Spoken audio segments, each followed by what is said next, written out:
Please be seated. Yeah.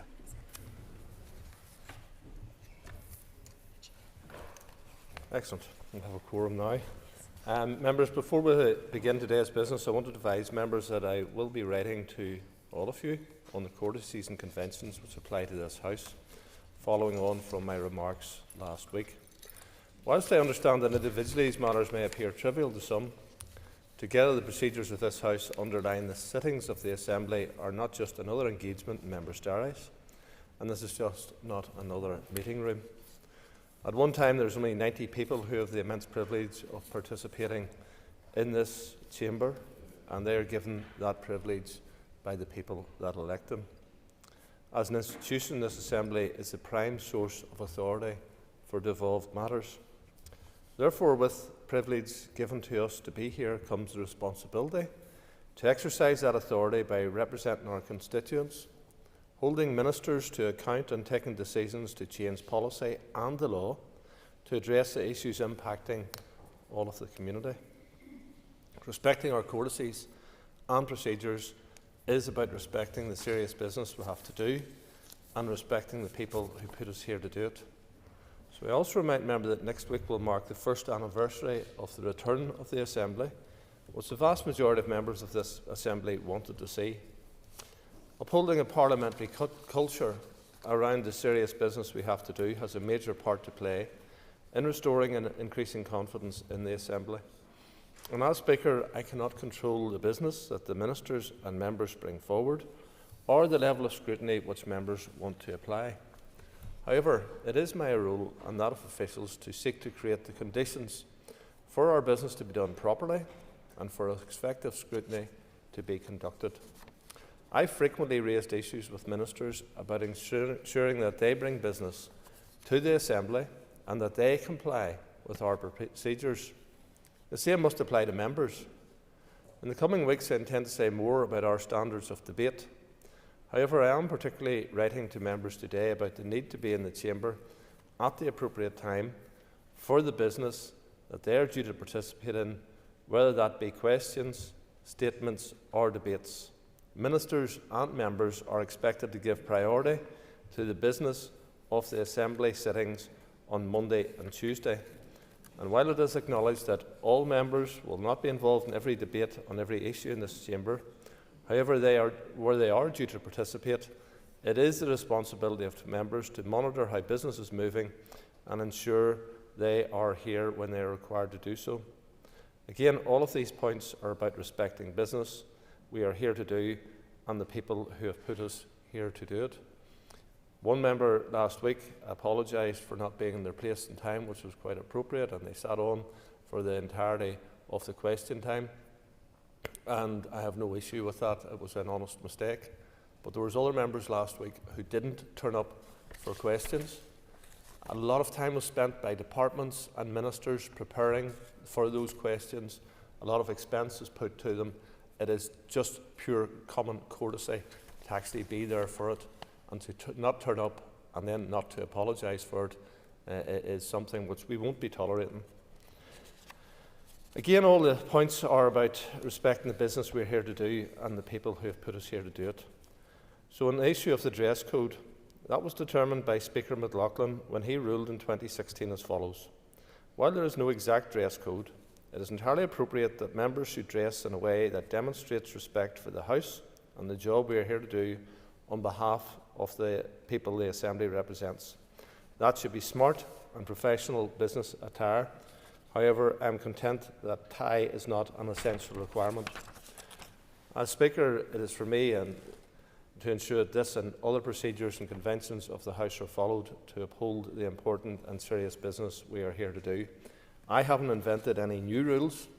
I'm only upholding the rules that have been introduced here over the years and procedures by previous speakers and carried on by previous speakers, and I don't have any intention of amending those procedures that have been adopted by the previous speakers. There will be a letter going to everyone, and I'd encourage members just to take note and work with us on this. And ultimately, the Speaker does have means of ensuring that people comply, and we don't want to use those, and I'm a very generous Speaker, so I want to remain a generous Speaker and not to be coming down hard on people, just to encourage people to use their own common sense. Thank you for listening, the good people that are here, and hopefully the others who are not here will read what is in the letter, which is a little longer.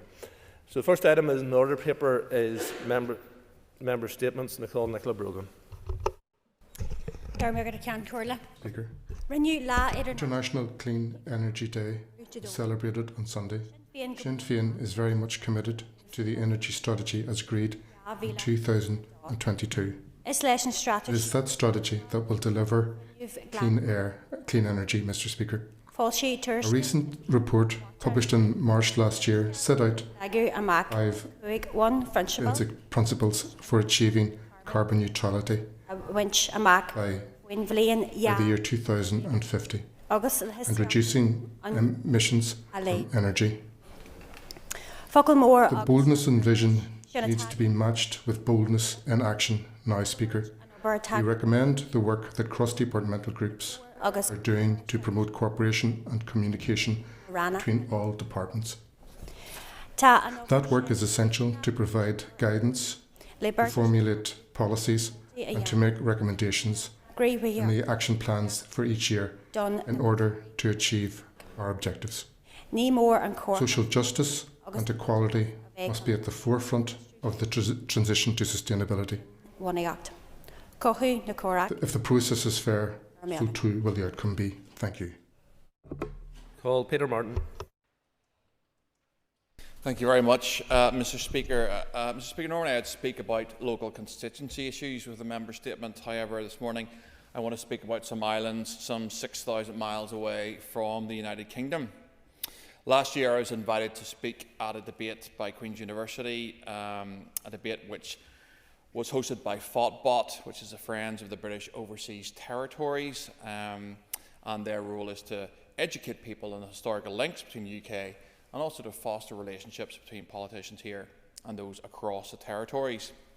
FOTBOT gave me the privilege of meeting a delegation of Chargossians during their visit to Northern Ireland, and I was particularly moved about how their families had been forcibly taken from the Chagos Islands and then prevented from returning there, which was an extremely painful experience for them. In fact, the shameful denial of Chargossian sovereignty was then compounded by the Labour government's announcement that they now intend to cede the islands to Mauritius during a set of fast-tracked negotiations. It is striking that during the entire process of these negotiations, the Chargossian people were omitted from the talks and their views were not sought. Instead, the Labour government have attempted to subvert the incoming US administration by offering the Mauritian government £90 million a year for 99 years to access Diego Garcia. That's almost £9 billion of taxpayers' money, and yet currently it costs nothing. The Mauritian government, in turn, is far from being an open and tolerant administration. As an example of this, you can receive a jail sentence of up to 10 years if you dare say out loud that the Chagos Islands are anything other than Mauritian. But thanks to the very valiant efforts of FOTBOT, awareness of this issue has now, over the last number of weeks, been raised across the United Kingdom. And it was extremely encouraging to see such a strong demonstration of support for the Chagossian right to self-determination on the 12th of November, when FOTBOT held their call to action event in London. The event united over 600 Chagossians from a variety of backgrounds with one single message: the wish for self-determination. Mr. Speaker, I would urge all members to support the voice of the Chagossian people during these next few pivotal weeks as we await the crucial position and decision of the incoming US administration, with a profound hope that this appalling deal is now discarded. Thank you, Mr. Speaker. Thank you, Mr. Speaker. We had a motion on childcare last week, and in it I spoke about the need to be sensitive in some of the language that we use. So referring to full-time carers or parents as not working is disparaging. There is implication in those words. It suggests that they're not making a contribution or they're not ambitious, and we know that that's not true. These people make a huge contribution to our families and our society. It's important to respect different circumstances and to ensure that we don't create stigma or judgment when we're talking about those. I was someone who worked in a career, and I progressed to the point where I was managing a team, managing a budget, but it came to the point where paying for childcare and taking periods of unpaid leave to cover school holidays meant that I was just about breaking even. And I know that many mothers in particular will have had the experience of asking for reduced hours or a flexible work pattern, which is accepted begrudgingly. They will be told that having that reduced work pattern is a privilege. They will have reduced hours, but they will also have a reduced salary. They will have reduced holidays, but often, strangely, they will not have a reduced workload. So when we're talking about encouraging women back into the workplace, we need to be mindful of this, and we need to make sure that we have, yes, the right technical policy interventions, but also the right workplace culture. When my kids were really small, I would have benefited from the subsidy scheme that we now have. And parents who are working deserve to have that support. But the issue of crippling childcare costs is not new. It is something that has been around for a long time, but we have not addressed it quickly enough. And there are flaws in the system that we have now, and it has almost become sacrilegious to point that out. I sat at a round table yesterday, and I heard from parents who were fearless, who were angry, and who were passionate about the fact that we are not doing enough to help disadvantaged mothers. And it is our job here to speak up for those people who have been excluded from the scheme that we have. The current scheme helps those who are in a job and eligible for tax-free childcare, and those parents deserve support. But it excludes children from school-age childcare. It also excludes those who are on universal credit, and it excludes those who are in university and doing training. So if you're a parent who's at university now and you're wanting to embark on or further yourself in a career, you're not entitled to the same support as those who are entitled to tax-free childcare. This creates an inequity in access to childcare, and that's a policy gap that needs to be closed. No one is naive to the financial challenges facing our executive. The budget allocated towards childcare in early years must be viewed as an investment, and one that we would be reaping the rewards of now if we had acted sooner. Thank you very much. Robbie Butler. Mr. Speaker. Mr. Speaker, on my way to the Chamber today, I spent the last 20 minutes on a phone call with a constituent, and they've raised a very serious issue which has been around for many years, and one that you'll be very well aware of, and that is what we're doing around TB with regard to our cattle. And I know that the Minister in November of last year brought out a review of the review, and I think we're in a stage of paralysis by analysis. The constituent that I was speaking to this morning has 70 cows, which have been indicated as having TB. And the direction from the department is that those animals will have to be destroyed at a time of their convenience. But the reality for that farmer is that every day he's feeding those cows. Those cows need to be milked every day, which is thousands of litres of milk, which has to be destroyed. And it occurred to me that in getting rid of that milk, for instance, there's an environmental impact because there's nothing good can be done with it. It has to be squirreled away somewhere, but the toxicity of that milk in the environment is obviously something that needs to be considered. But that farmer is practically on his knees this morning. And one of the things that he said to me was, in this discussion that we have been having for many years in and around badgers and cattle, is that we just haven't got the balance right. And I think that farmers very often feel that they are discredited in regards to how they feel about their animals, and that animal welfare actually features very highly in their priorities. They actually do love their cows. This gentleman, his daughters have named most of the cows because they're from a breeding herd. And whilst the financial implications of this reach further than just what the department can do in terms of the money for those cows, the fact that they're having to feed them every day, look at them, know that they're going to be destroyed. They're part of the family fabric. And the pressures that farmers are under, I think that we're in a phase now where further paralysis by analysis is just heaping more hurt and harm on our farming community at the minute, which is under significant pressure, given what's come at them from Westminster. So, on behalf of the farmers in my constituency, who do have animal welfare, and he wasn't calling for an all-out cull, by the way. He wasn't. He understands that the animal welfare aspect. But I think we're out of kilter, Mr. Speaker. I think we're out of balance, and I think that the Department and the Minister really do need to get over the analysis stage and get into a stage where we can redefine that balance for not just our wildlife, but indeed farm animals and our farmers. Thank you.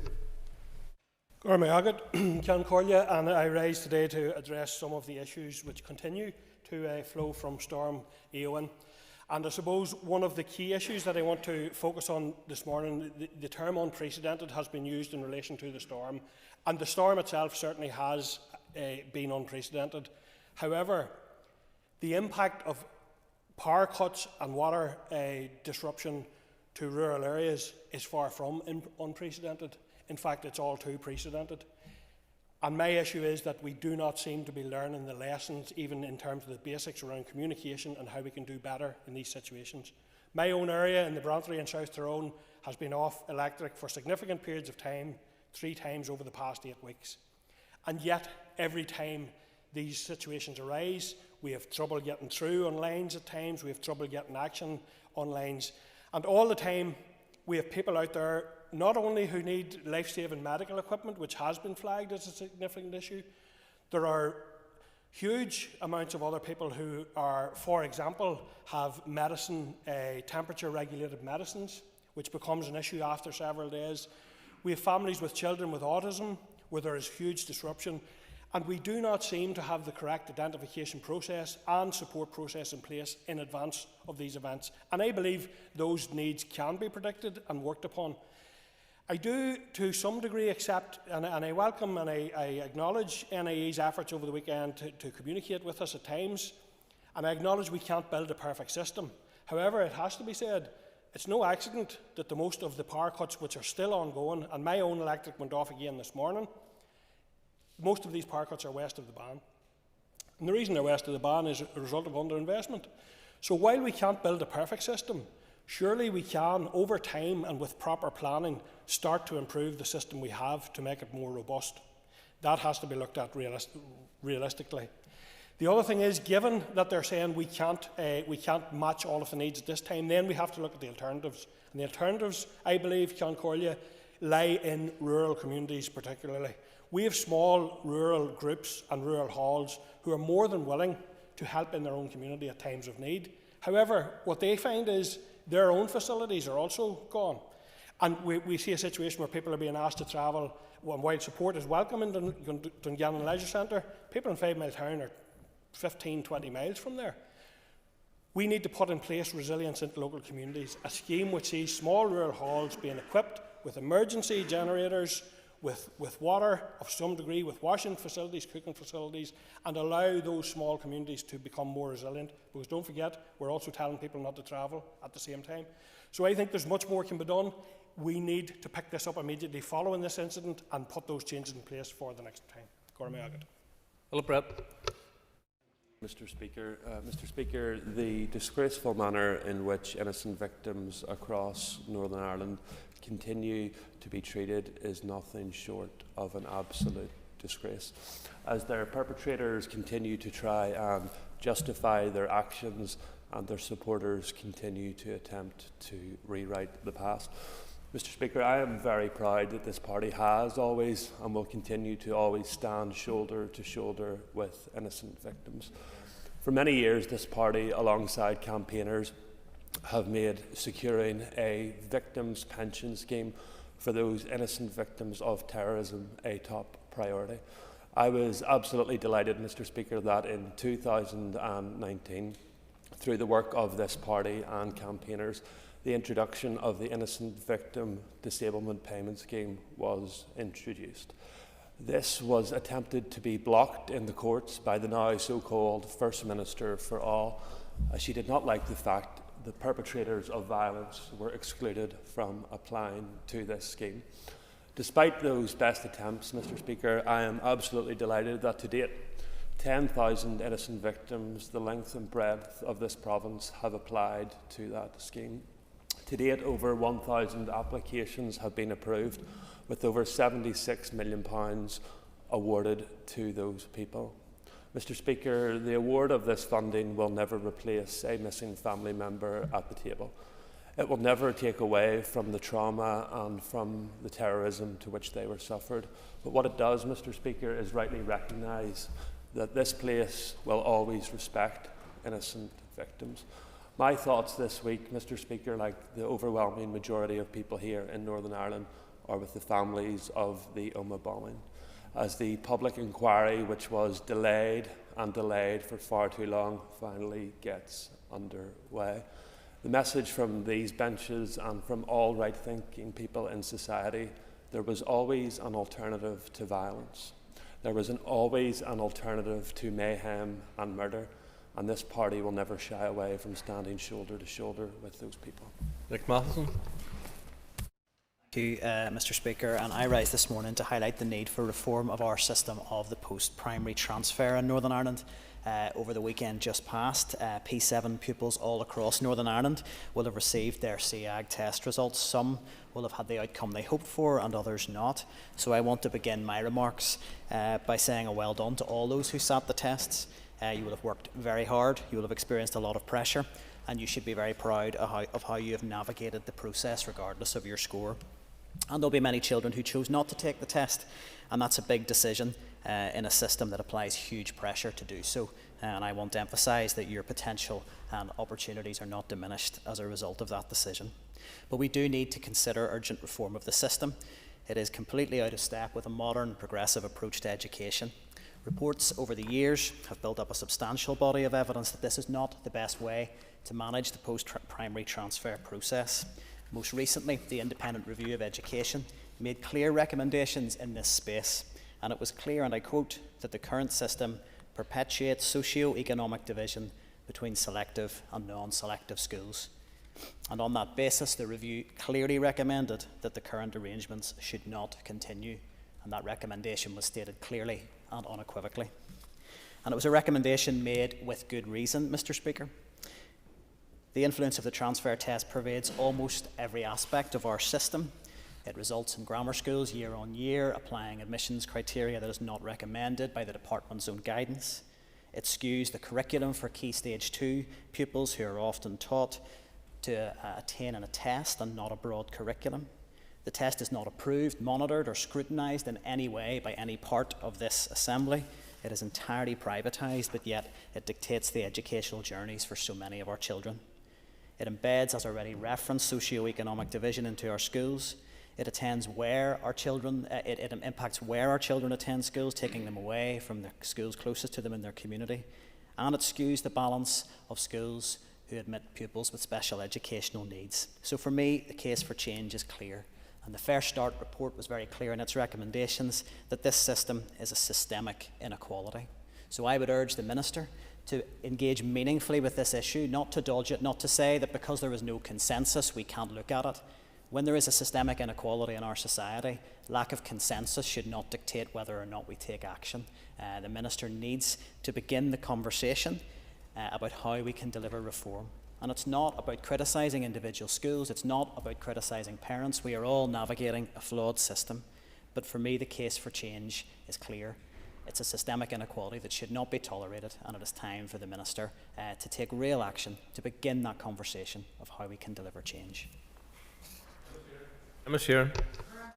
Concordia, I want to raise this morning to pay tribute to all of our frontline workers who have carried us through a very difficult period since the weekend's storm. I was lucky enough to be safe and warm in my house on Friday, and so the wind didn't knock me off my feet, but I was blown away by the number of messages I was receiving from very early on Friday morning, from 6:30 and 7 o'clock, from domiciliary care workers in my area whose main concern was not their own safety, but whether or not the roads to their clients were clear so that they could facilitate the visits that they do on a daily basis. And the concern and the care that they exercise for the people that they look after was absolutely overwhelming. These people are salt of the earth. They are already overworked and underpaid, and our domiciliary care workers need to see their pay uplifted to reflect that.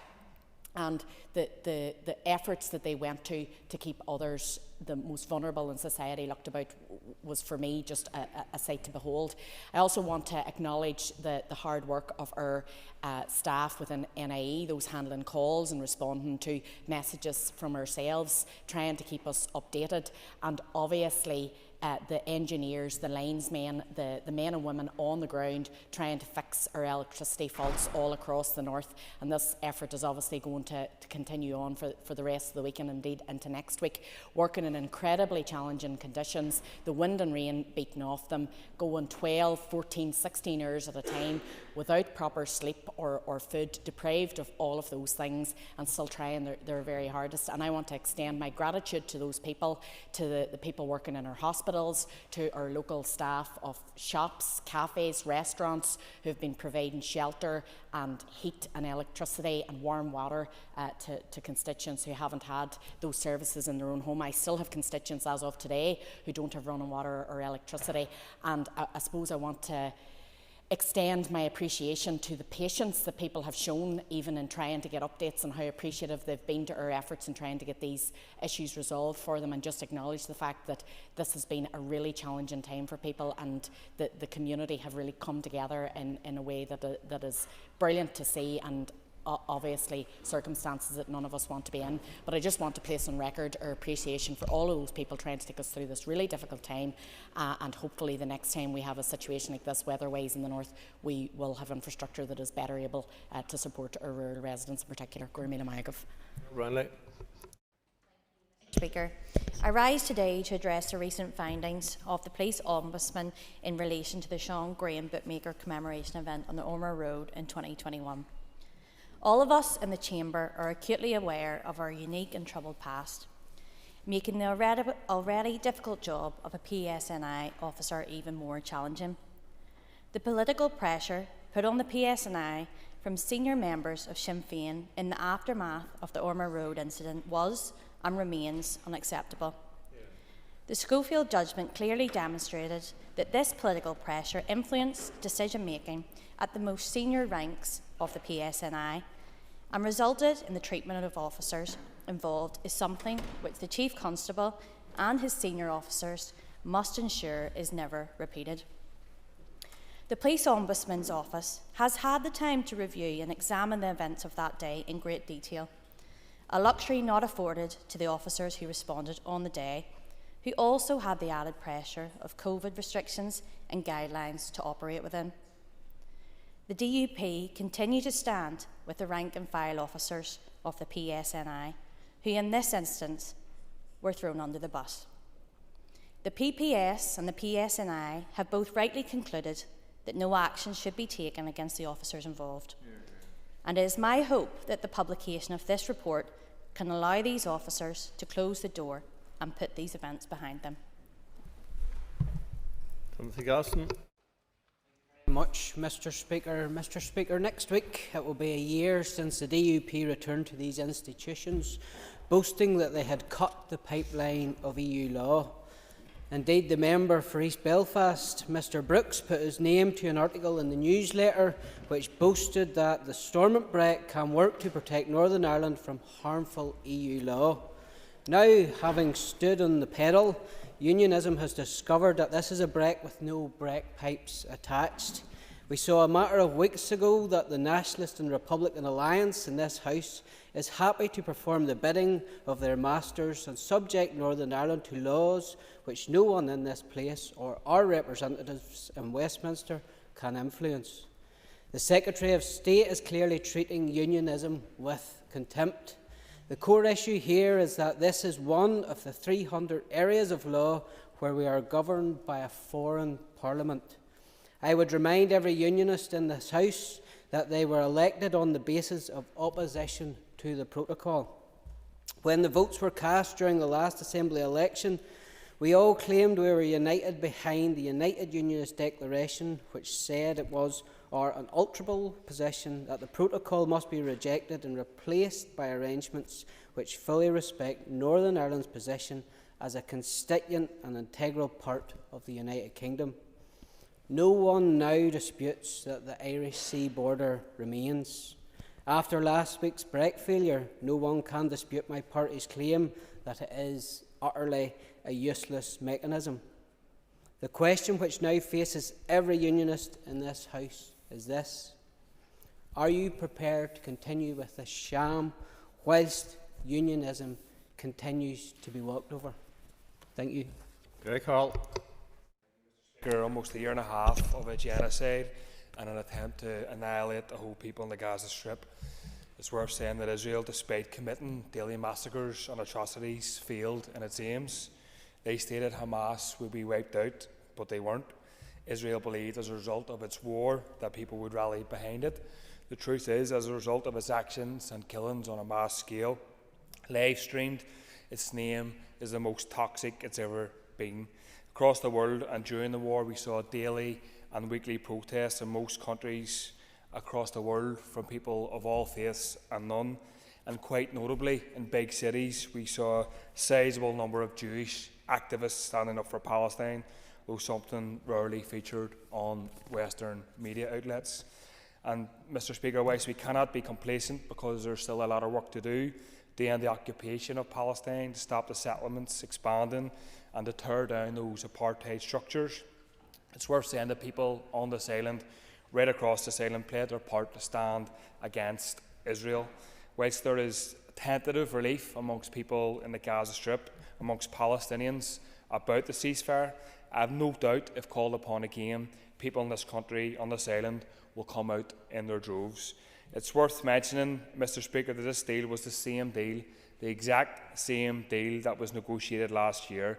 The obvious question then, what was the obstacle? The obstacle, surprise, surprise, was Israel's reluctance to sign up and be bound by a peace agreement. When the ceasefire broke, some people rushed to throw praise on Donald Trump for it. But in recent days, he's shown his true colours, where he's seemingly given his support for once again the forced moving of millions of Palestinians, this time into Egypt and Jordan, countries which they don't live in, Palestinians don't want to go to, and really any definition, if you look at it, this is ethnic cleansing on a mass scale. And almost a week into the ceasefire, Mr. Speaker, we have saw Israel already killing Palestinians in the West Bank, including a 2-year-old Layla Al-Khatib, who was shot in the head by Israeli military. Whilst the lives of Palestinians obviously don't matter to Israel or the occupation forces, they matter to us. That's why we protest and that's why we stand up. Finally, Mr. Speaker, despite all the talk in this place, in this institution, about exporting the lessons of peace and lessons to be learned from our peace story and all this kind of stuff, it's to its eternal shame that this institution, ministers in this institution, couldn't bring themselves to come and call for a ceasefire whilst there was a genocide being committed in live time. And that should be an important lesson learned from ministers of this executive. That concludes members' statements. Point of order. Mr. Speaker, the standing orders and conventions of this House are clear that if issues of government policy or budgetary matters are to be announced, they should be announced in this House. As Chairman of the Economy Committee, alongside my colleagues, we have been attempting for weeks to get details of the Economy Minister's proposed allocation of £45 million for local economic partnerships. Despite not receiving that information, the Minister was able to make that announcement directly to the media yesterday, once again bypassing our committee and this House. Could you, Mr. Speaker, inform me and members of this House how we can stand up for our constituents and ensure that we can answer the questions of ministers who are making the allocation of this vital public funding? I have previously written to ministers on this issue, and the member did inform me that he was going to raise this, so I'm blind on this particular issue. And certainly we'll look at it, and we'll write to ministers involved again, reminding them of their duty to come to this place first and to make their announcements in this place. The First and Deputy First Minister made an announcement yesterday before they came to the Chamber. That was wholly acceptable because there was an emergency in the country and it was important people got that message.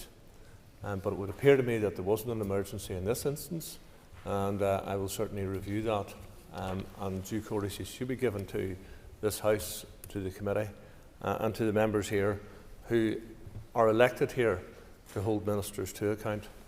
So I will come back to you on that, Mr. Brett, and thank you for drawing it to my attention. If members take their ease for a moment before we move to the next item of business.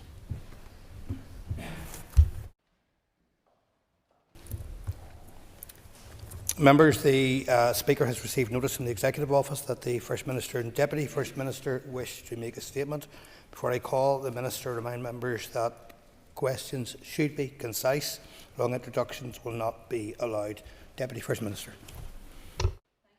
Deputy Speaker, I wish to make the following statement on the 42nd Summit of the British-Irish Council, which took place on the 6th of December 2024. Hosted by the Scottish Government at the Dalmahoy Hotel in Edinburgh, the summit marked the 25th anniversary of the Council's first meeting, which took place in London in December of 1999. Heads of delegation were welcomed by the Scottish Government First Minister, John Swinney. The First Minister and I attended the summit along with the Minister for the Economy and the Minister for Agriculture, Environment and Rural Affairs. The Ministers have agreed that I make this statement on their behalf. The UK Government delegation was led by the Prime Minister, Sir Keir Starmer. The Irish Government delegation was led by the Taoiseach, Simon Harris, and the Welsh Government was led by the First Minister, Eluned Morgan. The Government of Guernsey was represented by the Chief Minister, Deputy Lyndon Trott. The Government of Jersey was by Chief Minister, Deputy Lyndon Farman, and the Isle of Man, the Government led by its Chief Minister, Alfred Cannon. A full list of the principal delegates who attended is attached to a copy of this statement, which was provided to members. The theme of the summit was financing a just transition, and prior to the plenary meeting, the Scottish Government delivered a presentation on this subject. Angus McPherson, former co-chair of the former First Minister's Investment Panel, provided the overview of the characteristics of investor-friendly destinations. This was followed by Deputy First Minister Kate Forbes, who set out the Scottish Government's approach to attracting global capital investment. The plenary commenced with a discussion of the initiatives that member administrations are pursuing to ensure that communities are supported in the journey towards decarbonisation and net zero. It also considered efforts to reduce greenhouse gases in various sectors in a manner compatible with a just transition. The Council discussed the importance of working in collaboration with the private sector to encourage inward investment and increase employment opportunities within a renewable energy industry to stimulate economic growth and prosperity across our islands. The discussion provided us with the opportunity to highlight several initiatives taking place in our own departments as we move to meet our net zero target and transition to becoming a clean, sustainable and affordable society. This included work within the Northern Ireland Climate Change Act, our energy strategy, Green Skills Action Plan, Renewable Electricity Support Scheme, Net Zero Accelerator Fund and the establishment of a Just Transition Commission. We highlighted the importance of working closely with the business and farming communities in ensuring the success of the transition and the pivotal role they will play in realising its full potential. We also reflected that fairness is at the core of a process and that we must provide confidence and clarity around how we will move to net zero in a fair and balanced way.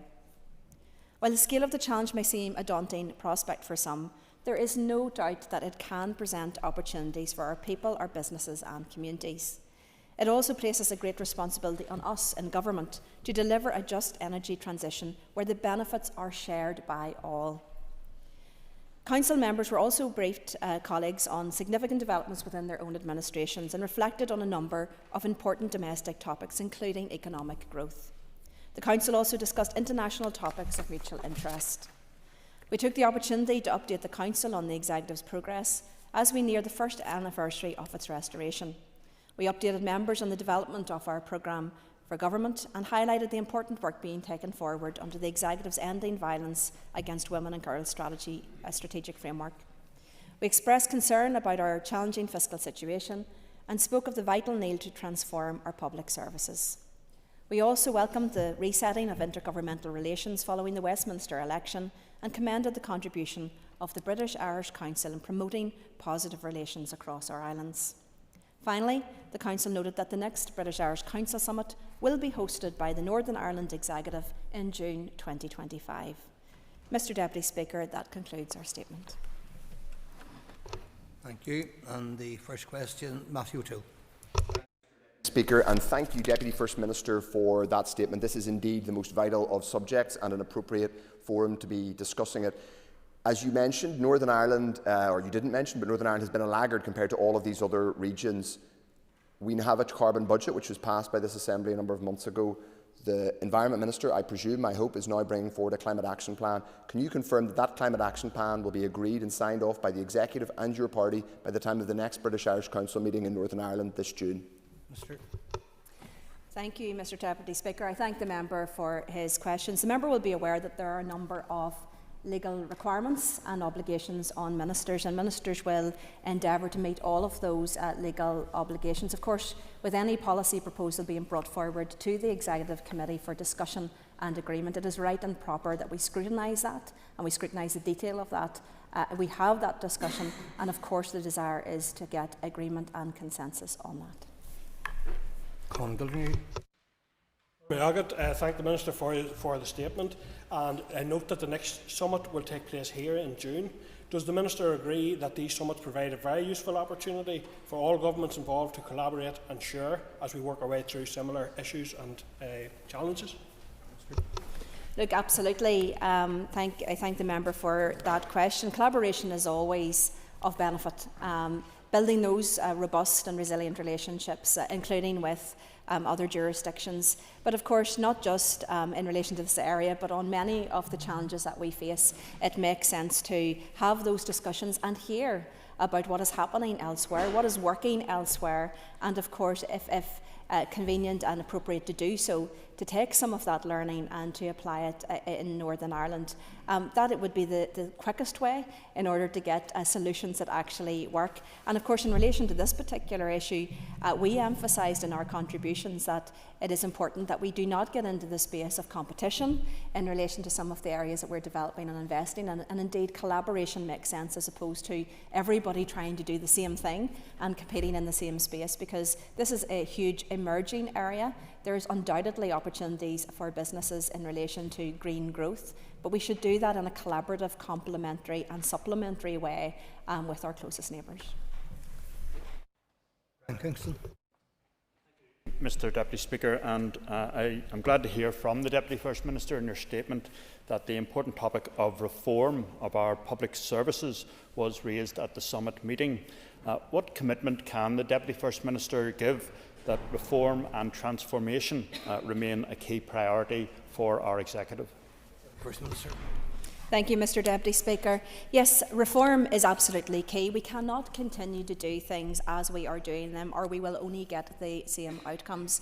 And we know that right throughout Northern Ireland, right across this chamber, there is a desire to improve upon the outcomes, improve upon the things that we are doing, to ensure that we are able to meet the needs of the people of Northern Ireland through better rolled out, transformed public services. So of course that transformation is key. Indeed, I think every jurisdiction is looking at this issue. We must do things better in order to better meet the outcomes we want to achieve. Stuart Dixon. Deputy Speaker, and thank you, Deputy First Minister, for your statement in which you made reference to the fact that you took an opportunity to update the Council on the Executive's progress as you near your first anniversary. But, Deputy First Minister, without reform, the Executive in this Assembly is as unstable today as it was at the point of restoration. What, if any, opportunity did you take with the Prime Minister to pursue a reform agenda for this institution, or are you satisfied with the high risk of continued instability? Deputy First Minister. Thank you, Mr Deputy Speaker. I thank the member for his questions. Of course, the member will be more than aware that these institutions, the mechanisms within them, the key principle of consensus and cross-community consensus were all within the Belfast Good Friday Agreement. An agreement signed up by a number of parties, an agreement endorsed by the people of Northern Ireland and the people of the Republic of Ireland. I now, and of course it has been said repeatedly, that the Alliance Party seek to change those mechanisms, so consulted on, so endorsed and so signed up on. That is a matter for a different place in terms of this statement today. We are focusing on one of those institutions of those agreements, the British Irish Council, and the focus on the important issues of transformation of public services and in terms of green growth. Nicola Brogan. The Minister did mention reaching our net zero targets and transitioning to become a more sustainable society. Can the Minister outline what work is ongoing across the Executive to help achieve those aims? First Minister. Thank you, Mr Deputy Speaker, and I thank the member for her question. Of course, the member will be aware that this is a piece of work that is led by the Department of Agriculture, and indeed that Minister has been bringing forward a number of key documents. Many of those are cross-cutting, they are significant, and that's why they are a matter for executive consideration and agreement. So, of course, it is important that all ministers are involved in that process. The focus of this summit was around a just transition. And I think that's incredibly important because at times I think people out there feel that this is an agenda that doesn't necessarily connect to them, that is an agenda that potentially will increase cost to business, increase cost to consumers. So the key thing about this summit was that focus on what is just, that focus on what is balanced. And indeed I emphasised at the summit the importance of ensuring that people bring the people with them in relation to this. And that must mean in terms of pace, in terms of cost, in terms of the impact to public services. Whatever we do in relation to this, trying to achieve that very worthy objective, of course we must do that with that collaboration with our farmers, our businesses, the economic generators that are so important to our economy, and indeed with our public services and infrastructure to make sure that we can still do what we need to do in an affordable way. Harry Harvey. Thank you, Mr Speaker. Deputy First Minister, what work is being undertaken with our business and agriculture sector to ensure that targets to reach net zero are both fair and achievable? Thank you. Deputy First Minister. Thank you, Mr Deputy Speaker. I thank the member for his important question. Our farming and business community is very much the backbone of the economy of Northern Ireland, and I pay tribute to all of those who work so hard day in and day out in terms of holding up our economy, providing employment, and of course so many essential things. I also pay tribute to all of those who have been out working throughout the period of difficult weather. Of course we know that farmers don't get the luxury of staying home and staying safe, that they are out every single day in every type of weather to provide that food and that produce that feeds not just Northern Ireland but that net contributor for the rest of the United Kingdom as well. But he is absolutely right. It is critically important that as we move forward with this agenda, we do so in collaboration with farmers, recognising that there ought not to be a disproportionate burden on those who are trying their best and playing such a pivotal role in relation to our food security and of our economy. Paula Bradshaw. Speaker, and thank you, Deputy First Minister, for your statement. So you'll be aware that a few weeks ago the Executive Office Committee gave consent to the Northern Ireland Climate Commissioner regulations going forward. Obviously there's quite a bit in this around the net zero targets. Could you please provide us with an update of when you're going to bring those forward? Thank you. Deputy First Minister.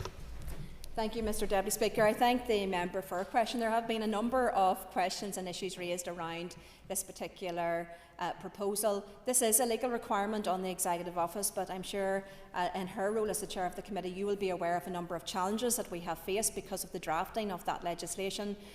It is not without its problems. We have outlined what those problems are, but we're trying to move forward as best we can within the limitations. I think we would be of the view that the current legislation is not adequate to do what we need to do in terms of a fully functioning Climate Change Commissioner office. But we are working through that with our lawyers as well to see what we can do within the parameters of what has been drafted and what has been passed by this place. Sheehan. Margaret Cloncoil agus Mavoikas Leishan and last for you Ara as up the Fragri. Thank the Deputy First Minister for answers so far. As she has already mentioned, the theme of the summit was financing the just transition, and I'm just wondering, could she outline what other areas are covered by the Council's programme of work? Deputy First Minister. I thank the member for his question, Mr Deputy Speaker. Indeed, there are currently 10 work sectors covered by the British Irish Council.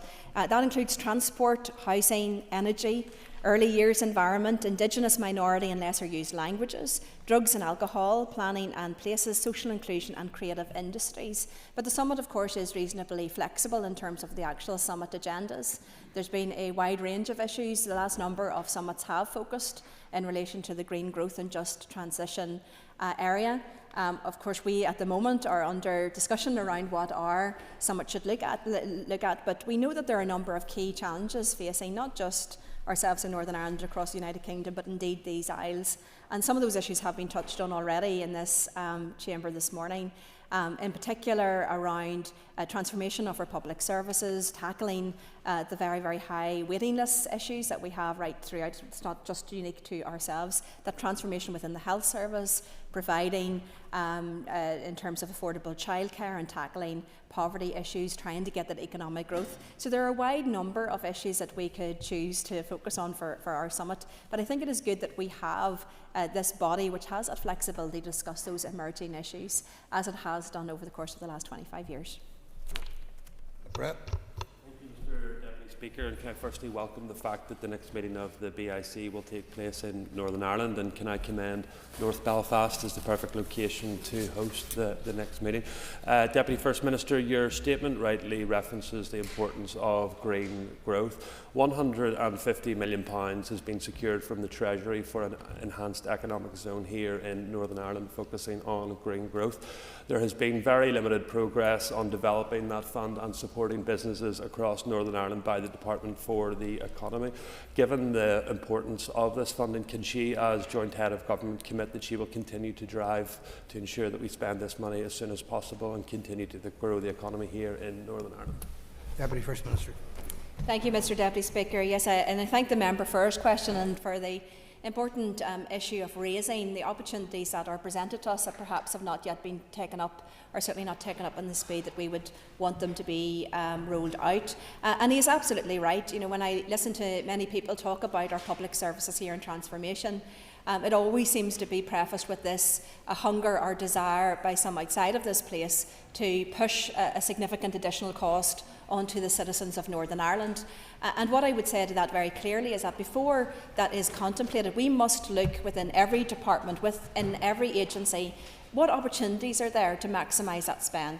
What opportunities are there to tackle inefficiency or waste within those departments? What can we do better with the money that we have before we have the audacity to say to the ordinary working people of Northern Ireland, pay us even more so that we can take your money and not use it in the way that we ought to be using it? So that is a challenge to all of our executive members. And I can say very strongly that this is not an executive that will simply take what I see as the easy route of just heaping on additional bills to ordinary working families of Northern Ireland. We will be looking first at what funds that we have, how we are spending that, how we can get greater efficiency and do more with what we have.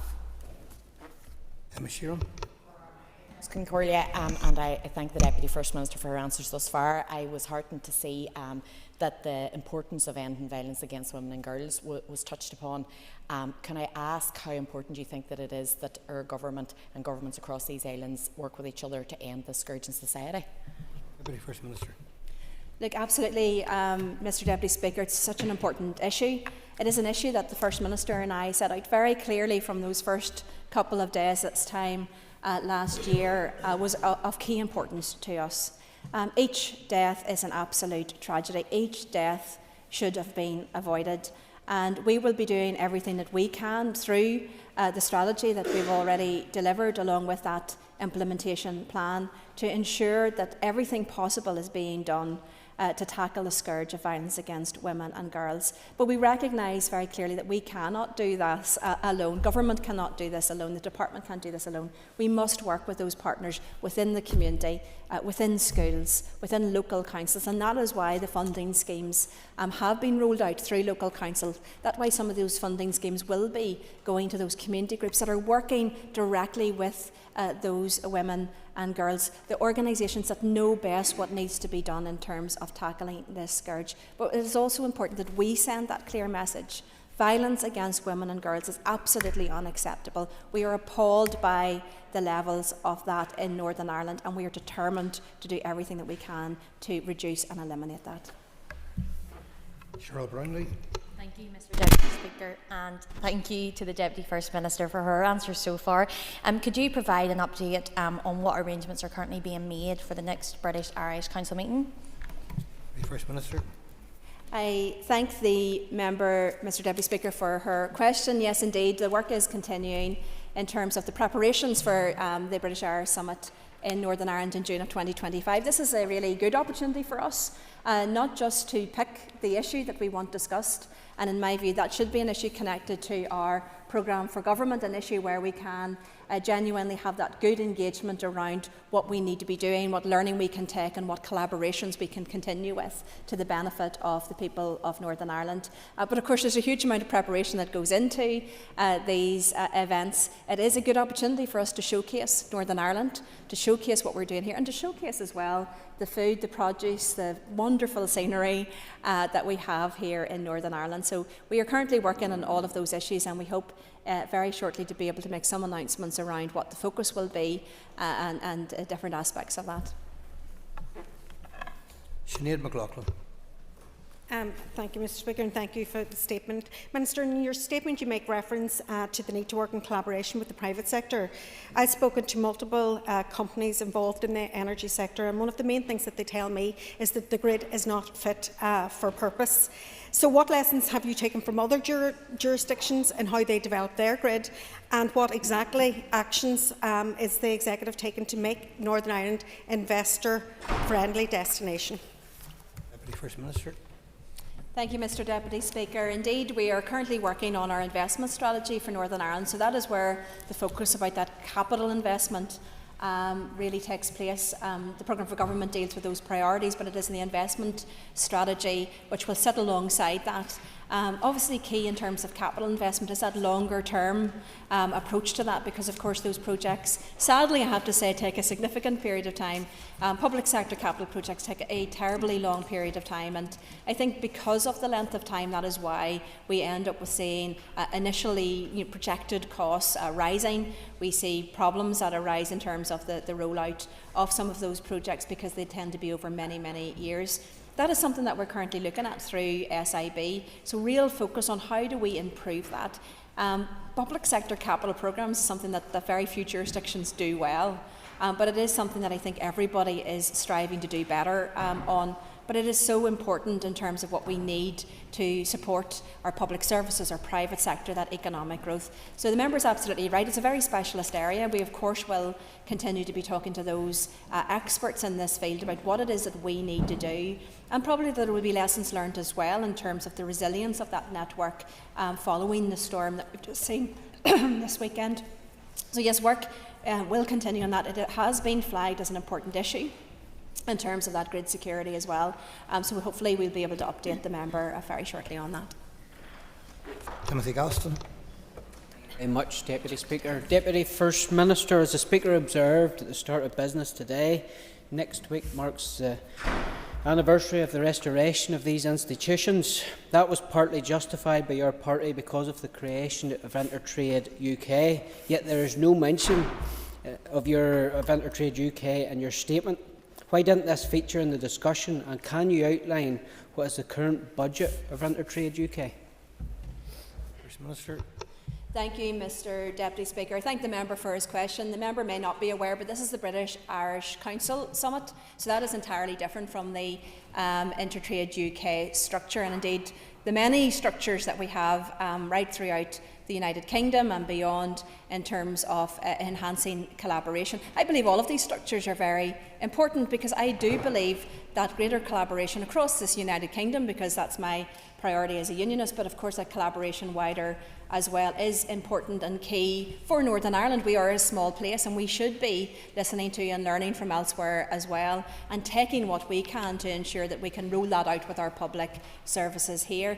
Intertrade UK was very much a proposal of my party, speaking in a personal capacity of the DUP, and we were very pleased to see that the UK Government then accepted that proposal and are moving forward with it. Would we like it to be moving forward faster? Of course we do, but we welcome the fact that Chair has been appointed to that, and we understand that we are shortly to have further discussions with the UK Government in relation to the setting up of that. I have emphasised in this role through a number of the bodies that we sit in, the interministerial councils, the UK-wide bodies, the importance of having this, because what we do know is that there are many businesses in Great Britain who do not understand the current set of systems that are preemptively withdrawing, for example, from the Northern Ireland market when there is no need to do so. So it is critically important that companies know that they can send to Northern Ireland, that Northern Ireland is open for business, and that those consumer lines are still protected and there to ensure that we have that consumer choice in Northern Ireland. So I think Intertrade UK will play a very pivotal role,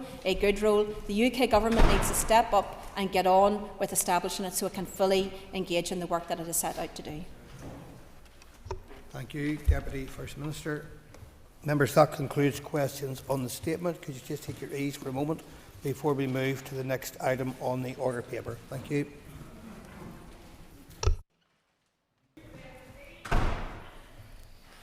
Members, the Speaker has received notice from the Minister of Communities that he wishes to make a statement. Minister. Mr Deputy Speaker, I wish to make a statement to update the Assembly regarding the housing selection scheme and the ongoing fundamental review of social housing allocations. I have carefully considered the evidence available and have today made a decision on the matter of intimidation points. It has long been a source of frustration to me, along with many others in this chamber, that the selection scheme treats victims of violence differently, based on the cause of that violence. A victim of terrorism receives more points than a victim of domestic abuse. Someone targeted because of their ethnic identity receives more points than someone targeted because of their gender. We must level the playing field for victims of violence. I'm keen to ensure that victims of violence and those at risk of violence, including victims of domestic abuse, are prioritised appropriately. We must be more focused on the impact and how violence or the threat of violence affects a victim and their ability to remain in their home. My department has worked with the Housing Executive on a fundamental review of how social homes are allocated, with the aim of making the process fairer and more transparent. A public consultation on 20 proposals for change took place in 2017. The Housing Executive commissioned independent research to inform the future of intimidation points through a range of options. Following careful consideration and in line with the Housing Executive's recommendation, I am announcing today that intimidation points in the form of Rule 23 of the selection scheme will be removed. The allocation of 200 points will cease.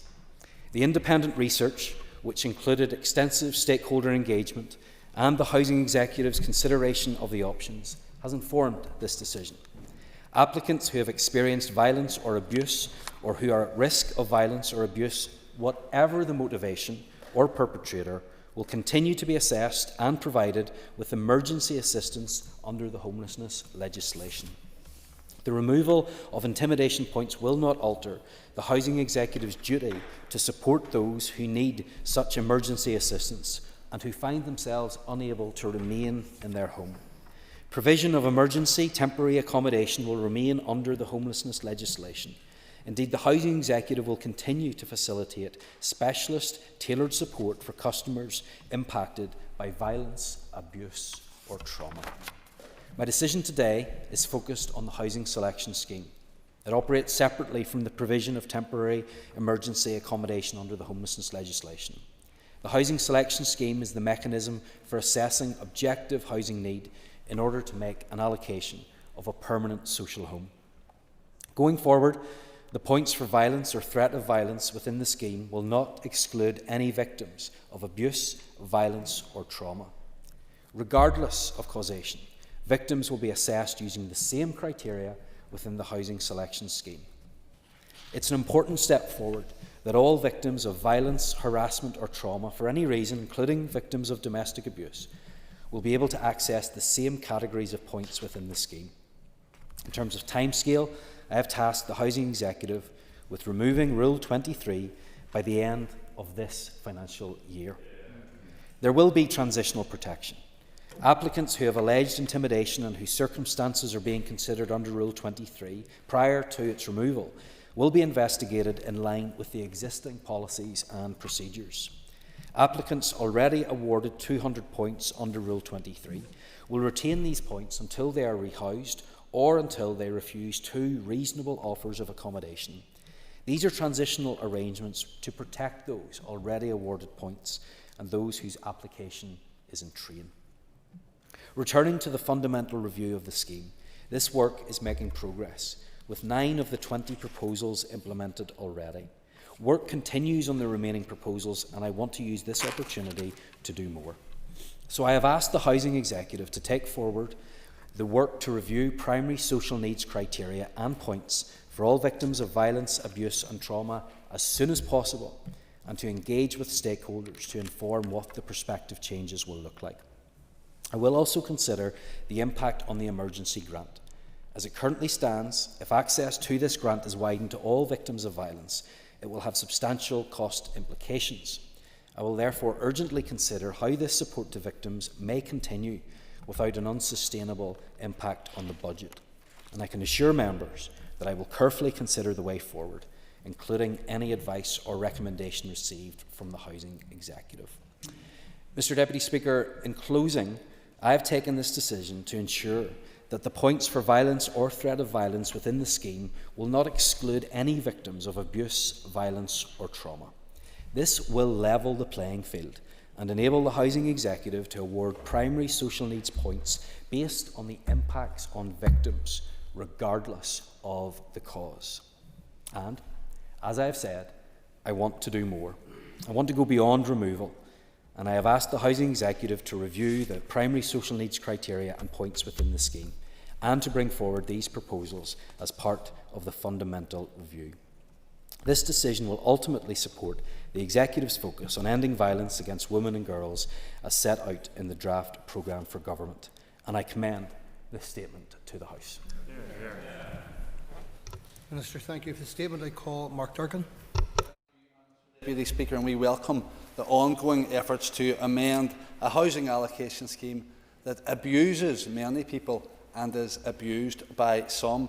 It's shameful and sad that it's victims of domestic abuse that have to uproot their lives and leave their properties, and it's appropriate that they should be served equally by the system as other victims of threat, fear and abuse, but they should be served equally well, not equally badly, and we'll have to reserve judgment on that until we see the review of the primary social needs points. But how does the Minister explain his decision to remove intimidation points altogether, given the previous Minister's commitment not to do so? And what steps will be taken to avoid that uneven and unfair system beyond transition, where victims up to a certain point will have received 200 points and after the new date will not? Mr. Well, first of all, I do agree with the member that it is a horrendous situation that the innocent victims of domestic abuse are often the ones that have their lives most uprooted, and that should not be the case. But we have to deal with the applicants as they come to us, and that's why I want to make sure that there is that level playing field right across Northern Ireland in regards to these points. Look, I can't comment on the actions of the previous minister.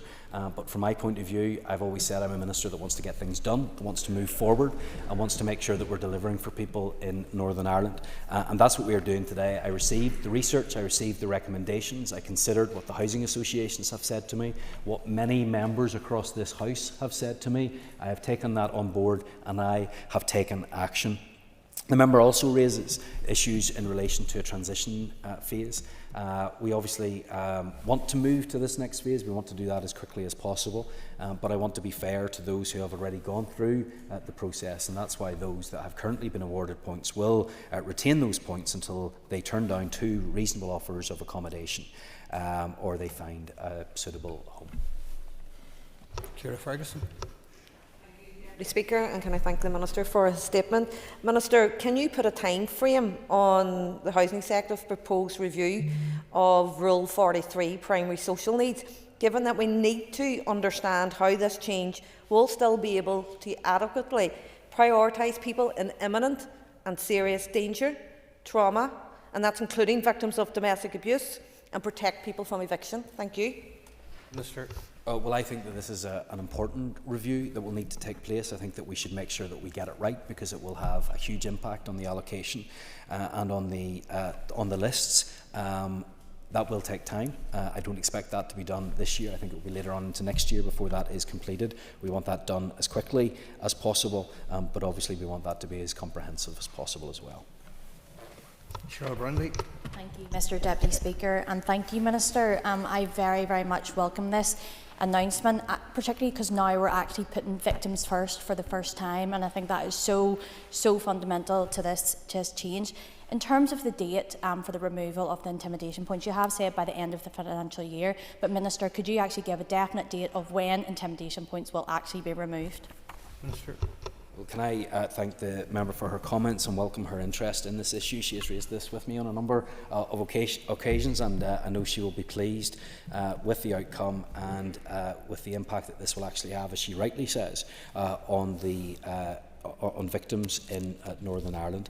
Look, I am committed to doing this as quickly as possible. I think that's what people across this chamber want to see happen. I believe that that will be done by the end of this financial year. Obviously, we need to work in coordination with the Housing Executive on that. I have to say I have a very good relationship with the Housing Executive, with Gráinne Long, who's doing a very good job in that role, and we'll be working together to do this as soon as possible, but certainly it would be our intention to have this done by the end of the financial year. Armstrong. Deputy Speaker, and thank you, Minister. I think that today is an important step in our peace-building process to actually see that Northern Ireland has the opportunity to remove intimidation points and to not give paramilitaries the opportunity to threaten people and to create a society that only they control. So I thank you for that, and thank you for answering some of the frustrations that many of us know. I also appreciate this decision reflects on many of the responses that were received by the Housing Executive from Homeless Connect and different people like that, so thank you for that. The review of primary social needs, there are still gaps. For example, it doesn't talk about the victims of human trafficking, so I welcome a review on that. But could the Minister clarify, is it his intention that the primary social needs points will replace intimidation points, and if so, will the police be required to verify applications? Sure.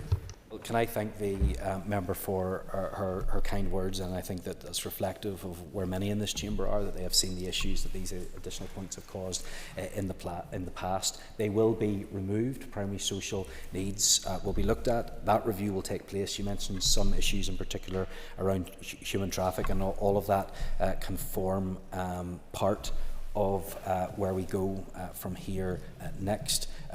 In relation to her other question was on the police. Yes, sorry, on verification. Yes, on verification, there are existing systems in place using the PSNI, using voluntary and community sector organisations and others. That will continue. However, I also expect that to be reviewed, because we need to make sure that the system is as robust as possible. I understand concerns have been expressed about that, but I hope that we will be able to get a system in place that everybody has confidence in. Before we move on, I'm going to remind members again about the fact that questions should be concise, and the more concise your question, the better chance your Assembly colleagues have of their question being reached. Andy Allen. Thank the Minister for his statement, and I don't think anybody around this House will deny that intimidation, and indeed paramilitary intimidation, still exists and happens within our communities, irrespective of the 200 points award. Can the Minister advise the steps that the Executive has taken collectively to eradicate paramilitarism? Sure. Well, the member's absolutely right to raise this issue, because I think, and I hope, it's the ambition of everybody in this chamber that we see an end to paramilitary activity in Northern Ireland. I do not believe that there is ever justification for paramilitary activity. I certainly don't believe there is justification for paramilitary activity today, and I will work with the Justice Minister and others in our steps to end paramilitary activity and the course of control that can come from that. But I think today is an important step in making sure that regardless of the cause of violence, that we have that level playing field to protect victims, because that should be our main responsibility and focus. Last Carla, agus buíos leis an éire fásta féinne de ra. And my thanks too to the Minister for his statement. Minister, will funding be provided to support the NIHE frontline staff involved in housing allocations to undergo trauma training in order to minimise any potential re-traumatisation of clients during the assessment process following reviews to primary social needs points and remove barriers to sustainable engagement? Sure. Well, that would be an operational matter for the Housing Executive, but if there is additional resource that is required, I'm always happy to talk with the Housing Executive. It's not something that has been raised with me specifically by them, as they will have control over their budgets and how they allocate that. But as always, I'm happy to discuss this further with the member or with the Housing Executive if it's a pressing issue that needs addressed. Peter Martin. Thank you very much, Mr. Speaker, and I want to join colleagues in welcoming this statement this morning. It'll be incredibly positive for a whole range of people across Northern Ireland.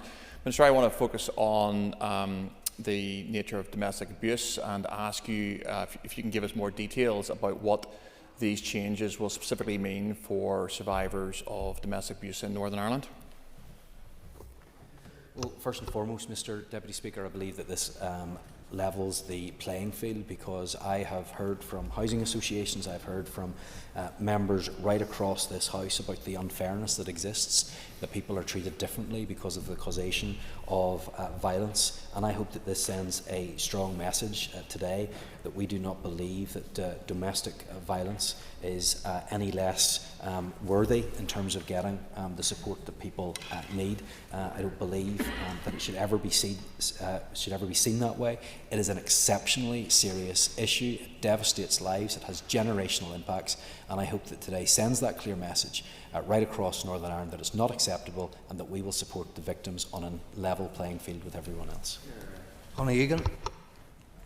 Mr. Speaker, Minister, I welcome that victims of domestic abuse will be assessed and provided with emergency assistance, and that you have announced that the process is to become fairer and more transparent. Could I ask, would you be able to provide a copy of the assessment process that establishes how specialised, tailored support for those impacted by violence, abuse or trauma will be assessed? Minister. I'm certainly happy to make that available to the member and the whole House. Every Hargate. Under the Minister.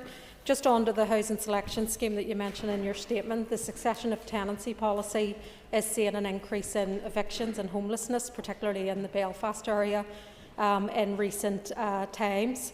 There's also been a recent High Court case that's actually ruled in favour of a tenant that the Housing Executive were trying to evict.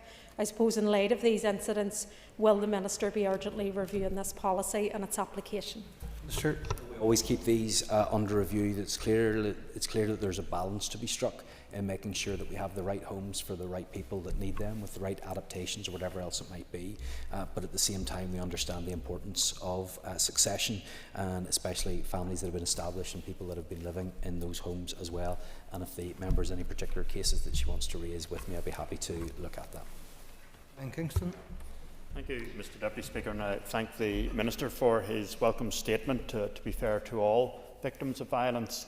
I wish to ask the Minister, how can he ensure, as part of the ongoing review, that the primary social needs criteria and points are appropriate and fair to all? That is an important question, and that's why we will be taking time to properly examine the entirety of this issue and make sure that we get it right. And of course we will welcome the input from the member and others as we seek to ensure that we have a system that is fit for purpose and accurately reflects the need that exists.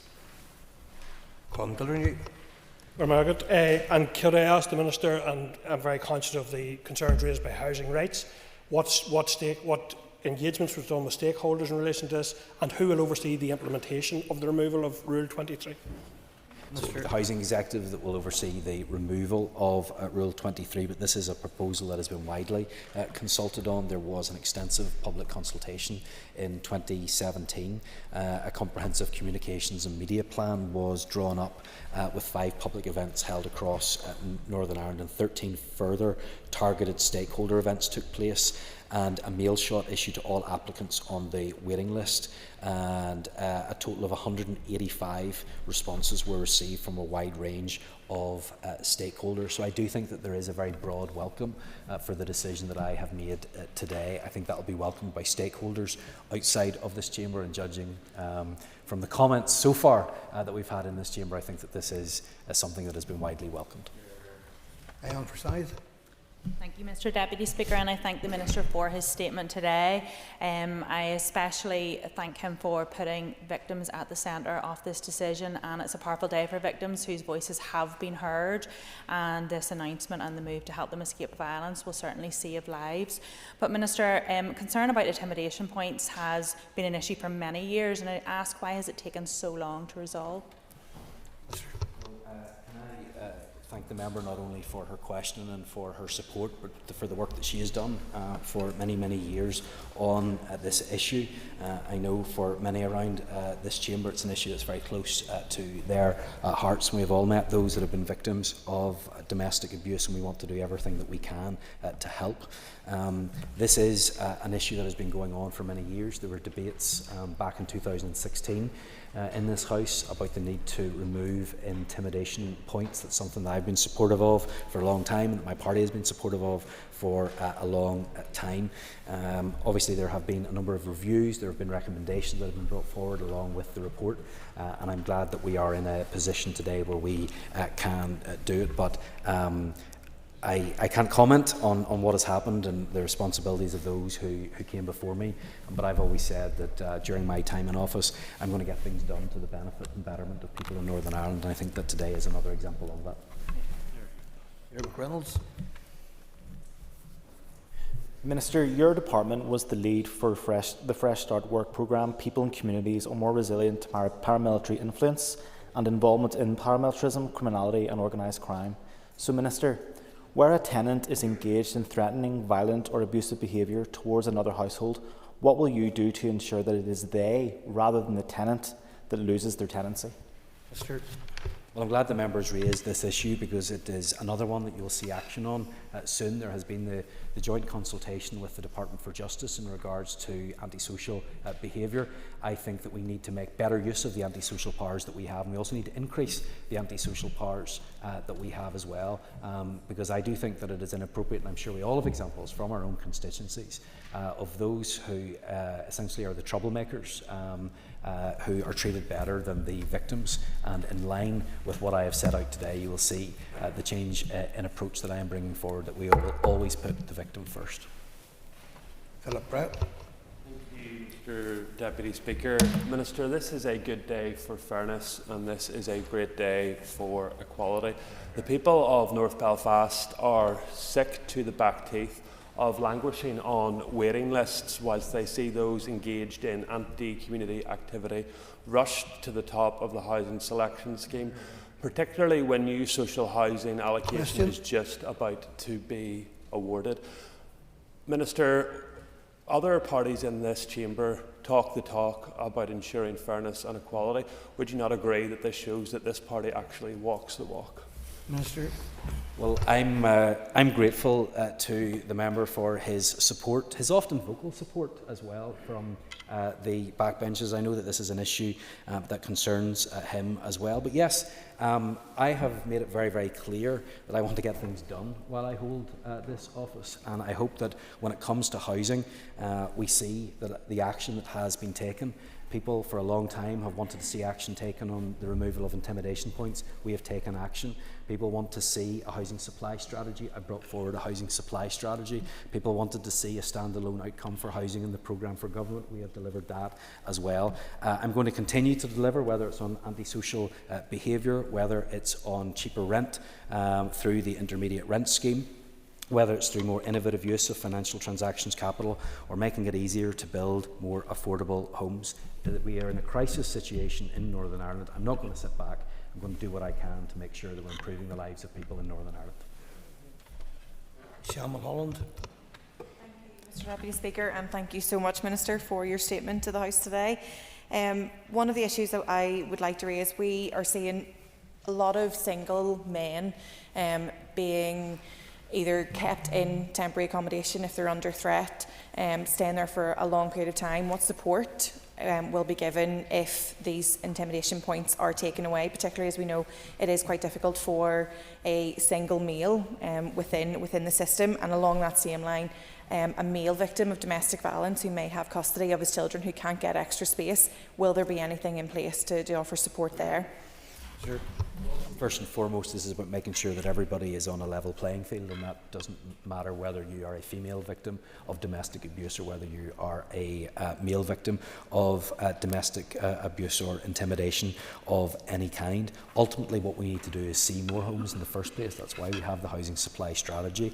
I have provided additional help for those that found themselves in the homelessness situation as well, with the additional allocations that I made before Christmas as well, and the increases for the Supporting People programme, so those that are in a vulnerable situation and need help have that as well. If there are specific incidences that she has that she raise with me, I'm happy to do that, but I know that the Housing Executive is committed to doing everything they can to help those that are in need, but she does raise an important issue that I have taken on board.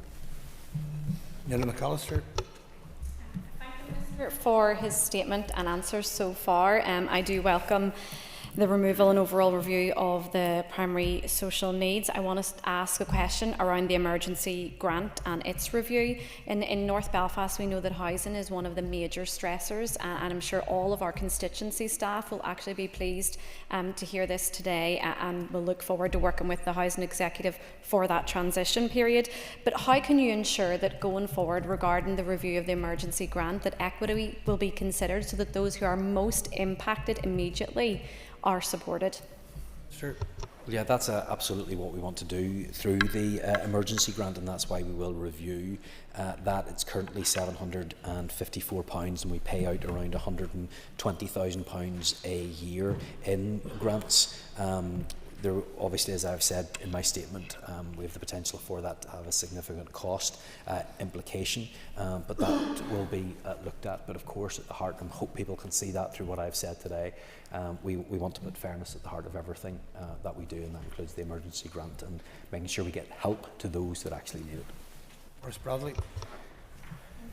Speaker, Minister, thank you very much for your statement, and I'm sure it will be very welcome right across Northern Ireland, as this is a bone of contention in many areas.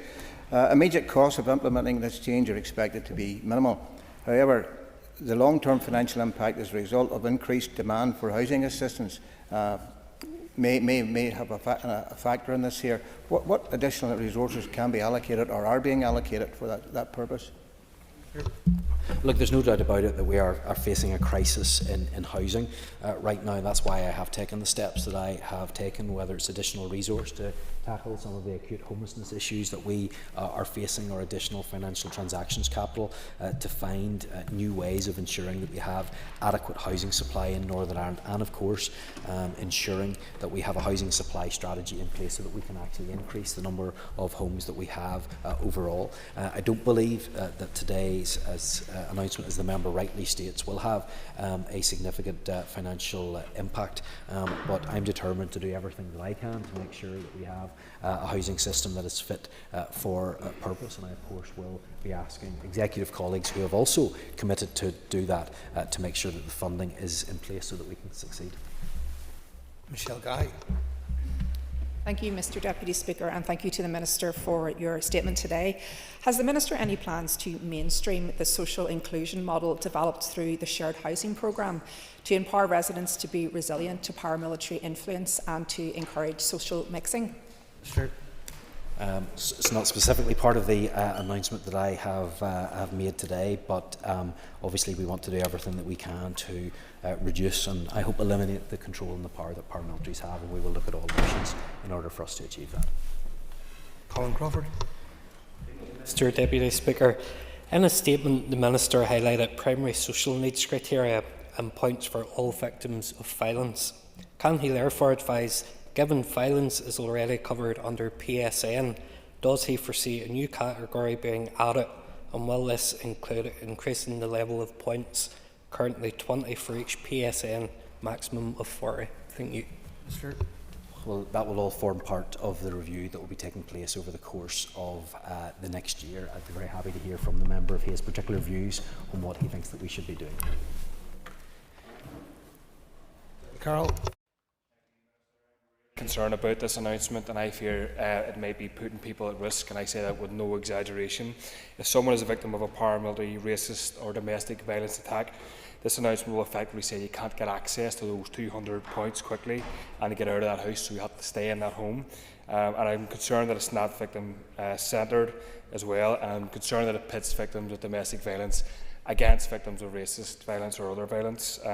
I think that you could have increased the threshold for people of domestic violence, but under this announcement, everyone will lose out, so it's very, very concerning.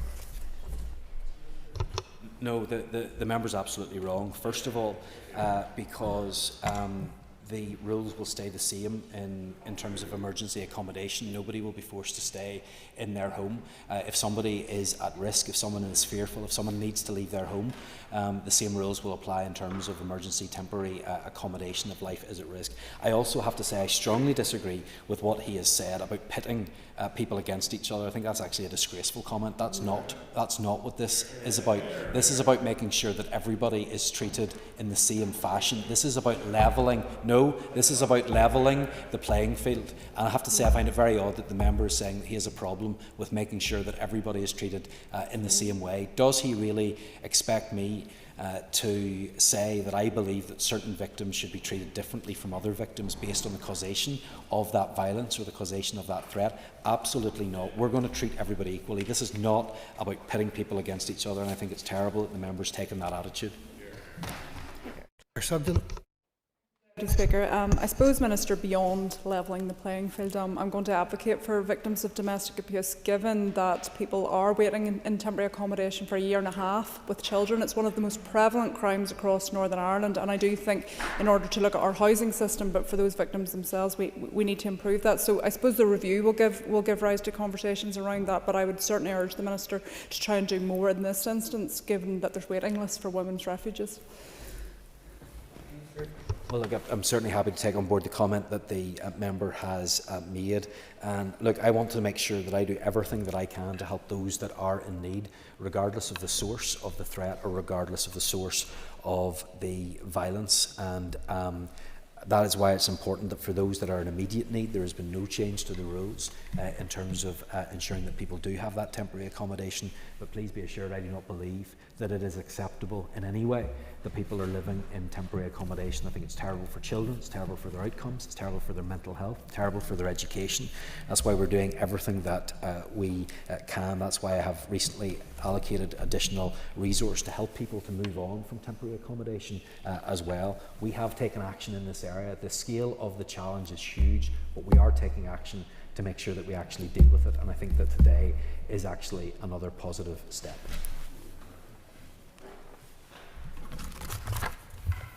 Members, that concludes questions on the statement. Just a moment before we move on to the next item. Okay, members, order. We now move to consideration stage pensions, extension of automatic enrolment bill. Consideration stage of the pension, extension of automatic enrolment bill. I call the Minister for Communities, Mr Gordon Lyons, to move the bill. Like to move. Thank you, Minister. Members will have a copy of the Marshall list of amendments detailing the single amendment for debate. The single amendment inserting a new clause into the bill will be debated under the group heading Report on Effects of Regulations. I remind members that once the debate on the group is completed, the questions on the amendment and clauses stand part will be taken. If that is clear, we shall proceed. No amendments have been tabled to Clause 1. The question is that Clause 1 stand part of the bill. All those in favour say aye. Aye. Contrary of any no? The ayes have it. The ayes have it. We now come to the single amendment for debate. I call the chairperson of the Committee for Communities, Mr Colin Gildernew, to move the amendment. Moved. Thank you. Mr Gildernew. Glascan Corlia, I rise as chair of the committee today to speak in support of the amendment. The stated purpose of the bill, Corlia, is to implement reforms to automatic enrolment into workplace pensions by introducing a power to make regulations to reduce the lower age limit at which otherwise eligible workers must be automatically enrolled into a pension scheme by their employers.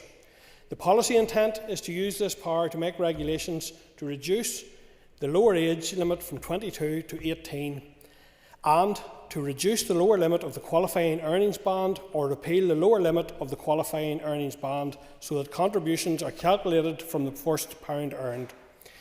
This is, members, a very small bill of only 2 clauses, but as I have just outlined, it has potential far-reaching implications, particularly for young people of working age. During committee stage of the bill, members of the committee asked officials about the plans the department had to evaluate the changes once the bill was in operation. Members were informed that the department would use tools such as labour market surveys and impact assessments, and while these were seen as useful measures, members impressed upon officials the need to be proactive in their evaluation to ensure that unintended consequences, such as those we heard from the University of Stirling in relation to clawback of increased costs by employers, would not occur. The committee then discussed the possibility of an amendment to the bill which would place an obligation on the department to ensure that a review of the impacts of the legislation is carried out within 3 years of the powers of the bill being used. The committee asked the department officials if they would be prepared to accept this proposed amendment and to bring it forward from the department forward to consideration stage. The Minister responded to say that he did not think the proposed amendment was required and the department could consider providing the committee with a review of the impact of the implementation of the measures of the bill 3 years after introduction, based on the monitoring of automatic enrolment it currently carries out via the annual survey of hours and earnings, known as ASH, and any other statistics available at that time. The committee was somewhat disappointed and felt that a commitment to produce the report wasn't strong enough, as a future minister may not follow on that commitment, and indeed that a future committee may not necessarily recollect that such a commitment had been made, and therefore may not give it the appropriate prioritisation in terms of post-legislative scrutiny that committee felt would be required. The committee therefore decided to bring its own amendment, which is before us today. We understand the argument that this is a parity bill and that such a measure does not exist in the corresponding British legislation. However, just because it is a parity bill does not mean that we cannot make amendments and tailor it to ensure that we have a report on how the legislation is working in practice here on the ground. The Youth Assembly's engagement with the committee also underlined how interested young people are in understanding and contributing to decisions made here which will affect them for many years.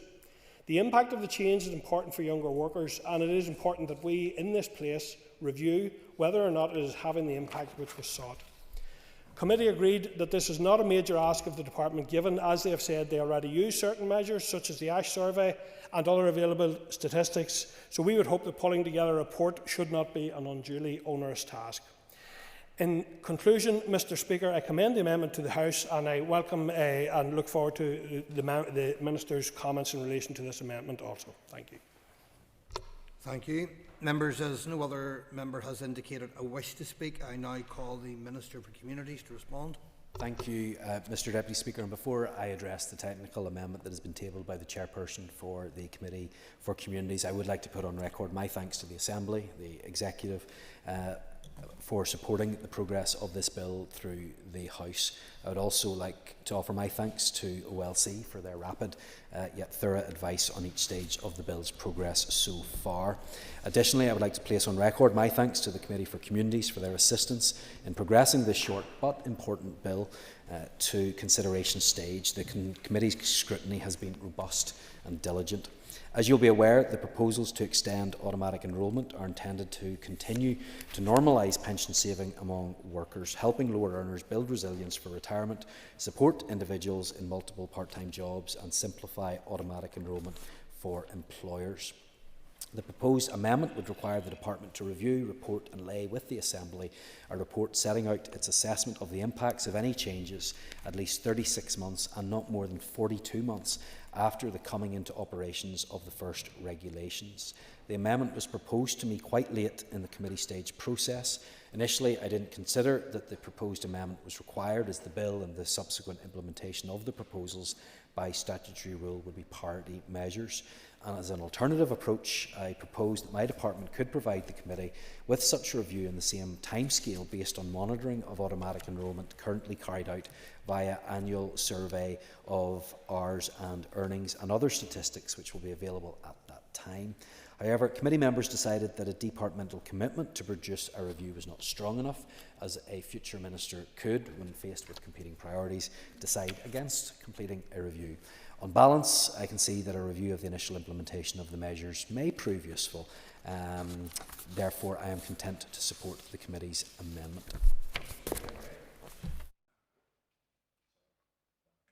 Sorry, there's no time to give way because the Minister has finished speaking. Thank you, Minister, for that. I now call the Chairperson of the Committee for Communities to wind. Speaker, I rise as Vice Chair of the Communities Committee, just to wind in relation to the committee's amendment. Can I thank the Minister for taking the time to listen to the reasoning of the committee members and the rationale for the committee's amendment. At committee stage, the committee did have a majority view that we didn't think that this was a significant request, and we thought it would also help keep a necessary focus on post-legislative scrutiny too for the next committee. We are pleased to note the Minister's change in position and remain keen to take a proactive approach to our post-legislative scrutiny role too. So I welcome the contribution of the Minister made this morning and urge members to support the committee amendment. Thank you. And thank you for that. Members, amendment proposed after clause 1. Insert new clause, report on the operation of powers affecting age and qualifying earnings, as printed on the Marshall list. The question is that Amendment 1 be made and the new clause be added to the bill. All those in favour say aye. Aye. Contrary, of any no. The ayes have it. The ayes have it. Members, no amendments have been tabled to clause 2.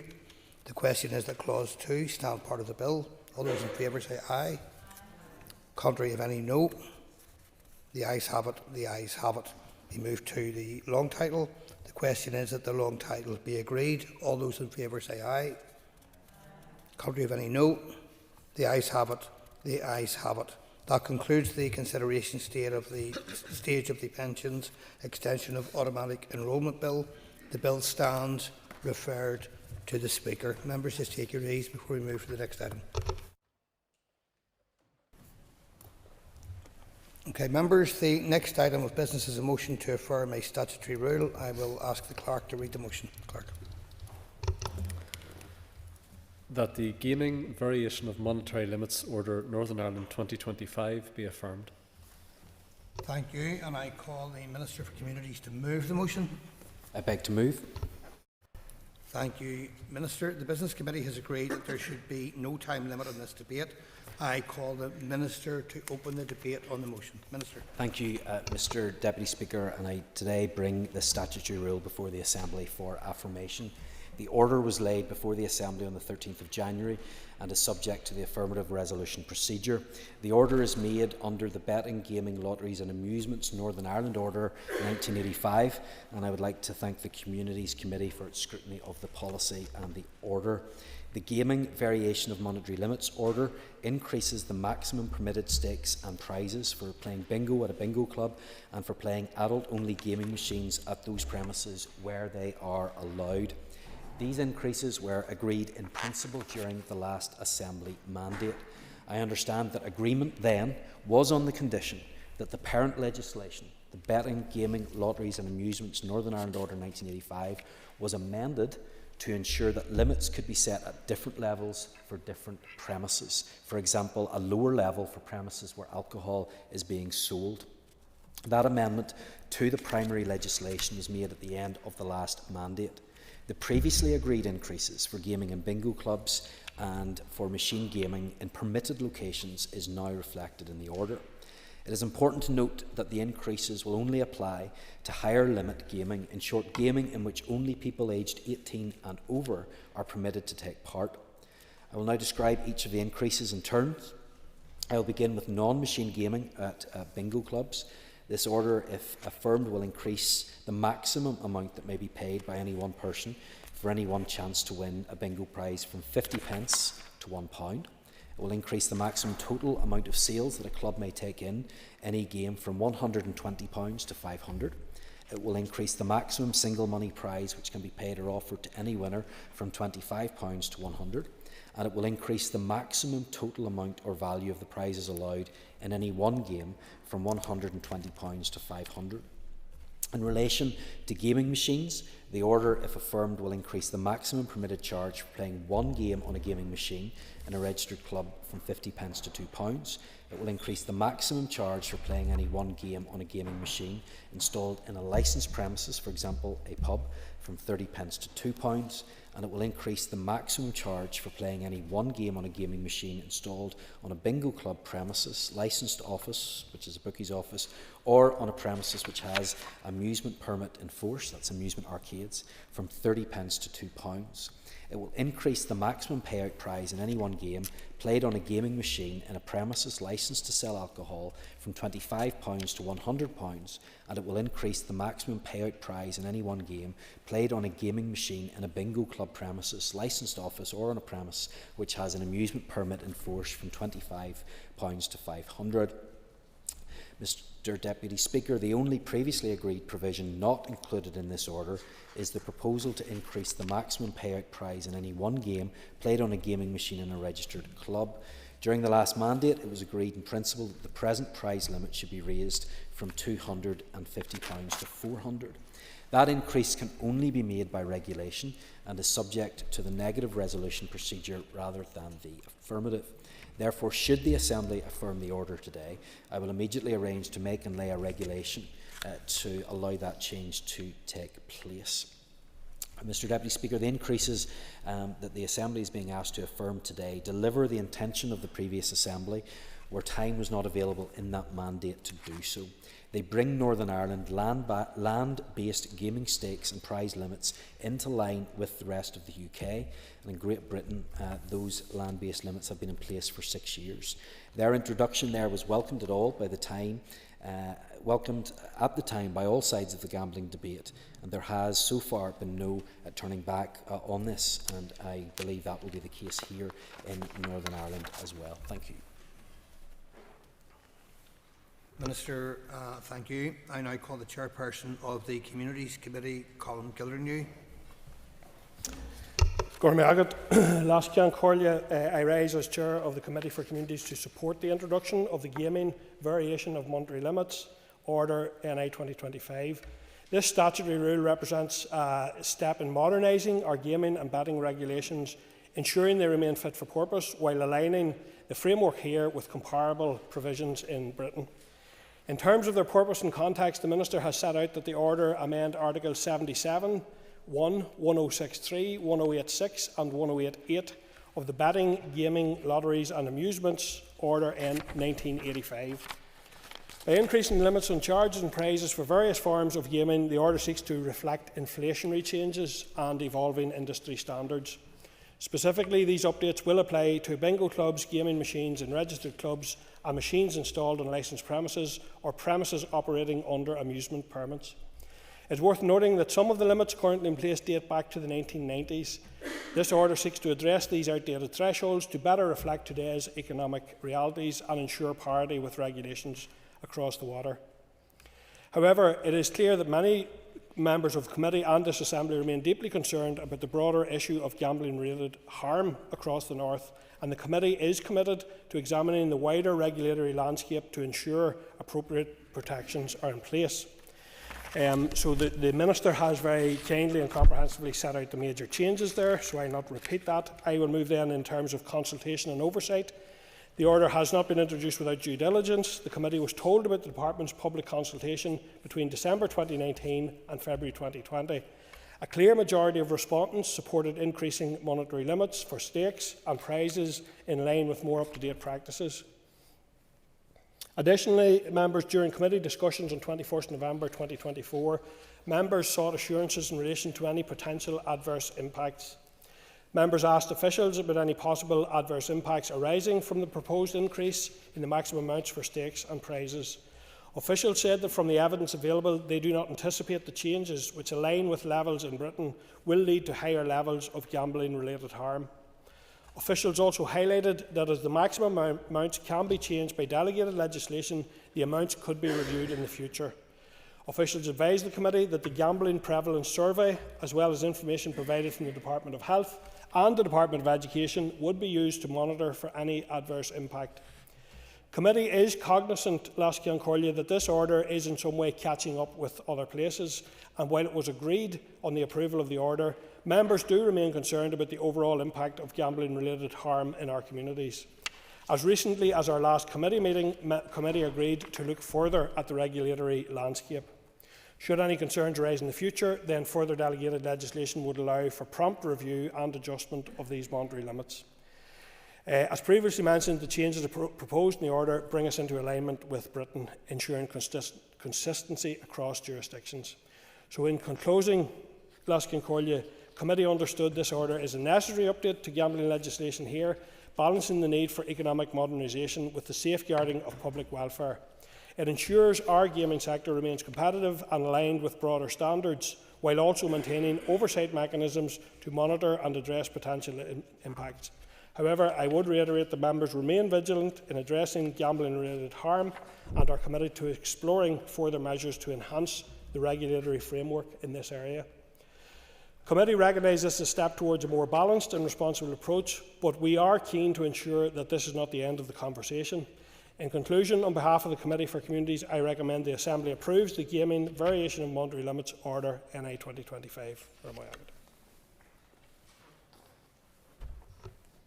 Call Matthew Till. Mr Deputy Speaker, I rise today to speak about what is a modest change to the law to increase stakes in bingo halls and other premises where gambling happens. First of all, worth saying that gambling and gaming is I'm not opposed to it. In fact, over the break, I won a few quid on the in the King George, the big race that happens on Boxing Day or St Stephen's Day, and I put a couple of quid on it, and I won. I come from Downpatrick, which is a town that has proudly has a racecourse, and it's one of the 2 racecourses in the north. I am somebody who thinks that it can be a fun and an entirely legitimate way for people to enjoy themselves and particularly enjoy sports, and also for community organisations, sports clubs, to raise necessary funding. It's completely critical for sports clubs, community groups, GAA clubs, whether it's bingo or local lotteries. So I understand why these measures are being taken, but it is really important to say it's happening in the context of a motion which is happening later on today, which is on gambling-related harm. When we had a bill in the previous Assembly mandate, we were told by the then Minister Deirdre Hargey that there would be more ambition in terms of tackling gambling-related harm. The motion that we're debating on an all-party basis, so every single one of the 5, the official opposition and the 4 executive parties, have all signed up to the text of that. That specifically talks about it being a public health crisis. Now, I don't think that modest increases, but they are 4 or 5-fold in some cases, to potential winnings in terms of people who are playing bingo or playing gaming in a community context is going to be the end of the world, and it's not necessarily the root of the problem in terms of gambling-related harm, which is often from people's phones, and particularly young and middle-aged men, people about the age of myself and the Minister. He might not like me describing him as that. Yes, perhaps he's a little younger than me. Well, indeed, absolutely important to make that distinction. But the important point is that people are waking up in the middle of the night with addictions, gambling away their life savings on devices, and it is causing marital breakup, suicide, desperation. There are people in this chamber who've experienced some of that personally, and they've talked convincingly about it. But there's a mismatch at times in terms of our ambition in this place. 3.5 years ago, we debated the previous substantive piece of legislation, and the purpose of that legislation was to open up bookie shops on a Sunday, and that was one of the most important, or one of the biggest things that it did, was to open up bookie shops on a Sunday, and in a sense that was fine, because that was, again, bringing into line with England, Wales and Northern Ireland. Now, I know, yes, we'll give it to the Minister. The member giving way, and I agree with some of the points that he has made, but would he accept that this was part of a larger package of reforms back in 2021? So as a result of that legislation, we now have a code of practice that will be coming in that will apply to gaming machine operators in a way that it didn't before, that it will be an offence to cause, invite or in any way permit a person under 18 to play a high stakes game, and that there will be a new offence of cheating or fixing machines or attempting to cheat. So we have to take this in the round, as well as some other things which I'll come on to later on, because we know our interventions can't be too long, but this has to be seen in the round of the agreement that was made at that time, and we do have measures in place that will make a difference. I'm not seeking to attack the Minister here on this. This isn't what this is about for me. I know we're the opposition, but I do think there's a disjoin here in this chamber. I've made this point consistently. I made it yesterday when we were debating certain matters. The public out there want to know what we're doing to actually deliver on their priorities. When they see us debating an all-party motion on gambling-related harm and calling it a public health crisis, when earlier on in the day our legislative intervention in relation to it is to increase the stakes or increase some of the payments that can be made, they are probably being, I would say, invited to question how serious we are and how joined up we are, because some of our rhetoric doesn't often match the legislative action. I acknowledge, as the Minister said, some of this was agreed to in 2021, but it's also the case, and I've just had a look at Hansard, that when the Minister moved that, his predecessor moved that bill, she said that the bill was not sufficient. She acknowledged that more needed to be done. That was 3.5 years ago, and in the 3.5 years, lives have been lost.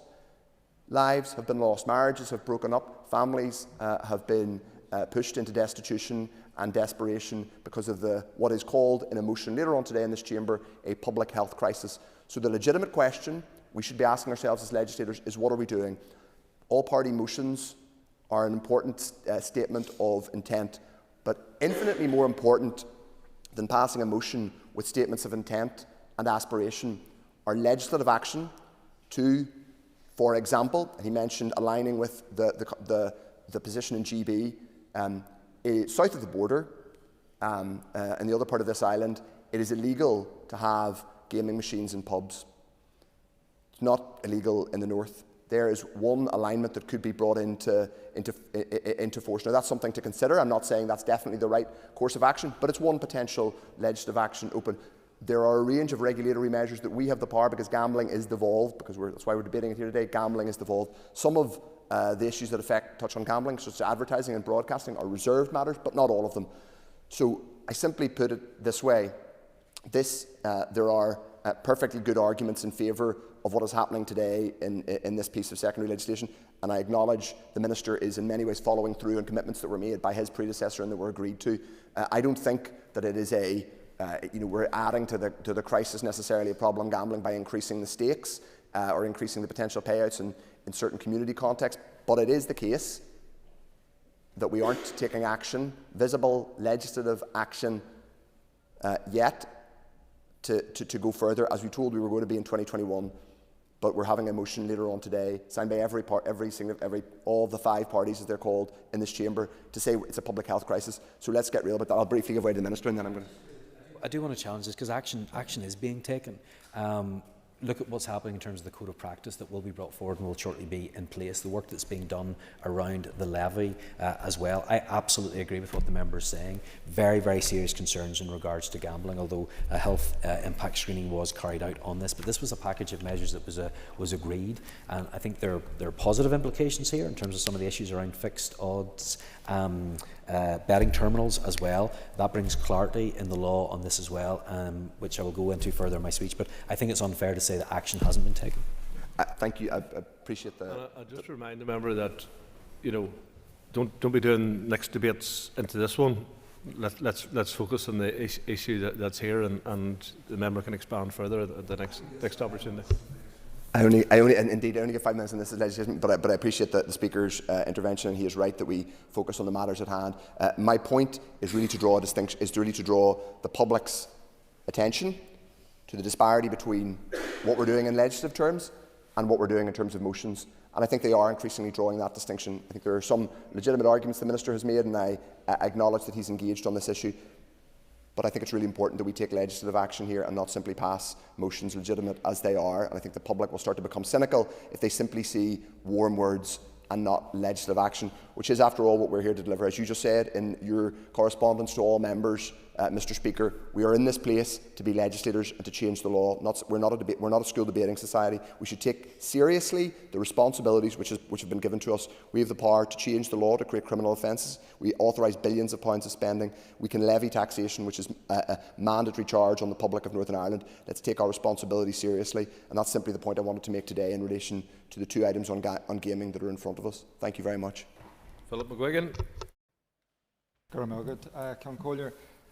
And I mean, there's an awful lot of what the previous speaker said that I could find difficulty in disagreeing with. I mean, he talked about people waking up on their phones and gambling, and the protections and legislation that is needed to protect that. And unfortunately, many studies have shown that the subject that we are talking about here in terms of gaming and machines are the gateway for many into much more serious types of harm with relation to gambling. So it is important that we get this right. I understand that this amending order is an attempt to align regulations on gaming machine stake and prize limits with those in Britain. FOBTs, fixed odds betting terminals, as they're shortened to, were classified as B2 gaming machines in Britain, and following the stake reduction in 2019 from £100 to £2 maximum stakes, were classified as B3 gaming machines. There is unfortunately lots of evidence of the widespread unlawful operation of electronic gaming machines, including fixed odd betting terminals here in the north. 2 decades of illegal use of electronic gaming machines in offering stakes, prizes, and the number of gaming machines that well and exceed what is allowed under the 1985 order. And in correspondence between myself and a PSNI Assistant Chief Constable, in a letter sent to me on the 31st of March 22, he acknowledged, I note your comment that many bookmaking offices here operate more than 2 gaming machines, and we understand that all FOBT gaming machines operated by them have stakes and prizes well in excess of what is permitted. So we have evidence of the previous legislation, unfortunately, being abused by some who operate gaming machines. For members' information, the maximum stake and prize limits for electronic gaming machines legally operated in licensed premises in the north are currently significantly lower than Britain. The maximum stake here, as the Minister has outlined, is 30 pence, with the maximum prize limit set at £25, with a maximum of 2 gaming machines per premises permitted. So under this order, these stake and prize limits for gaming machines operated in bookies will tomorrow, if agreed, increase to £2 with a £500 prize, respectively. However, the number of gaming machines permitted will remain at 2. This new order is a tacit acknowledgement, I think, from the Department that members of the NI Turf Guardian Association, which represents bookmakers, are, unfortunately, some of them currently operating outside our gambling laws. This is backed up by evidence in an investigation report by FACT, a leading due diligence provider commissioned on behalf of law firm Lewis Silkin. Dated 1st of August 2024, this report reveals that licensed bookmaker premises in Newry, Ballymena, Belfast, elsewhere are operating up to 4 electronic gaming machines, offering maximum stakes of £2 with a prize of £500, well above what was permitted. Departmental officials' advice to the Communities Committee is that this order will not increase the current levels of gambling harm, and that may be correct. However, it is clear that certain historical and current levels of gambling harm would have been lower had the 1985 order been enforced.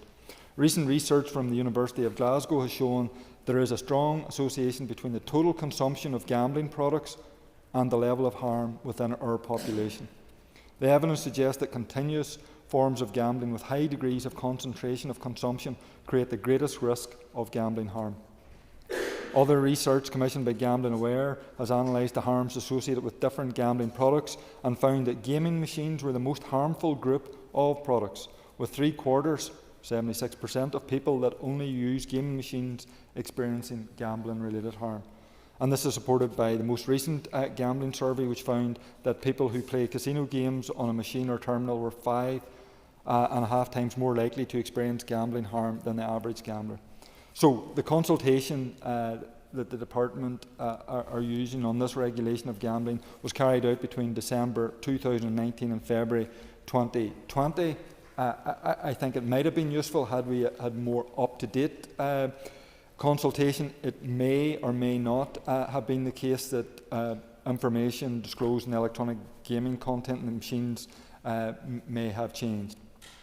The Westminster Gambling Reform APPG recently conducted an investigation which highlighted that stakes in excess of £2 per spin are being facilitated on electronic gaming machines, classified as B3 machines by Britain's Gambling Commission, by game within game and premium play aspects. So, whilst we may be moving to have similar legislation, we just need to keep our eye on enforcement, because that is vitally important.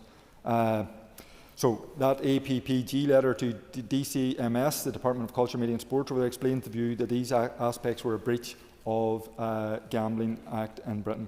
So we need to ensure that when we set legislation, we look very carefully at all the arguments, not just those being made with and from the industry and which favour the gambling industry. We need to equate and even elevate the public harm to the profit, and that I obviously will touch on in greater detail in the debate in the afternoon.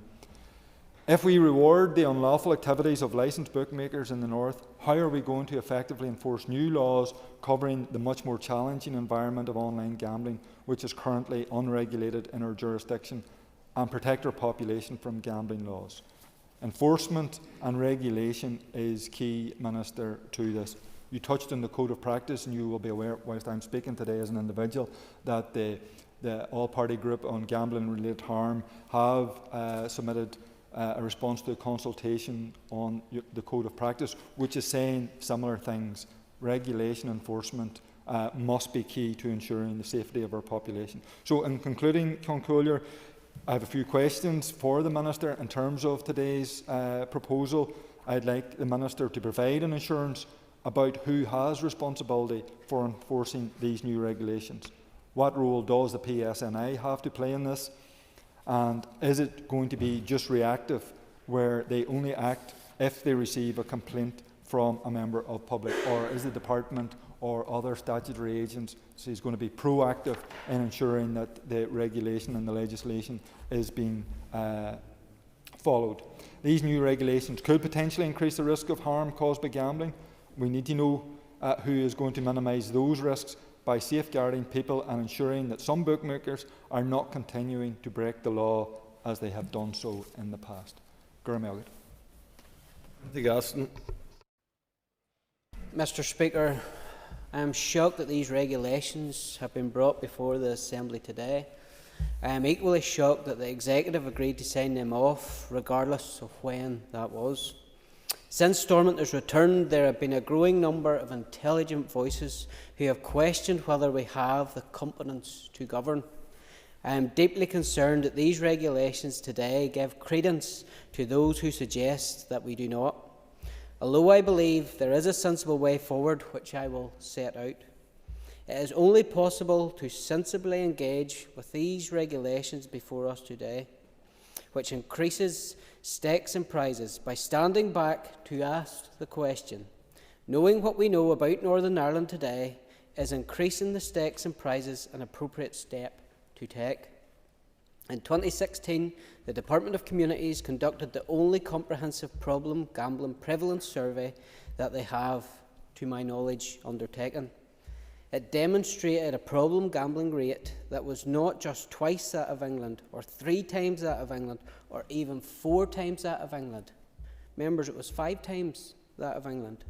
In other words, the people of Northern Ireland, our constituents, were 5 times more likely to suffer from gambling harm than people in England. Since that time, the UK Government has conducted a further problem gambling prevalence survey, demonstrating that problem gambling in England has deteriorated further. In this context, if we are to act responsibly, unless and until we have robust data to the contrary, we must adopt the precautionary principle and assume that things have similarly deteriorated here in Northern Ireland. In this context, what do these regulations do? Today you have the opportunity to go into a bingo hall or licensed amusement premises and you can spend 30 pence on a gaming machine to play the game once with the enticement of the probability that you might win £25. It was in that context that our problem gambling prevalence figures were 5 times worse than those of England. Yet today we are asked to sweep that away so that vulnerable people in our constituencies can go into a bingo club or licensed premises and spend £2 on a gaming machine to play it once with the enticement of winning £500.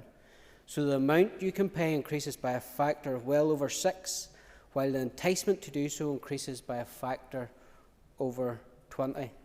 This is revolutionary. It is not a far-off event. Article 1 states that this order shall come into operation on the day after the day on which it is affirmed by resolution of the Assembly. In plain English, if we vote for these changes today, they will come into effect tomorrow. By Friday, you may find yourself confronting the socially destructive implications of permitting a dramatic increase in stakes and prizes. Members will do so against the backdrop of knowledge that the last time the Department looked at this issue, we found that our problem gambling figures on the basis of the old stakes and prizes, not the new ones, remember, were 5 times that of England. Let's not forget, research demonstrates that gambling machines are 10 times more likely to be located in deprived areas. You might be happy to go to bed tonight having voted for that, but I certainly am not. Now, of course, I know the Minister's justification is that the Department conducted a consultation in response to which consultees said that the stakes and prizes should be brought into line with those of Great Britain. Some might say, is it not odd that I, as a unionist, should oppose this? Members, competent government requires us to have the capacity to have regard for more than one thing at a time, and there are 2 additional considerations that we need to keep in view in coming to a proper view of these regulations here today. In the first instance, it is important to remember that Northern Ireland is unlike Great Britain because it does not have a dedicated gambling commission, and the levels of protection afforded people in Northern Ireland are much less. In this context, it makes no sense to expose the people of Northern Ireland to a higher level of risk as in GB, when the people of Northern Ireland are not also afforded the same levels of protection. In the second instance, those responding to the consultation did not just say that the stake and prizes should be in line with those in Great Britain.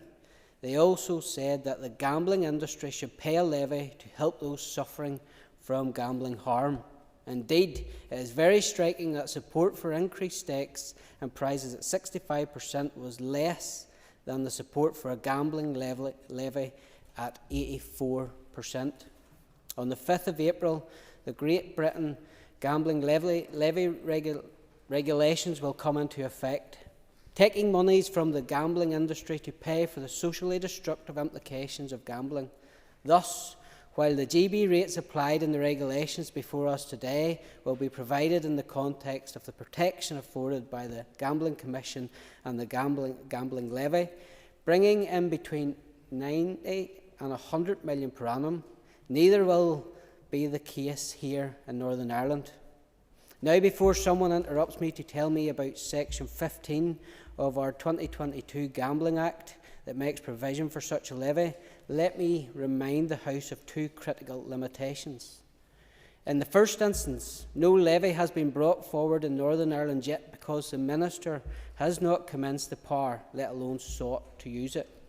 The 2022 Act states at Section 17(3), Sections 7, 13, 15 and 16 come into operation on such day or days as the Department for Communities may by order appoint.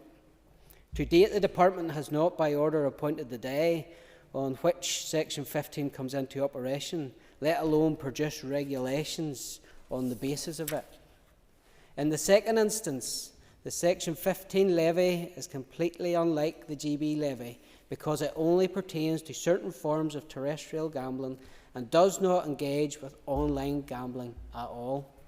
If we aspire to govern competently, we must recognise that we cannot blindly seek to bring the risks facing those vulnerable to gambling harm in Northern Ireland into line with the risks experienced in Great Britain when we know full well that the people of Northern Ireland do not enjoy the same protections. Not only that, but Northern Ireland's people are about to be subject to less protections from the 5th of April on account of the GB gambling levy. Some might like to stick their heads in the sand and pretend that the only relevant point of comparison is stakes and prizes, but the public know that isn't true. What are we going to do about it? I propose that, at the very least, rather than voting to expose some of the most vulnerable people in our society to greater vulnerability tomorrow, that we have reason to believe that they are already 5 times more vulnerable than those in England, that we should not pass this legislation today. I propose that we keep it back, and if it is to pass, we only do so at such a time that we can be sure that the people of Northern Ireland are afforded at least the same levels of protection as those of GB. At the very least, we should wait until the Minister has commenced Section 15 of the 2022 Act and developed the regulations to give effect to our gambling levy. He could then return to the House with these regulations and the gambling levy regulations in the same day. Until that time, it would be grossly irresponsible for this House to vote on these regulations, let alone approve them. Jerry Carl. Speaker, I don't know if it's a declaration of interest, but somebody would be somebody who occasionally does engage in gambling responsibly. But just to say that, and I also recognise that it is something that is a pastime for people, but something that has wrecked working class communities in particular, and lives, and people in this building who have spoken about it before. More on the next point later, but I am concerned about the prevalence of gambling companies and the profiteering of them. I mean, how many sports organisations, football teams, other teams have gambling companies emblazoned on their jerseys, so I'm concerned about that. Certainly don't support a prohibitionist approach to this issue, Mr. Speaker, but I'm obviously one that focuses on supporting people who are addicted and who have come to harm through gambling. But I am curious, the Minister mentioned something about a health review or a health screen, I think the word he used, of this order was carried out. And maybe ask him to expand upon that, because I'm not sure how those who have addiction and are addicted to gambling, I'm not sure how they're protected by this order. So if the Minister can expand upon that to allay some of those fears that I am sure others out there have, that would be helpful. Thank you. Minister. Thank you very much, Mr. Speaker, and can I thank all of the members that contributed to the debate today and for the points that they have raised. And I do want to address those. And first of all, I think it would be important to put on record again the fact that this is an overall package of measures that we had agreed as an Assembly back in 2021 when these debates first took place. And I believe that considerable progress has been made in terms of dealing with the concerns that many people have expressed. I think it is important to note that we now have an offence in law, that it is an offence to cause, invite or in any way permit a person under 18 to play a high-stakes gaming machine. There will be a new code of practice that, as the member Mr McGuigan has stated, has been consulted on, and that will apply to gaming machine operators. And of course there will be a new offence in regards to cheating and fixing machines or attempting to cheat. These together, along with the legal certainty that this order brings, I believe will be beneficial, because the fixed odd betting terminals that are currently in place, there is some concern in regards to the legal position around them. There is concern in relation to what their maximum stakes and prizes actually are. There's an understanding, I believe, that there's a voluntary practice that those are reduced, but there will be additional clarity now that we have. We have advice from DSO. We obviously have the Supreme Court decision as well, which will limit that to a maximum stake of £2. I want to just pick up on some of the issues that were addressed, first of all, by Philip McGuigan. He raised a number of issues. One of them was in relation to illegal machines, and that feeds into the broader issues that he raised in relation to enforcement and responsibility. It is absolutely right that we make sure there is a proper framework in place, and I believe that's what we have now done. Enforcement will be up to the PSNI, and I do want to make sure that the limits that we see are enforced, and that illegal machines, if they exist and they are in places where they're not allowed to be by the law, that action is taken by the police. And certainly if we receive any information as a department about behaviour that is against the law, of course we have a responsibility to make sure that that is reported, and we absolutely will keep an eye on enforcement, because I think that's the really important point that was raised today. We need to make sure that we have enforcement of the laws that are in place, and I think it's important that is on record.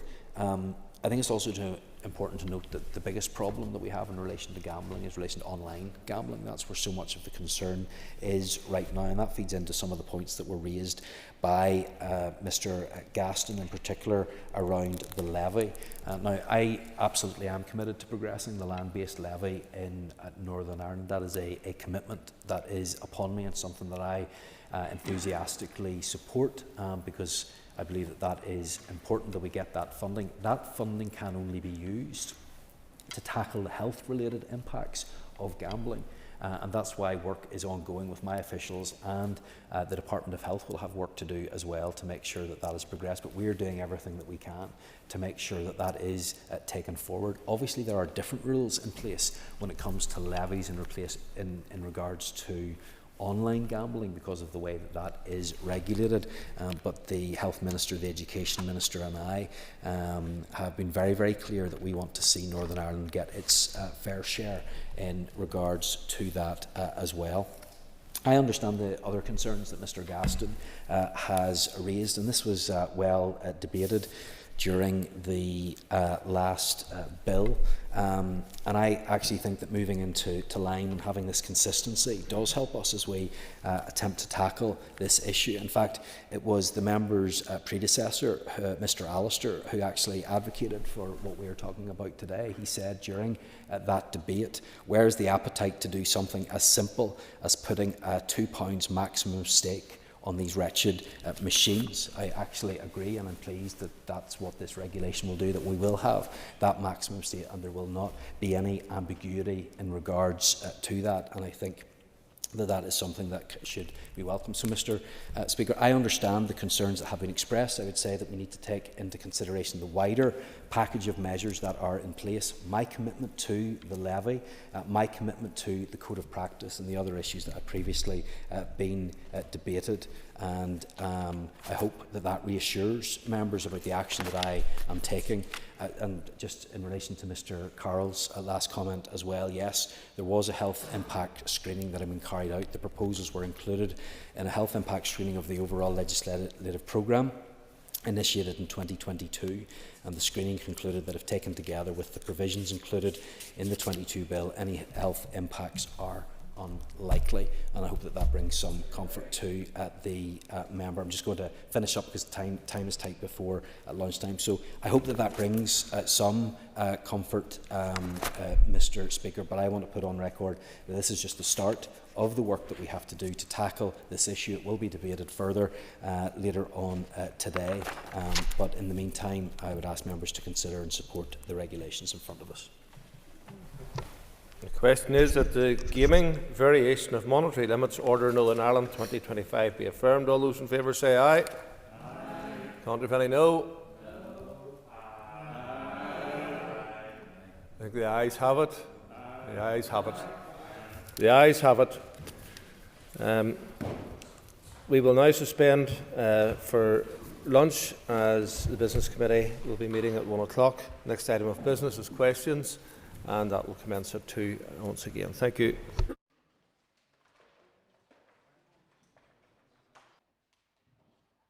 Okay, members, we move now to questions to the Minister, and call Diana Armstrong. Thank you, Mr. Speaker. Question 1. With the Speaker's permission, I will answer questions 1 and 10 together. The Department of Health was provided with a resource DEL budget of £7.7 billion in 2024-25. In addition, the Department also received a further £479 million during in-year exercises. The 2025-26 draft budget proposes a resource budget of £8.4 billion for the Department of Health. This is an increase of £672 million, or 8.7% compared to the 2024-25 non-ring-fenced resource DEL opening baseline. The financial package that accompanied the restoration of the Executive included £34 million specifically for health waiting lists in 2024-25. This was provided as a ring-fenced allocation. Similar funding was not provided by the financial package for 2025-26. In order to provide the Health Minister with the maximum flexibility in managing his budget, I have not proposed further ring-fencing of funding for waiting lists or care packages in 2024-25 or 25-26. Whilst this is something that could be considered as part of the final budget following the consultation exercise, this would either require ring-fencing part of the current budget proposed for the Department of Health, reducing the flexibility available to the Health Minister, or reducing other departments' budget allocations. Anne Armstrong. I thank the Minister for her response. She will be aware, however, that the most recent allocation of £7 million in January monitoring fell short even on the allocation needed to deliver pay parity for our health workers.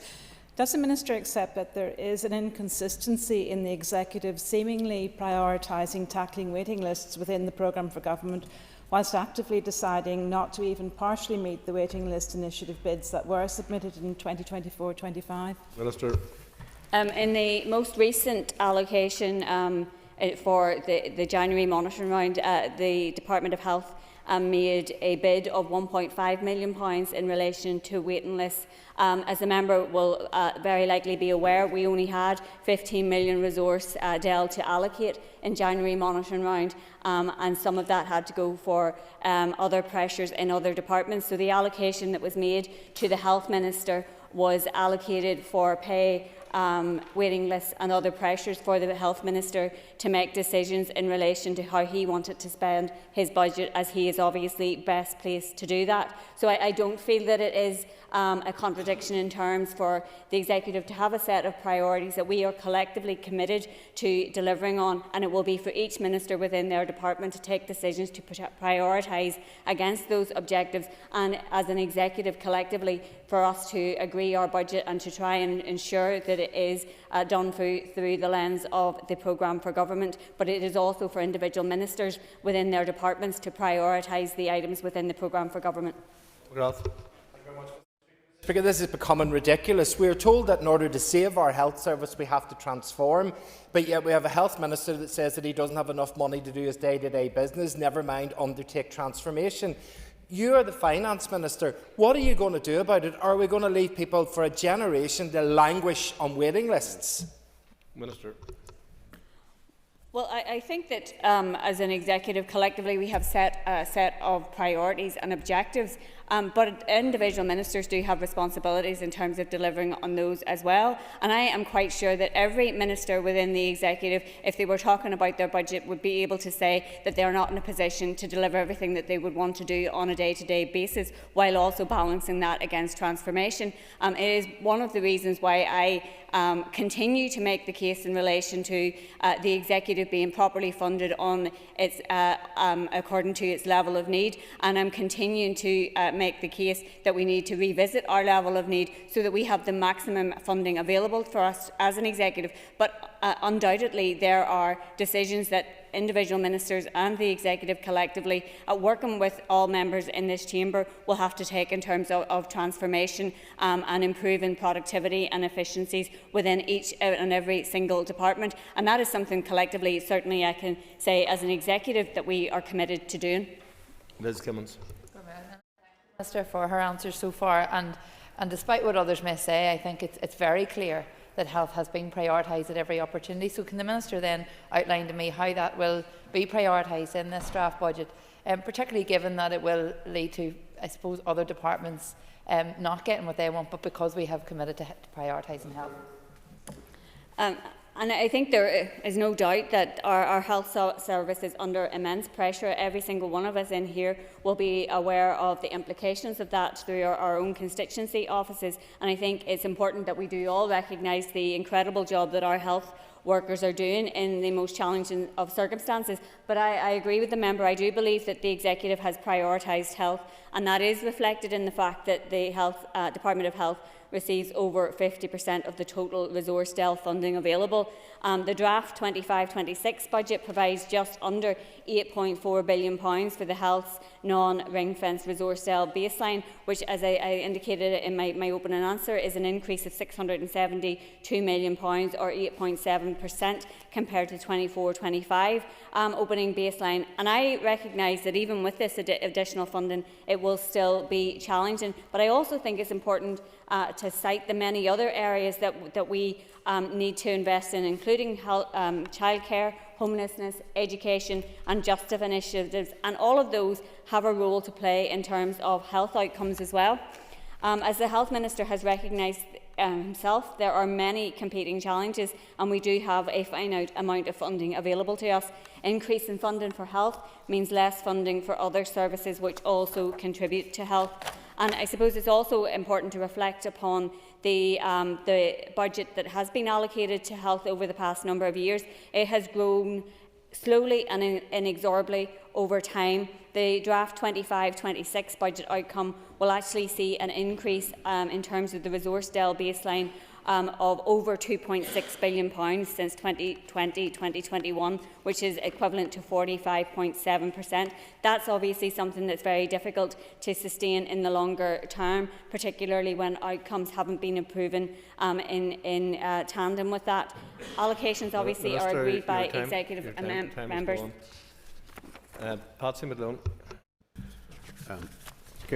Case number 3, Coleraine. I have met with the DAERA Minister on several occasions since becoming Finance Minister to discuss funding for his department, including in respect of the issues at Loughney. In addition, the Executive has met collectively to discuss budget challenges, including in November 2024, prior to agreeing the draft 25-26 budget, during which all ministers had an opportunity to highlight their key budget pressures. Minister Muir has also shared the Loughney Action Plan with the Executive in July, which was discussed and agreed at that point. The protection of Loughney and the surrounding environment is a key priority reflected in the draft programme for government. Despite significant financial challenges being faced, I was pleased that the Executive agreed to allocate to DAERA 1.5 million resource DEL and 1.6 million capital DEL in June monitoring to support actions relating to Loughney. and an earmarked capital allocation of £12.7 million has been made to DAERA to support just transition as part of the draft 25-26 budget. I understand that among the projects that this will support will be one that relates to the sustainable use of livestock slurry, which aims to reduce excess nutrients, particularly phosphorus, entering into the agri-food system. Mr. Malone. Thank you, Mr. Speaker, for your... Advise me, please, what collaboration or coordination is going on between the likes of the departments and indeed the executive to help rectify issues emanating from Department of Infrastructure, sewage disposal works, and what support has been aligned or given to that department to attempt to address those major issues? Minister. Yeah, and I can assure the member that those engagements are ongoing between individual ministers and also as an executive as a whole. And in terms of supporting the actions in relation to, for example, NI Water, additional funding has been made available to the Department for Infrastructure, and there is a collective understanding of the need to do that, both from the perspective of investing in our wastewater infrastructure, but also from an environmental perspective. I don't have figures in front of me in relation to those allocations at the minute, but I can assure the member that it is something that as an executive we take incredibly seriously. John Buckley. Thank you, Mr. Speaker. Quite often when we talk about Lough Neagh in this place, it's through the environmental lens, and whilst important, it's often used as a stick to beat the rural farming community. Many farmers within my constituency in Upper Bann has had their land destroyed for many years with flooding associated with Lough Neagh, largely due to dredging issues from the Department for Infrastructure. So can the Minister ensure that any additional funding allocated towards Lough Neagh takes into account value for money and that farming is also included in the wider discussion? Minister. Yeah, and I can assure the member that balancing the interests and recognising the importance of our farming and agricultural community in respect of dealing with some of these challenges and the really important role that they do play in supporting actions to protect our environment is something that the executive is very alive to and has been part of the discussions. Obviously, we do have the Lough Neagh Action Plan, which has been agreed by the executive, and there are a number of initiatives under that which will be taken forward. But I think that balancing those interests is going to be really key, and I think that it is important that we do reflect upon the role that our farming and agri-food community play, particularly in terms of our economy. Nicola Brogan. Thank you, Mr. Speaker, and I thank the Minister for her answer. Outline how the 2025-26 budget is going to support agricultural funding. Let help. Minister. Well, as the member will be aware, and all members will be aware, Treasury removed the ring fence of funding towards our agri-food and farming funding in 25-26 as part of the spending review. I was keen to see that appropriate funding would be provided to farming communities, and therefore I recommended that an earmarked allocation of £332.5 million was provided to DAERA for farming and fisheries support payments. I hope that this important support will continue to be earmarked in future budget exercises to ensure that appropriate funding is provided to this important sector, and that was something that the Executive collectively supported. I also proposed that a capital allocation of £12.3 million for just transition to provide further support to the farming sector. Owen Tennyson. Speaker, and thank you, Minister, for those answers. Minister, you referenced NI Water in your response and the fact that wastewater infrastructure contributes to the blue-green algae issues that we see in Lough Neagh. Do you share the Minister for Infrastructure's assessment that the funding model for NI Water is sustainable and fit for purpose? Well, I think the Infrastructure Minister is well on record, and I listened to him responding to a number of questions in the Chamber yesterday in relation to NI Water's funding model. And I have to say I concur with the perspective of the Infrastructure Minister in terms of wanting to ensure that NI Water is kept in public ownership and that there are no domestic water charges, and unfortunately other funding models do not support that particular perspective. Mr. Speaker. Minister. With the Speaker's permission, I will answer questions 3 and 14 together. I have been engaging with businesses from a wide range of sectors, including those in the hospitality sector, and have listened to the cost pressures that they are facing. I too am concerned about the planned changes to national insurance contributions coming in April, and have written to the British Government on the need for support or mitigations to ease the impacts. I have also commissioned Ulster University's Economic Policy Centre to carry out an independent sectoral study into the cost of doing business here. A terms of reference for the research has been published on my department's website. This research, which will include an assessment of the impact across sectors, will allow me to present as strong a case as possible to the British Treasury on this matter. In addition, my department, through Land and Property Services, offers a wide range of support schemes, providing £275 million of support to business ratepayers, alongside offering alternative payment options to assist those who need it with rating debt, and where 65% of the hospitality industry as a whole is in receipt of support via the Small Business Rate Relief Scheme. I have also written to executive colleagues to encourage them to ensure their departments and arm's-length bodies are doing everything they can to improve prompt payment performance to businesses. Rest assured that I will do all that I can to press for the needs of the hospitality industry to be addressed. Mr. Middleton. Thank you, Mr. Speaker, and thank the Minister for her answer. Minister, recent reports have indicated that there has been a record jump in the number of UK businesses in critical financial stress, according to insolvency specialists. Minister, businesses are in dire need of support and are feeling that they're taxed to death. When will this report be published, and when will it be completed? And most importantly, when will we see proactive steps to support our business community? And I thank the member for that question. One of the things that I was very exercised about when commissioning that research is that we would have it in a timely manner, and it's really important that we have the evidence base to inform the spending review, which is scheduled for June. So the piece of research will be concluded in a report to me by the end of March.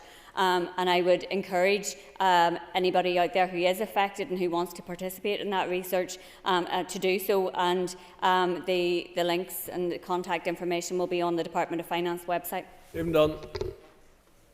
Mr. Speaker, and thank the Minister for her answer. And I do welcome the research being provided and on the review as well of the small business rates relief. However, for some it'll take some time obviously before these reach their conclusions, and for some it'll be too little too late. What further assurances can the Minister provide to business owners in my constituency who have had to lay off staff, and what support can be provided? And also, can you please let us know if you will accept my recent invitation to meet with members of the hospitality sector within my own constituency? Thank you. And I thank the member for his question, and also for the invite, which is currently being considered by officials. And in respect of the issues facing businesses, it is something that I have had representations made to me by both business representative bodies, but also individual businesses. There's clearly a lot of pressure from the cost of doing business crisis, inflationary increases across a whole range of things, from insurance to energy to costs of goods and services. So there are a lot of pressures on businesses, and it was important that we have an understanding of what those pressures are, and any particular impacts that businesses here in the north are feeling that are differentiated, I suppose, from those in Britain or in the south, and that we are in a position then to be able to make a case that is specific to here, and businesses perhaps even in individual sectors here. I met with the hospitality sector last week, and one of the key issues that they were raising was in relation to VAT, and that there is going to be that increased differential between north and south in coming months, which will make it competitively less advantageous here in the north for some of those businesses. So that is something that I have committed to engaging with the British Treasury on. Thank the Minister for her answers so far. Minister, what steps have you taken to lobby the British Chancellor to support businesses who have been impacted by the increases in national insurance contributions? Minister. Well, I have written to the Chief Secretary to the Treasury in relation to employers' national insurance contributions. As I have indicated to others, I have received significant representation on that issue, both from businesses but also from the community and voluntary sector. And we, as a public sector, are going to face particular pressures in relation to that as well. And clearly, such a significant decision that was taken by the British Government in relation to a reserve taxation measure is not something that the Executive has the ability to mitigate against, and therefore the case that I have made to the Treasury is they need to meet the costs in full for the public sector, and that they should put in place mitigations for those in the community and voluntary sector and our small businesses, and particularly those in the community and voluntary sector who are delivering public services on behalf or in partnership with us as a public sector. Colin Crawford. Speaker, and I thank the Minister for her answers thus far. Minister, although already partially answered already, can I ask what proposals you have around reducing the burden on our SME sector in light of the FSB calls to support our economy? Thank you. And I thank the member for that question. And I suppose the key initiative that we have taken is commissioning that piece of research so that we have a full understanding of what the impacts are, and then any interventions that we can make to support businesses, they are fully informed. But more importantly, that we are able to make that case to the British Treasury in relation to the impact that the decisions that they are making are having on our small and medium businesses. And like, we are a small business economy, and we know how many people are employed by all of those small businesses in all of our constituencies, and the impact that this is going to have is going to be hugely significant. David Honeyford. Minister, can the Minister give us an update just on the strategic review of rates, but then when can business expect to see changes to the non-domestic rates coming through? So the announcement that I made before Christmas, and I suppose we have the domestic rating measures that we are looking at, but also the non-domestic rating measures. So the consultation in relation to the domestic rating measures will be launched imminently. And in relation to the non-domestic measures, so this year we have said that we are going to look at small business rate relief, and I think that's particularly timely in terms of the conversations that we are having here today, but also look at the rate relief for vacant properties. And what I'm really keen to do in that particular issue is to look at regeneration alongside that, and how we can do those two things together if there are any changes to be made to the vacant property rating reliefs, which I think that there is merit in doing so. So the work to go on to inform those two consultations is ongoing, and we will be launching those after the start of the financial year. Matthew O'Toole. Question 4, Mr. Speaker. So the draft budget for 2025-26 was agreed by the Executive on the 19th of December, with a 12-week public consultation launched on the same day. The public spending position, as the member will know, remains very challenging for 2025-26 in terms of both resource and capital spending. Despite the challenges facing us, the draft budget demonstrates the Executive's commitment to doing what matters most. It will deliver and prioritise additional investment in our public services and an economy that supports businesses to improve the lives of workers, families and communities. And I would encourage people to have their say and to contribute to my department's overarching consultation, which ends on the 13th of March. Mr. O'Toole. Thank you, Mr. Speaker. Minister, you've just said that a consultation, in the previous question, consultation on rates will begin in the new financial year, but in the budget 25-26, it hasn't been said clearly enough yet in this chamber. There's a rates increase for businesses. There's going to be a 3% increase in rates, in the regional rate for business. Isn't it a bit disingenuous for us to come in here and talk about how serious the issue facing businesses while we are slipping through a regional rates increase in the non-domestic rate, and has it been agreed by your executive colleagues? So I don't think that I would characterise it as slipping it through, because it was very clearly stated in both the ministerial statement that was published on the 19th of December and all of the budget documentation thereafter. And what it actually says is the budget 25-26, the draft budget 25-26 is predicated on those rates increases. What we have tried to do, and what we tried to do this year, was to look at where inflation is at and to try and stay in some line with that. And I'm very conscious of the pressures on businesses, and the member will be aware of the 5% increase that was proposed on domestic properties as well, and the differential was in recognition of the particular challenges that we are being made, or we have had representations made to us in respect of the cost of doing business. But the member will be aware, as will everybody else in this chamber, about the huge pressure that is on our own budget as an executive, and our ability, as many have commented on already in the course of this question time, our ability to deliver public services and the expectation of those public services of being good quality for all of the people that we represent. And that's the balance that we are trying to face here, or trying to achieve here, in relation to how we actually balance that budget and where the burden falls. And I am trying as best as possible to ensure that it falls on the shoulders of those who are most able to meet it. Cathy Mason.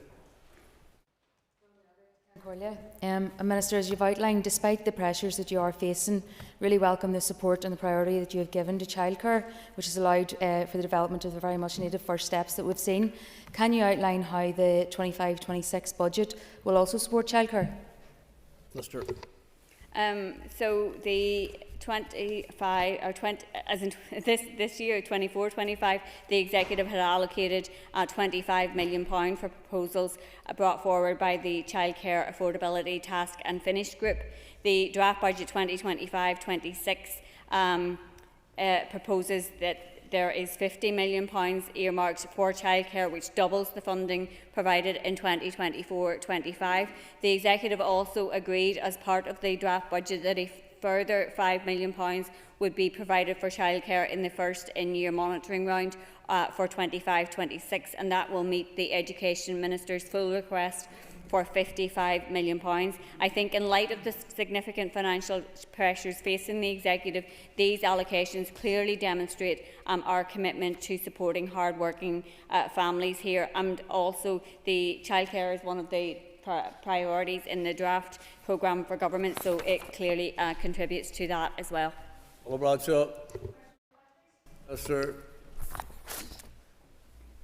The General Register Office within my department provides guidance to registrars in looking for the signs of possible forced marriage and reporting those to the appropriate authorities. This is part of a multi-agency approach to the prevention of forced marriage that operates across all sectors and involves agencies both within and outside government, including the PSNI, the courts, health trusts, schools and others. Action to prevent forced marriages is coordinated by the Forced Marriage Unit, a joint Home Office and Foreign Commonwealth and Development Office sponsored body. My department has previously inputted on legislative change to combat forced marriage and has worked with colleagues in the Department of Justice and others on this important issue through, for example, the development of guidance. During 2024, my department has developed policy on raising the minimum age of marriage from 16 to 18. This is in recognition that some child marriages can be forced. The Executive has agreed to include provisions in the forthcoming Marriage and Civil Partnership Bill that will extend the offence of forced marriage to anyone attempting to arrange the marriage of a person aged under 18.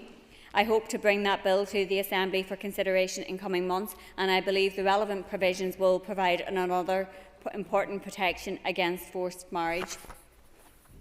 Paula Bradshaw.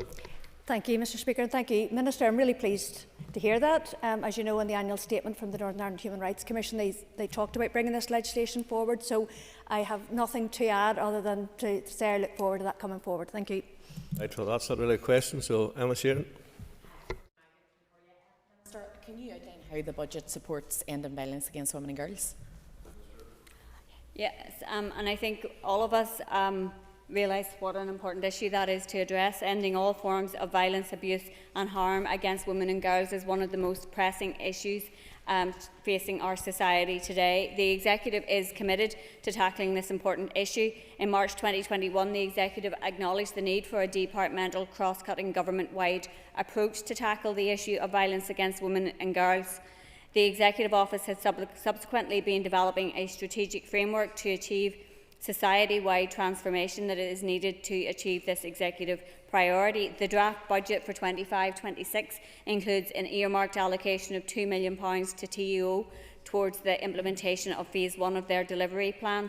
In addition to this earmarked allocation for TEO has set aside a further £1.2 million from its baseline to fund an Ending Violence Against Women and Girls Change Fund for community and voluntary sector organisations and a partnership with local councils. As part of this wider Change Fund, a Regional Change Fund initiative was announced on the 21st of January by the First Minister and Deputy First Minister, aimed at tackling violence against women and girls. And I would I think, just in response to Paula Bradshaw, that the legislation that we are bringing forward is an important part of that effort in terms of challenging violence against women and girls and bringing it to an end.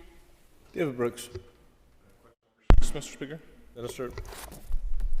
So I am keen to see this scheme taken forward as quickly as possible to give bereaved families the opportunity to have formal recognition of their loss. I want all parents and families who have suffered the devastating loss of a baby to feel that their grief is recognised. Primary legislation is currently being drafted, which will be the start of the process to establish a scheme here. I hope to introduce the Death, Stillbirth and Baby Loss Bill into the Assembly in the next number of weeks. We will continue to work with the Department of Health to specify the detail of this important initiative, to make sure that it meets the needs and expectations of the bereaved families and to scope delivery options. My officials continue to progress work on this at pace, and a more detailed schedule will be made available when this legislation has been considered by the Assembly. We have no further time for follow-up questions, so we move to topical questions. Call Matthew O'Toole.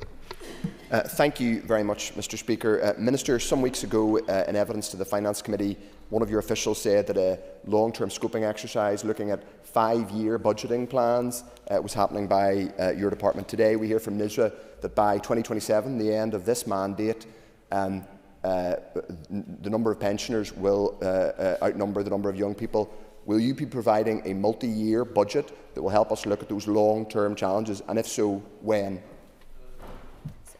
And I thank the member for the question, and I know he will be aware that one of the things that we committed to in the budget sustainability plan was when there are multi-year spending reviews that we will also do multi-year budgets alongside that, and he will also be aware that the legislation precludes us from doing a multi-year budget outside of those circumstances. So we are expecting a spending review in June, which will be for 2 years, and we have the preparations in place to respond and to do likewise and to have a 2-year budget in the first instance, and then the Labour government have said that they intend to review that every 2 years and to look forward on a 3-year basis. So that's the basis that I'm planning on, and I'm very keen that the work that is being undertaken in respect of the departmental plans will help inform that budgeting process and give us the ability to take that slightly longer term look at things.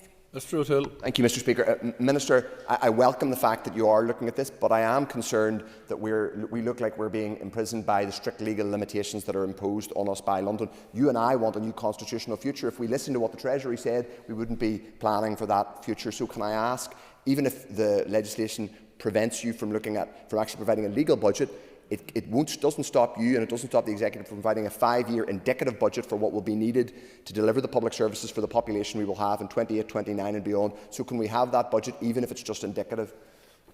So the departmental plans will have a forecast of what the departmental needs, and that will help us inform the budgeting process. So in that respect, we will be able to take that longer term look at things. But in terms of actually having an understanding of what our funding envelope is and being able to align that with our priorities, we are unfortunately tied to those spending review periods. But I do think that it is really important that that work is done so that we are able to plan to deliver high quality public services and to support a strong and thriving economy where everybody can prosper.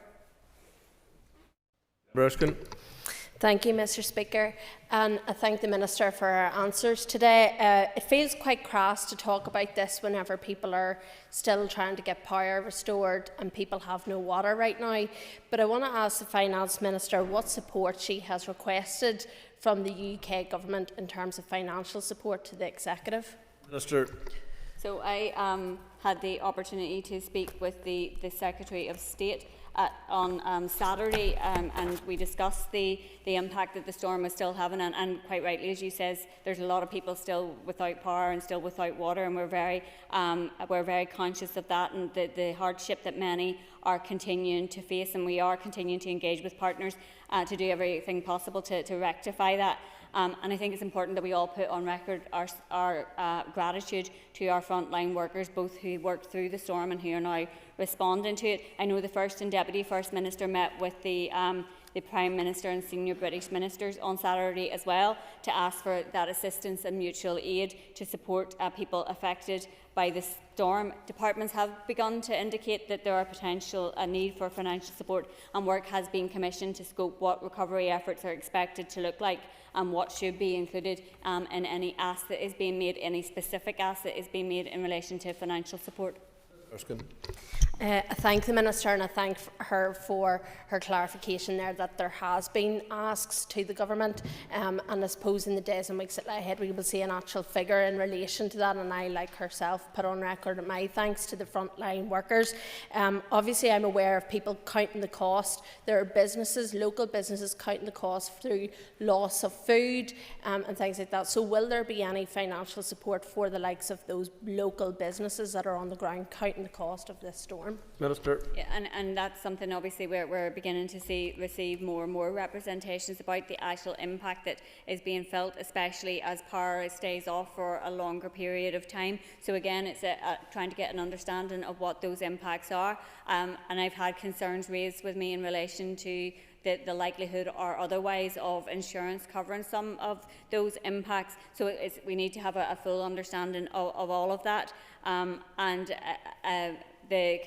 the representations then that we will make once we have a full understanding of what the financial costs are going to be. And I will be engaging with the Secretary of State later today again, and have been in correspondence with the Chief Secretary of the Treasury on this issue as well. David Honeyford. Thank you, Mr. Speaker, and I thank the Minister for the answers on rate relief and business rates earlier on. But just to take that on a little bit, does the Minister have any plans for a banded rating system within the 10-year strategic review of rates? So in relation to the rate relief, we have set out our intention to look at every single rate relief measure over a 10-year period, so that we are making sure that everything that we are spending money on is still delivering on its policy objective and is still fit for purpose. And in relation to the ones that we are looking at this year, we have representations made to us in respect of banded rate reliefs and other, I suppose, sectoral rate reliefs, even within the rate relief measures that we have.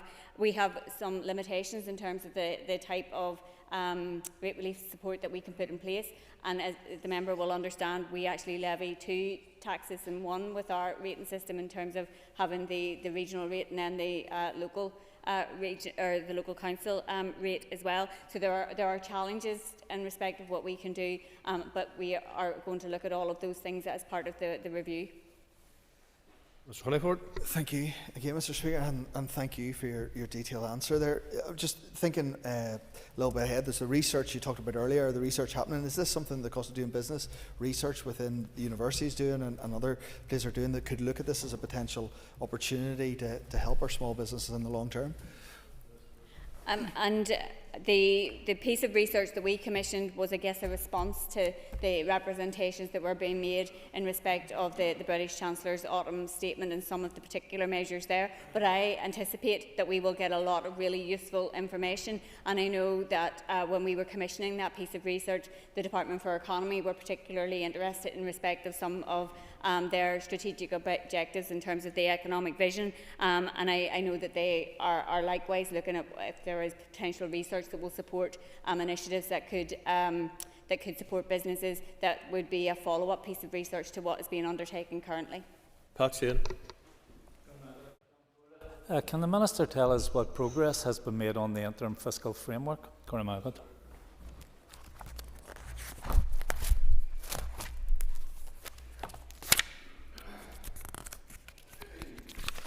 So, as the member will know, the interim fiscal framework provides new funding arrangements based around a new needs-based factor of 124%. That has resulted in an additional £431.4 million in funding through the Barnett formula for the Executive over this financial year and next. In addition to helping to stabilise our funding, my department recently published the Executive's Budget Sustainability Plan and established the Interim Public Sector Transformation Board to assess proposals for the £235 million ring-fenced transformation funding. Other commitments to be met in the near term included agreeing the mechanism of how the 124 needs-based factor will operate going forward, agreeing the relative funding per head methodology and developing an evidence base for a higher level of need than 124%.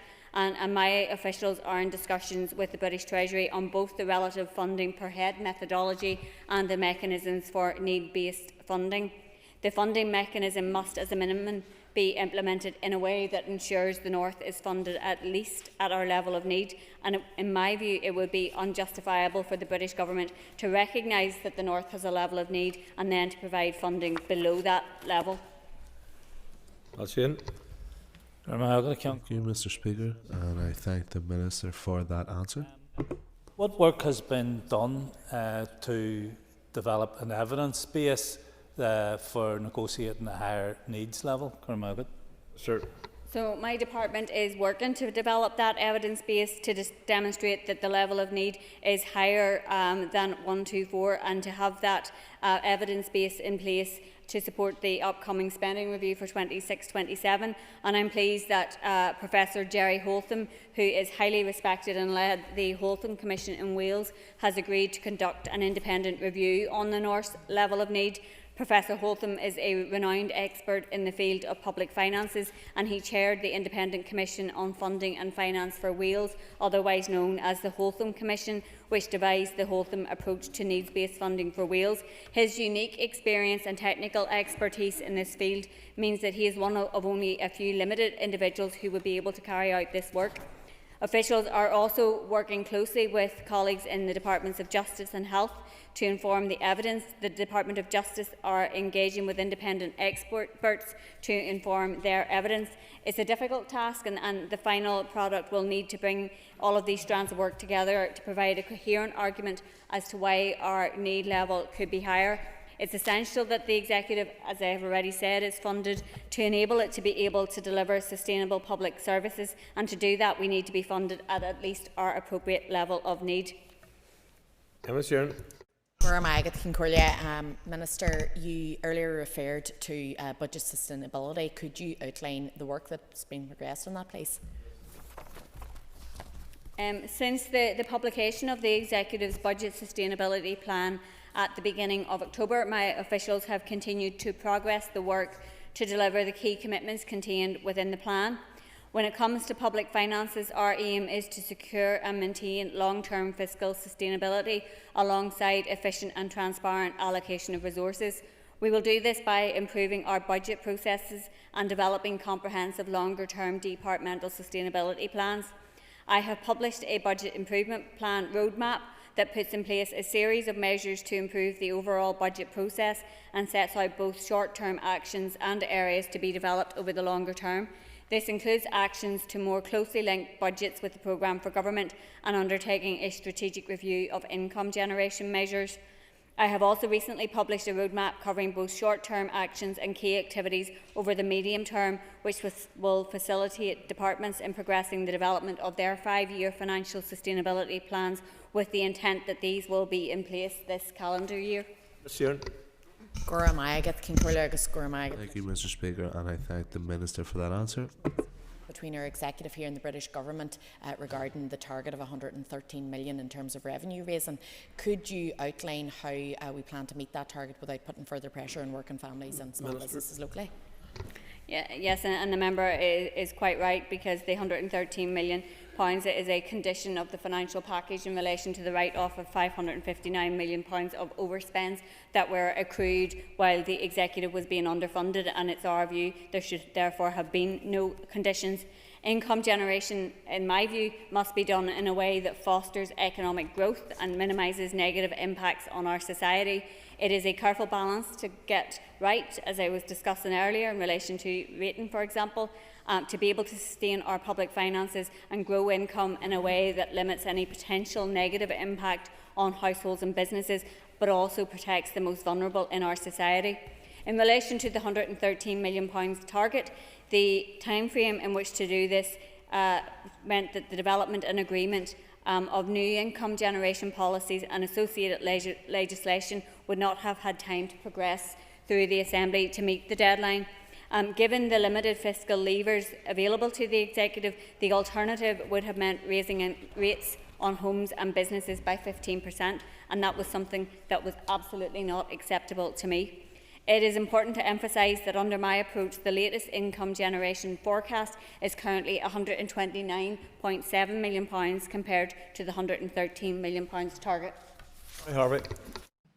Thank you, Mr. Speaker. The Minister will be aware of the operation of 4 cash access UK banking hubs across Northern Ireland, including within my constituency. Has the Minister engaged with cash access and the major banks operating here to further develop the benefit of additional hubs in towns elsewhere in Northern Ireland with ever diminishing banking services? Sure. And I thank the member for that question. I hosted a banking roundtable event on the 20th of November, and we had a wide range of stakeholders there, including cash access. The Financial Conduct Authority Chief Executive was also there, and representatives from the banking industry, from trade unions, business bodies and the community and voluntary organisations, and the Consumer Council was also present. The meeting provided a really useful platform to discuss key issues and developments around access to cash and banking services impacting communities here, and I encourage local communities or individuals to consider making access to cash requests directly to Link under its community request scheme if they have access to cash concerns in their local areas. Details that can be found about that on the Link website. These community requests have resulted in 5 banking hubs being opened here in the north, with a further one announced for Ballynahinch, and I intend visiting the Warren Point banking hub next month to better understand the services on offer and how well it's working for the local community there. That concludes questions to the Minister. We move to the next item of business, and that's to approve a draft statutory instrument. I'll ask the Clerk to read the motion. That the draft Greenhouse Gas Emissions Trading Scheme Amendment Order 2025 be approved. Of Agriculture, Environment and Rural Affairs to move the motion. I beg to move. Thank you. The Business Committee has agreed that there should be no time limit on the debate. I call the Minister to open the debate on the motion.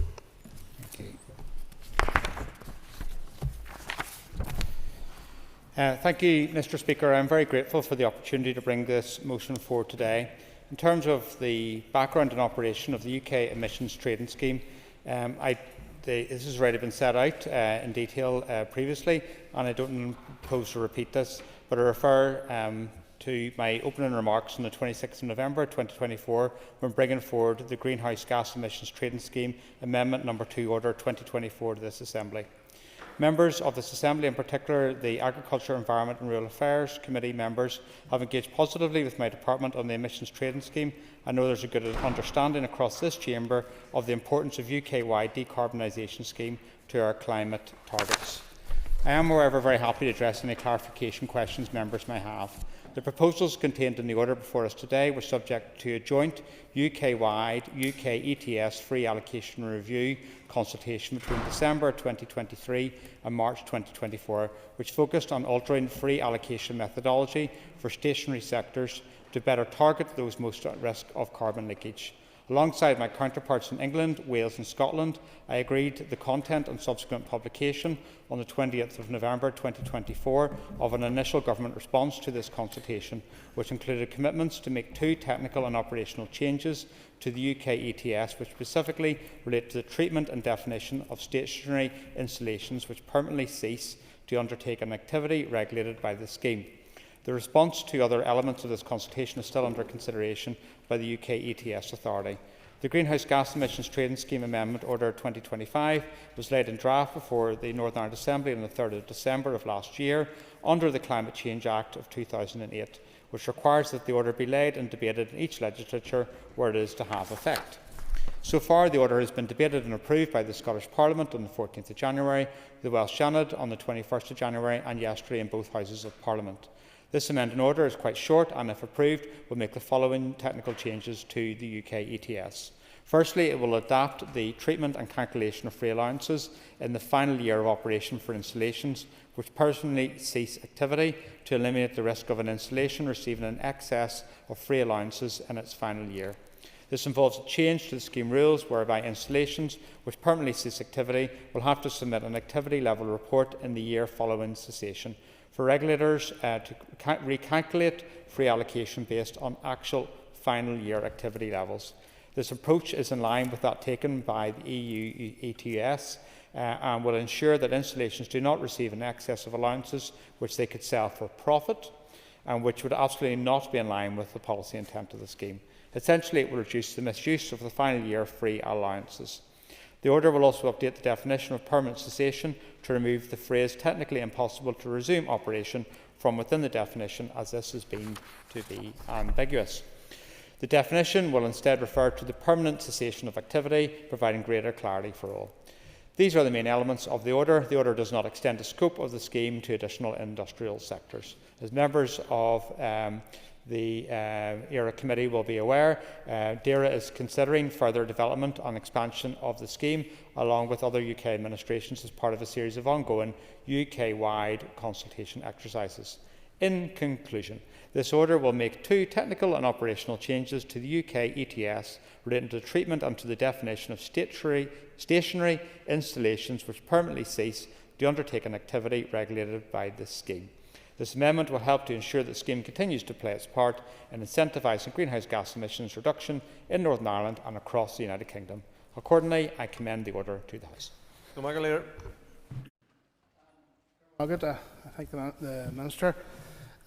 Minister, whilst we recognise that the ETS is important in terms of reducing our greenhouse gas emissions and enabling us to meet the net zero in accordance with the Climate Change Act, as such, our party supports the ETS, but I will say that it's important to point out that we're supporting that whilst recognising that this is another unfortunate consequence of Brexit, because it requires us to move out of the EU ETS.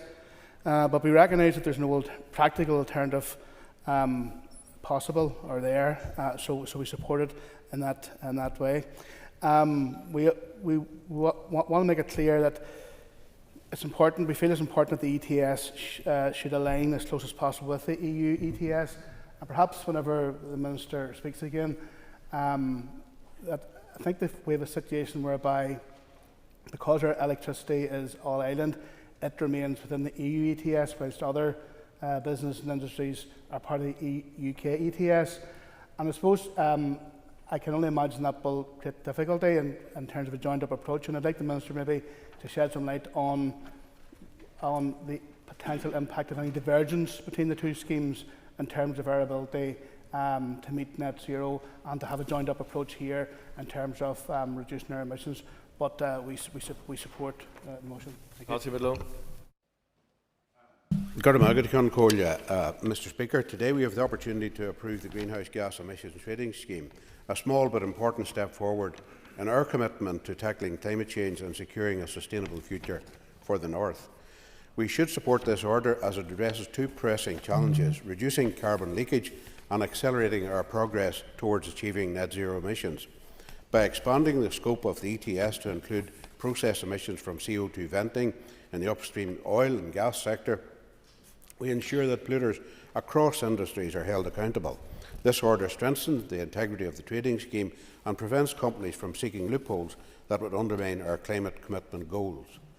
It sends an important message that all emissions, regardless of source, must be managed responsibly. Furthermore, this legislation introduces valuable reforms around reserve allowances, which provides certainty for industries while ensuring that the system remains robust as we transition to a lower carbon economy. However, we must also recognise the consequences of our Assembly's past inactivity. Due to the absence of a sitting Assembly, the number of allowances auctioned from 2024 was reduced. This reduction was necessary to align with the net zero cap under the Climate Change Act 2008. While this decision was necessary, it highlights how the absence of a functioning Assembly can impact progress in addressing key challenges. Approving this order will allow Northern Ireland to fully align with the UK ETS framework. It maintains our commitment to playing a proactive role in reducing emissions, protecting our environment and supporting a fair transition for all sectors of our economy. Thank you very much.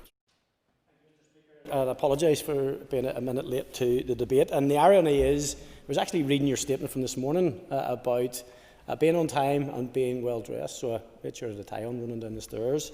I couldn't help but think, I wonder what a young Edwin Poots would think of the older Edwin Poots with his statements. But I welcome that. Thank you for your indulgence, I'm Mr. glad your Speaker. wife bought you some ties for Christmas. Thank you, Mr. Speaker. This is the stuff that you're interested in, Mr. Speaker. The Committee for Agriculture, Environment and Rural Affairs has devoted considerable time to increase its knowledge of the UK Greenhouse Gas Emissions Trading Scheme, otherwise known as UK ETS.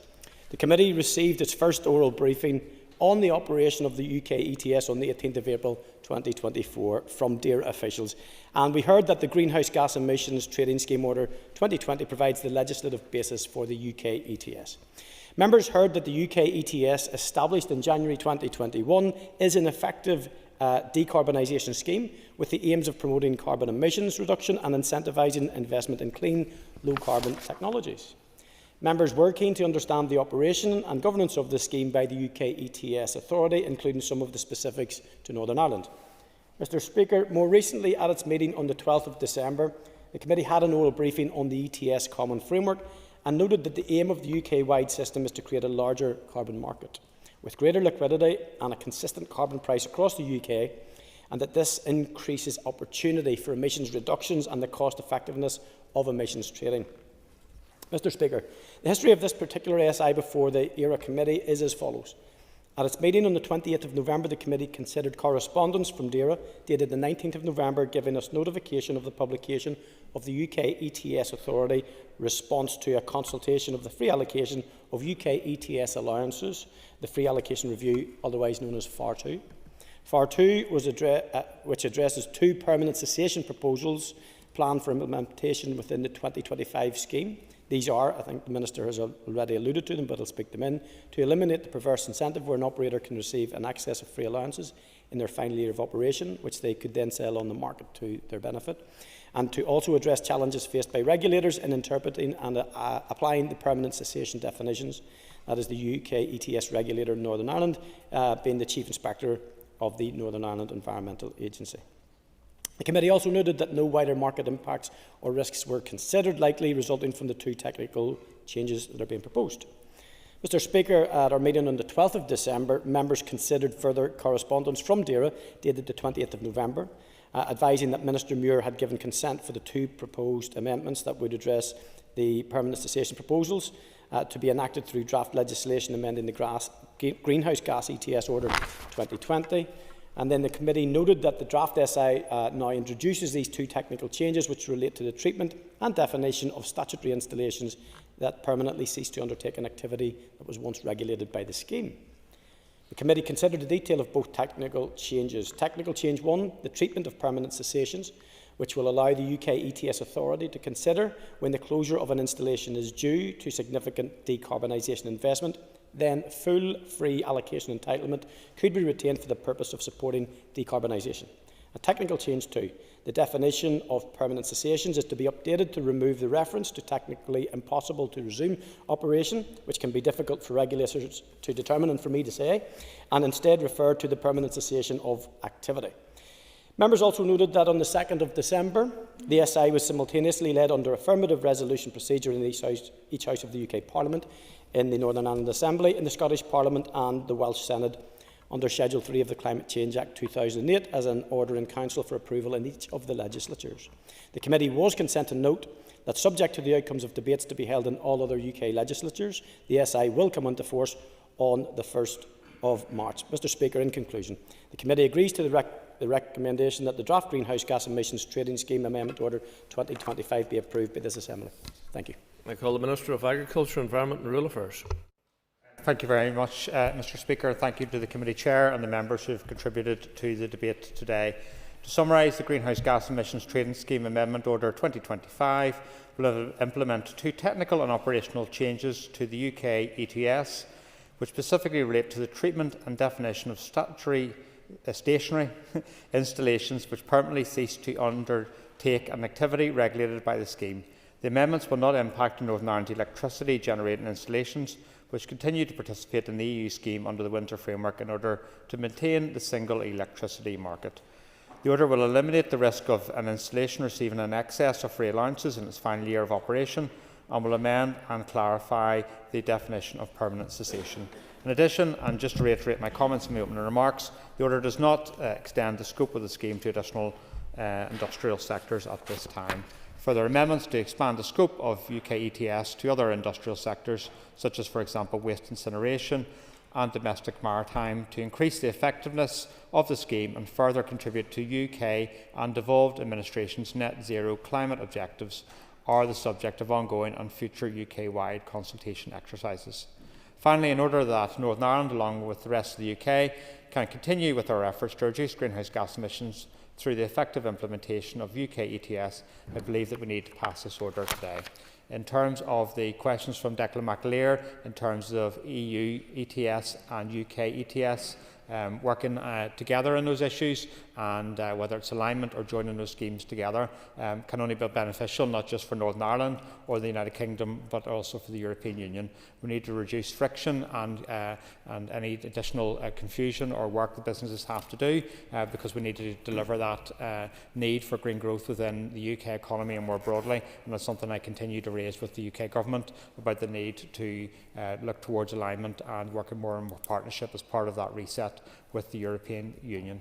Hopefully that's addressed all of the queries. Just one query perhaps for the Speaker. I haven't read your guidance thus far, but I will read it today. But hopefully your direction in terms of bow ties does not exclude, ties does not exclude bow ties for myself, because hopefully that would not be your desire. I consider bow ties smart dress, but that's fine. The question is that the draft Greenhouse Gas Emissions Trading Scheme Amendment Order 2025 be approved. All those in favour say aye. Contrary if any no. The ayes have it. The ayes have it. The next item of business is an all-party motion on supporting a public health approach to tackling gambling-related harms. Clerk, please read the motion. That this Assembly welcomes the publication of the All-Party Group on Reducing Harm Related to Gambling's report, Public Health Approaches to Tackling Gambling-Related Harms. Agrees that gambling should be officially recognised as a public health issue in Northern Ireland. Recognises that policy should incorporate population-based approaches that prioritise harm prevention in line with the public health approach adopted for alcohol and tobacco. Notes the urgent need to protect children and those already experiencing gambling harms from gambling-related marketing, which is currently both targeted and pervasive, particularly during sports broadcasts and on social media.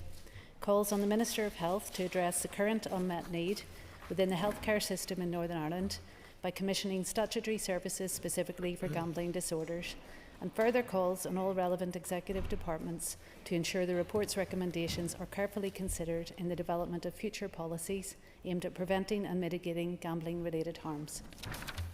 Thank you. I call Philip McGuigan to move the motion. Thank you. The Business Committee has agreed to allow up to 1 hour 30 minutes for this debate. The proposer of the motion will have 10 minutes to propose and 10 minutes to wind. All other speakers will have 5 minutes. Please open the debate on the motion. And I rise as Chair of the All-Party Group on reducing harm related to gambling to propose this motion to MLAs. And can I begin by thanking the members of this All-Party Group, which is absolutely cross-party and whose membership work extremely collegiately, along with the very effective and supportive secretariat to the APG provided by Chambray. Collectively, we work in the interest of highlighting the extent of gambling harm here in the North. We carry out inquiries and we publish reports into certain aspects of gambling, and ultimately we make policy proposals that in our view will help to address the level of harm to our citizens. In that vein, from December 2022 to January 2024, the All-Party Group conducted an inquiry into public health approaches to tackling gambling-related harm here in the North. Over 30 witnesses gave oral evidence across 13 sessions, and 45 individuals and organisations submitted written evidence to the APG. The overwhelming weight of this evidence shows that gambling is a significant public health issue here. The APG's inquiry report produced 57 recommendations, but chief among them being that gambling be officially recognised as a public health issue in the North. People might be asking, what is a public health approach and how could it apply to gambling-related harm? Adopting a public health approach simply means treating gambling in a similar way to the way the government here looks at and treats alcohol and tobacco, with policies that focus not just on individual-level harm, but also on population-based approaches that prioritises harm prevention. And this is because, as with other legal addictive products, again such as tobacco and alcohol, the whole population here in the North is vulnerable to gambling addiction and harm. And what is the extent of the problem here? Well, according to the 2016 Gambling Prevalence Survey, 2.3% of the North's population experience gambling harm. That equates to 40,000 people. I'm pretty certain that any other illness affecting 40,000 individuals within our population, and we would be looking at it from a health perspective, and rightly so. I should say this figure is likely underestimating the number of problem gamblers in the North at that time, but it is still more than 4 times higher than that recorded in Britain and almost 3 times higher than the South. Recent data from other parts of these islands suggests that the situation is getting much worse. A 2023 study from the Economic and Social Research Institute in Dublin found that 3.3% of adults in the South experience gambling harm, and new data from the Gambling Commission found that 2.5% of the adult population in Britain have a gambling problem, 8 times higher than previously thought. We also know from the Young Person's Behaviour and Attitude Survey that 30% of 11 to 16-year-olds in the North have gambled in some form or other in the last 12 months. Despite the fact that the North has a relatively high rate of harm associated with gambling, there is currently no statutory treatment services for people with gambling disorders here, and our regulations are falling further and further behind the increasingly sophisticated gambling industry. It is important to note and point out that our all-party group in no way seeks to prohibit gambling. Rather, it recognises that serious gambling-related harms can and do occur in our communities, and that a better coordinated system of regulation, education, treatment and prevention is required to address this reality. It is for this reason that the APG has argued that regulation should be proportionate to risk. The more harmful and addictive gambling activities should be subject to tighter rules. This system already is in place in other jurisdictions, such as New Zealand, which is considered the gold standard among public health approaches to tackling gambling-related harm. There, the Ministry of Health is consulted by the Ministry with responsibility for regulation regarding the level of harm caused by various products or industry practices, so that public health can be factored into regulation. The Ministry for Health also has a say in the size of the New Zealand's levy on gambling operators, which is calculated on the basis of both the profitability and the risk of gambling harms of gambling products. Our APG recognise that gambling legislation in the North is in need of a complete overhaul. Since the Oireachtas in the South passed the landmark Gambling Regulation Act last year, the North is now the only jurisdiction on these islands without updated gambling legislation since the advent of the Internet. Online gambling continues to be unregulated here. The Minister for Communities has been clear that there is insufficient legislative time in the current Assembly mandate to take forward a comprehensive gambling bill, and we accept that. However, there are important steps that can be taken in the remainder of this mandate without the need for primary legislation, which could protect our population from gambling harms. The APG recommends that an integrated regional public health focused strategy to prevent and reduce gambling harms should be developed and implemented by the Department of Health in collaboration with other relevant departments such as Communities, Education and Justice. The aim should be to end a disjointed executive approach where one department promotes an activity as a wealth generator, while other departments must deal with the attendant health, justice and socio-economic costs. In 2021, my colleague Deirdre Hargey, as Minister for Communities, set up a cross-departmental working group on preventing and treating gambling-related harm in the community. We welcome the whole executive approach, which is absolutely necessary if we are to comprehensively tackle gambling harms. We also recommend that gambling addiction is fully integrated into all relevant strategies, including mental health and suicide prevention. International research suggests that individuals with gambling disorders have a suicide rate 15 times higher than the general population. We need robust measures to tackle stigma and shame surrounding gambling addiction, fostering an environment of empathy and support for those affected, thus enabling early intervention and preventing further harm. Conclusion, I have spoken in the past about my own gambling addiction. Despite being an elected representative, I consider myself quite a private person, so I wrestled long and hard with the decision to go public. Ultimately, I decided that if my experience of knowing and understanding the pain and depths of despair that an addicted gambler experiences could help even one person, then it would be worth it. I do be contacted by gamblers, but mostly I have to say I'm contacted by their desperate family members, stricken by the helplessness they feel as they watch their loved ones suffer. Thankfully, I have been able to help and direct men and women how and where to seek help as a result of my own experience with this illness. And the likes of Gamblers Anonymous, the Dunui Centre, extern or individual addiction counsellors are all invaluable to recovery. These groups do excellent and life-saving work, but it isn't enough to deal with the problem. We have inadequate services to offer those experiencing gambling harm here in the north. When I needed help and treatment, I had to go to the White Oaks Centre in Donegal, and I will be forever grateful to that centre and their counsellors who helped me on the path to recovery. We need, as part of a public health approach, appropriate and funded treatment centres here in the north. Many public figures, including adored sporting heroes, have talked publicly about their harmful experience with gambling, using their experiences to help break down the stigma attached to addiction. But more importantly, I think it allows sufferers out there to know that they are not alone, and vitally, that recovery is possible.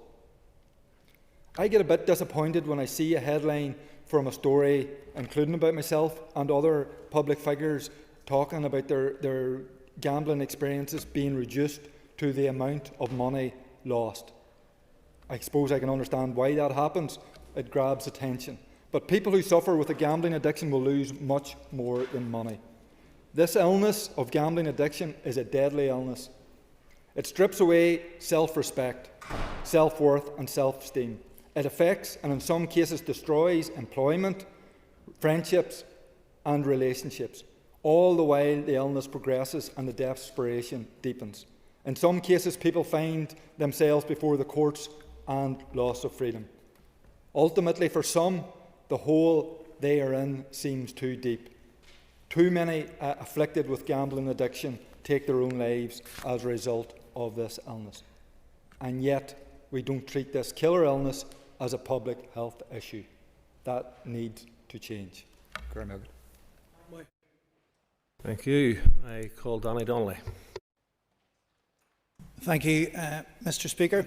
As friends and colleagues can attest, I have very little interest in sports, and personally I have had very little experience of gambling until I attended the All-Party Group on Reducing the Harms of Gambling, which I can say was an eye-opening experience. We have seen evidence sessions where we have heard about the damage done to people's finances, relationships and health as a result of gambling, and we have heard from families who have lost loved ones to suicide as a result of gambling. It has been heartbreaking at times. There is currently a high level of harm being caused in our communities by gambling, and as Philip said, the 2.3% of the population is at risk, which is 40,000 people, which is a staggering figure. It's very clear that we need to act. Mr. Speaker, there are currently no commissioned treatment services for gambling addiction within our healthcare service. This means that people suffering from gambling disorders here have no access to specialised treatment. Furthermore, capacity in both psychiatry and psychology services in general are extremely limited. The Royal College of Psychiatrists have told the APG that we are in the midst of a psychiatry workforce crisis. There having been no increase in psychiatry training places in Northern Ireland since 2007, and there are currently only 2 addiction psychologists across all 5 healthcare trusts. By contrast, since 2008, NHS England have established 15 specialised gambling clinics, with 7 new clinics opening in the last year as the demand for their services continues to grow. The Minister must address the current unmet need within the healthcare system in Northern Ireland. In the absence of capacity here, the Minister should investigate the possibility of our health service commissioning NHS England to treat people with problem gambling here. NHS England now regularly uses remote treatment, and recent academic research has found that while not as effective as face-to-face treatment, remote treatment for gambling disorders does work and may help to circumvent practical as well as psychological barriers associated with face-to-face intervention, for example, monetary costs, distance, lack of flexibility, secrecy, embarrassment and fear of stigma. Furthermore, the APG has also heard from several sources, including the voluntary and community sector, questions related to gambling are not being asked of people who present to addiction services within the healthcare system and in the voluntary sector due to insufficient training. This means that people with gambling disorders are not being diagnosed correctly and not receiving the support they need. The Minister should prioritise making training available for GPs, emergency services, social care services and other health and social care professionals on issues pertaining to gambling, allowing them to more effectively diagnose, signpost and treat patients presenting with a gambling disorder. Furthermore, screening programmes should be introduced across all health and social care services in Northern Ireland to help to identify and assist problem gamblers reluctant to seek support. Members may be aware that the NICE guidelines have now recommended that GPs and healthcare professionals in England should look for gambling-related harms, including to health, finances and people around the patient, such as their family and local community, so that they can be identified and offered treatment. Given the financial pressures on the healthcare system here, lack of funding remains a significant obstacle to providing treatment. An immediate step that can be taken to fund the specific services for gambling disorders, as well as the much-needed research and prevention measures, is the introduction of a levy on gambling operators. Such a model is already being brought in GB, where a statutory levy is to be introduced from April 2025, with 50% of the funds being specifically directed for the purpose of commissioning treatment and support services. I want to commend the Health Minister for the recent representations he made, alongside the Minister of Communities and the Minister of Education, to the Secretary of Culture, Media and Sport, asking that Northern Ireland receives a share of this statutory levy. The levy is expected to raise £100 million for research, prevention and treatment of gambling harms. Currently it will cover England, Scotland and Wales, but not Northern Ireland. It is our view that the UK Government has a duty of care to individuals and communities here who are exposed to marketing by online gambling operators licensed by the Gambling Commission in Britain. Mr Speaker, we need treatment centres for gambling harms here in Northern Ireland. Thank you. Butler. Thank you, Mr Speaker. Just before I start into my speech, I just want to recognise the hard work of the members that are part of the APG. Regular and faithful attenders to the APG. The work that has been completed there is exceptional. There is a devoted core of members, but just want to pay tribute to Philip in particular, because he has expressed, and he expressed today, some of his own testimony about the impact that gambling can have on individuals and their families, and also to read into the record our thanks to Peter and Sadie Keogh. In particular, we've had numerous testimonies, to be fair. Peter and Sadie have been almost without fear of being contradicted, attended every APG meeting and certainly at all the events that we have. I want to speak, Mr Speaker, about the availability and accessibility of gambling products. The rise of online gambling has given people 24 access to gambling products. The APG has heard from those involved in the treatment of gambling disorder that noted that the more gambling is available and accessible, and the more it's advertised, the higher the consumption and the greater harm. Whilst that sounds like quite obvious, it's important. Yeah, absolutely. Pay tribute to the work he's done on the APG and others, and I don't sit in the APG, but I know it's really important. Does he think there's a slight disjunction between us doing this motion today and the fact that earlier on this Assembly passed a regulation which increased effectively increase the availability of gambling? And does he think it would be better if we were to debate, this motion is perfectly reasonable and important and we'll vote for it, but we should be also looking at legislation to beef up regulation? I think the members' points are actually really well made, but there's a real, trying to understand the complexity of gambling. I have a personal fear that when we go for the easy to get pieces, like the land-based gambling institutions perhaps, and we make it harder for them maybe to provide a service, that it drives more towards this unregulated, underregulated online provision. And it's a good point, and it's certainly the legislation in all of the houses is needed. We did hear from the Royal Society for Public Health that people with online gambling problems are more likely to place bets between the hours of midnight and 4 AM, and that sleep deprivation makes people pursue bigger risks and gives less consideration to negative consequences. This can have a cyclical effect where people at greatest risk of harm are more likely to stay up late and then in turn sleep deprived and likely to gamble even more. Therefore, the APG has recommended that the Executive consider restricting access to remote gambling sites to between the hours of 12 AM and 5 AM, in line with the land-based sector and in line with restrictions on the sale of alcohol. And that goes back to my last point. If we just restrict the land-based institutions who actually can have eyes on people who want to gamble, then we just further expand the online sector, which is exploding in front of our eyes. We've also been told about the so-called covert marketing, whereby electronic and continuous forms of gambling, which are highly addictive and amongst the most harmful, are embedded in sports gambling or cross-sold from lower risks and forms of gambling. Future gambling policy here should not focus solely on treating those individuals who have experienced harm, but on regulating the availability and accessibility of the actual products at the root of that harm. And I'm not sure the members in here experience the same thing that I have done. I at Christmas, bought someone a present, which was one of our local firms where they're offering up houses, they're offering up villas in Spain, they're offering up £250,000, £300,000. I'm going to be honest, I'm not an abolitionist. I bought a ticket. But you see, since I bought that ticket, every single day, my phone is hammered with text messages and emails. Now, I am not against gambling, but I tell you what, we need to get ahead of this curve, guys.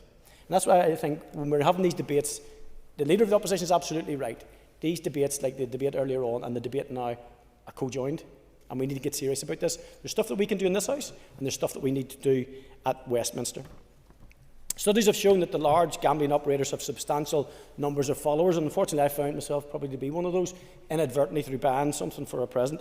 Regular activity on social media accounts. One study found that the 5 largest betting operators in the UK, those are Betfred, Bet365, Coral, Flutter, Paddy Power and Ladbrokes, and a group called Enrolment, posted almost 20,000 tweets within 8 months in 2019, an average of 80 a day. I think Elon Musk has given them a run for his money. But what it did do, Enrolment I'd never heard of. So I googled them just to see who they were and what they'd done. In 2022, that was a group that was fined £17 million.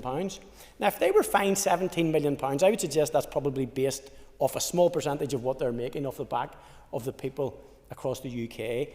And the indicative to that, to me, is the harm that's being inflicted on those people who suffer with a gambling addiction. Absolutely. I have experience since being part of the APG, and now my timelines are flooded with screenshots and tweets and things about free spins. Would the member agree that the free spins seems to be an incredibly harmful thing to have online? If we were to be handing out free shots of alcohol to alcoholics or cigarettes in the public, nobody would consider that to be absolutely acceptable. I'm going to set this down now, because I think we've actually probably touched on something that's really, really important, that we get it right. I do agree with you, the free spins and that being pushed, deliberately pushed, because the software behind our phones is incredibly intuitive. It'll spot the person who's looking at the things, gazing on it a wee bit longer, and I think that's called micro-targeting. With our land-based organisations, I think we can more easily monitor that, and that's why I think we need to get the balance right in terms of all the legislative approaches that we make, whether it's here in this House or whether it's across, because the worst thing that we can do is drive gambling underground, in the dark, in the middle of the night, where people will be at greatest risk. So thank you, Mr. Speaker. Mark Durgan. The work of the APG, of which I'm a member, maintains has been great lately. Justin McNulty does the lion's share of our work on it. Justin can't be here today. He's been caught up with constituents still without power. I'd also like to commend Mr McGuigan, again on airing his own experience, and it is indeed valuable. Any of us that can put anything out that can help anyone else, it's important that we do so. But I'd like to particularly address the case of electronic gaming machines, also referred to as fixed odds betting terminals or FOBTs. These machines, which play a variety of games including roulette, are highly addictive and often described as the crack cocaine of gambling. Evidence from the most recent inquiry and previous inquiries strongly suggests that the risk of gambling harm is significantly influenced by the characteristics of the gambling products themselves, with several witnesses highlighting the public health implications of harm stemming from gaming machines specifically.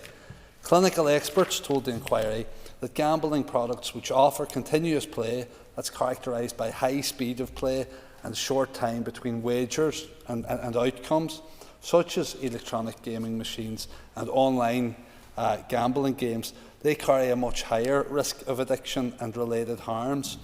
This impresses the need to regulate the characteristics as well as the availability and accessibility of the actual products at the root of the harm. And given that, earlier in today's business, the Minister for Communities said to my party colleague, the Leader of the Opposition, that there are measures in place that will make a difference in reference to the initial gambling code of practice. However, it's disappointing from a public health perspective that the draft initial code of practice consulted on recently makes no reference to gaming machines, particularly given the high risk of addiction and related harms that they carry, as I've outlined. It's timely and urgent that we raise the risks associated with electronic gaming machines, given that earlier today regulations to significantly raise the maximum stake and prize limits for gaming were approved by this Assembly. In light of these new regulations and the growing body of evidence which highlights that gaming machines are the most harmful group of products, it's imperative that we have clarity over who has responsibility for enforcement. The question of enforcement is particularly important, given that there is evidence that the previous regulations setting maximum stake and prize limits for gaming machines were not being routinely enforced here. So if I'd ask the Minister to seek assurances from the Minister for Communities that there will be robust oversight and enforcement of the new regulations. It's important to emphasise, as others have, that the APG isn't anti-gambling. However, whilst gambling operators here are making significant profits, there are thousands of people in our communities and thousands more families in our communities suffering from gambling harms. It's only fair, therefore, that they pay their fair share to help prevent and treat this harm through a levy as provided for in the legislation that we debated at length and voted through in the last mandate. We were frustrated, a lot of members expressed frustration in the last mandate that the legislation didn't go far enough.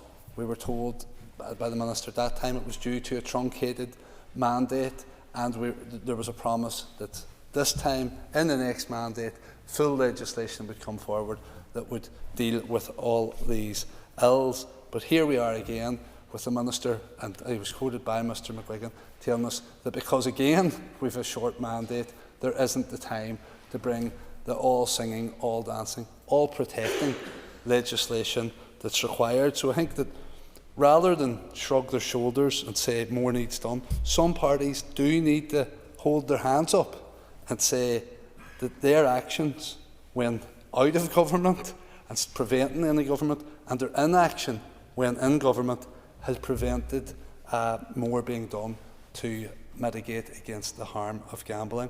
But again, ask the Minister for Health, I'm glad he's here, but to ensure going forward a close working relationship between his department, the Department for Communities, and all other departments and agencies with a responsibility on this issue.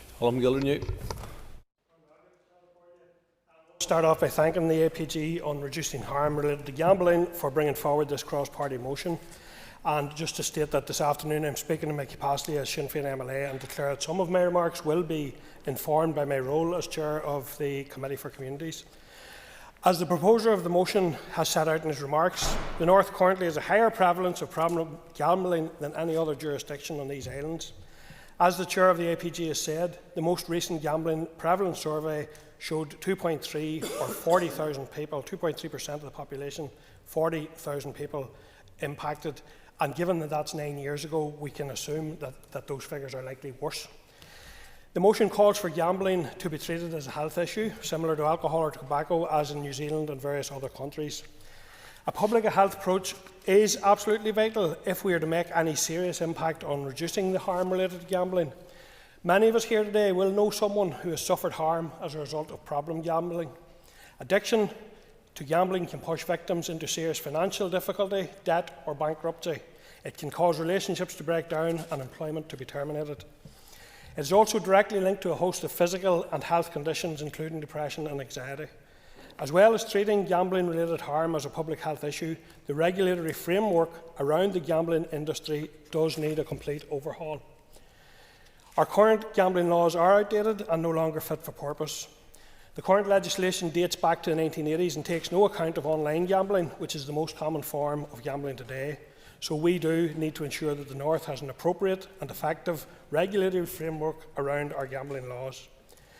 It's often said that overhauling our gambling laws would involve passing the largest piece of legislation ever seen in the Assembly to date and would require a full mandate to get passed.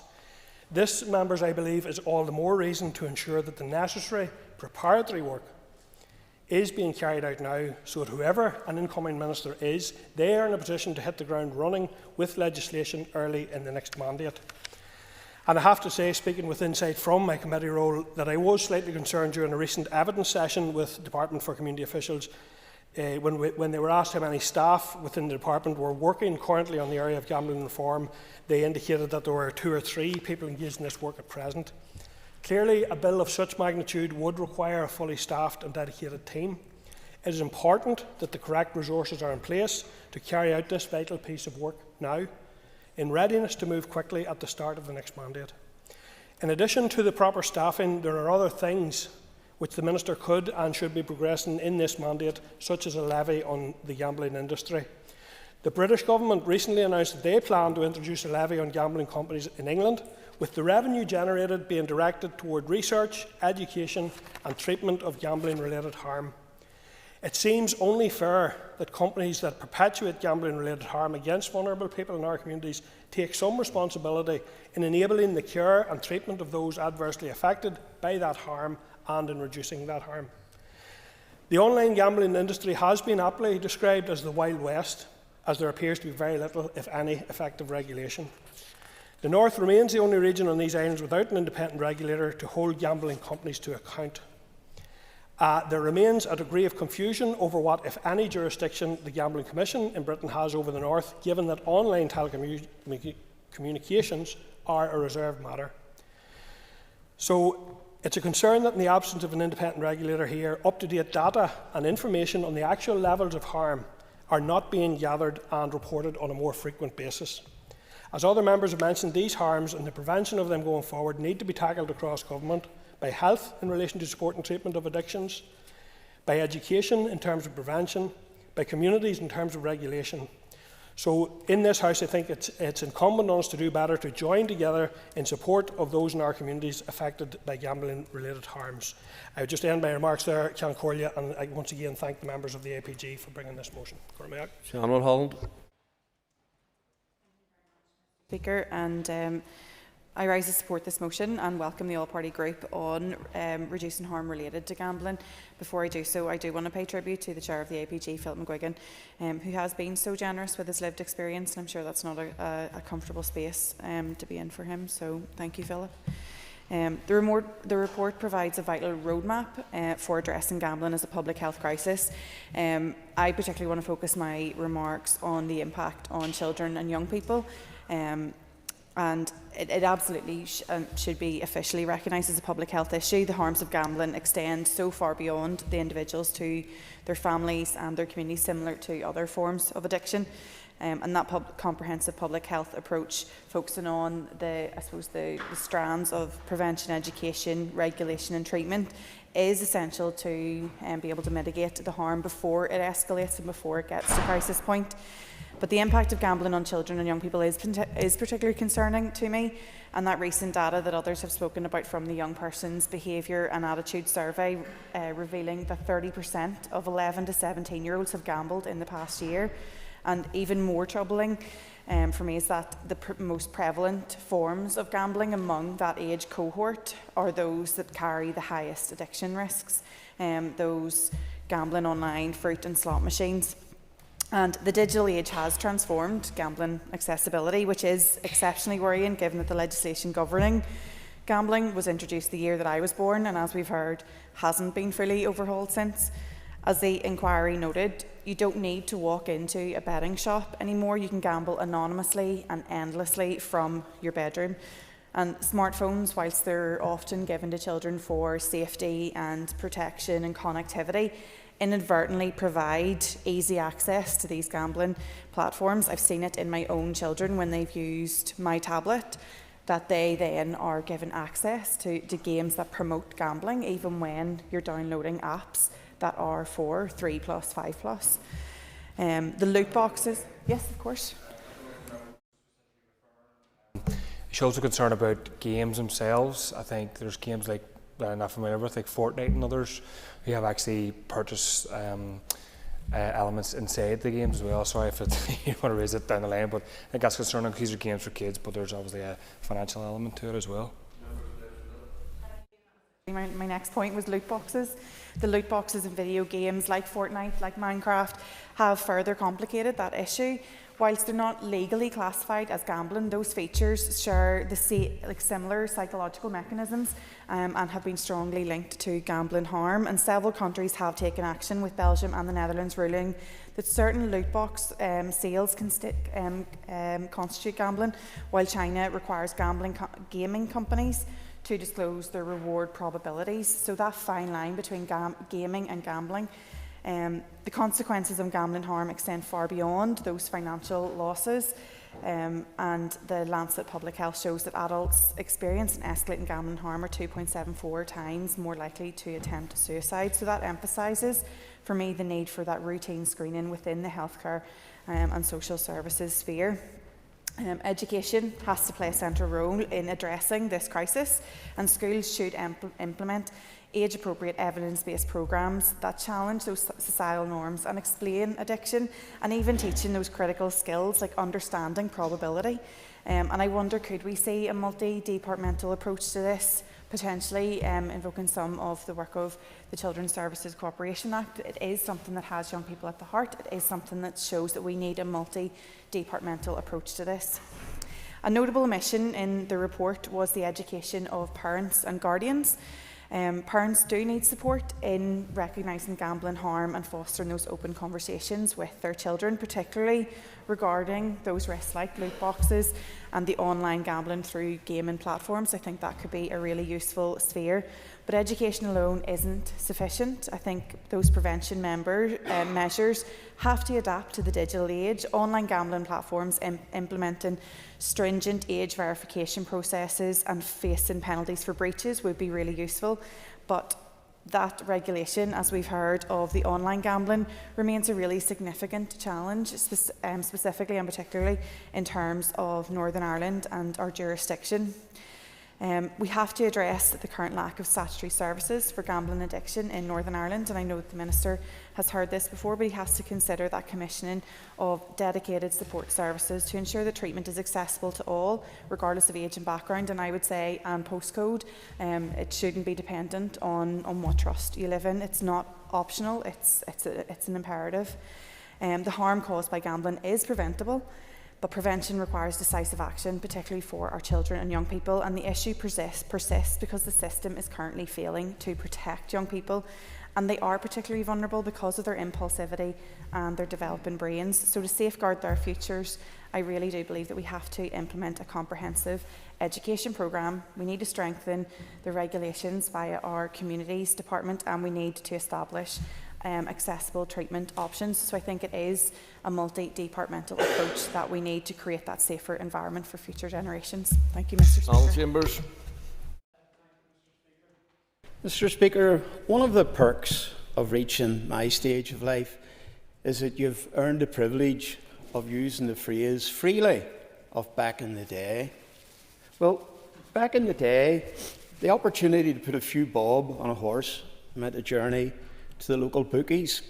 Every town had at least one. The punter could only gamble the meagre hard cash that they had in their pocket. Now, placing a bet is as easy as pushing a few buttons on a keyboard.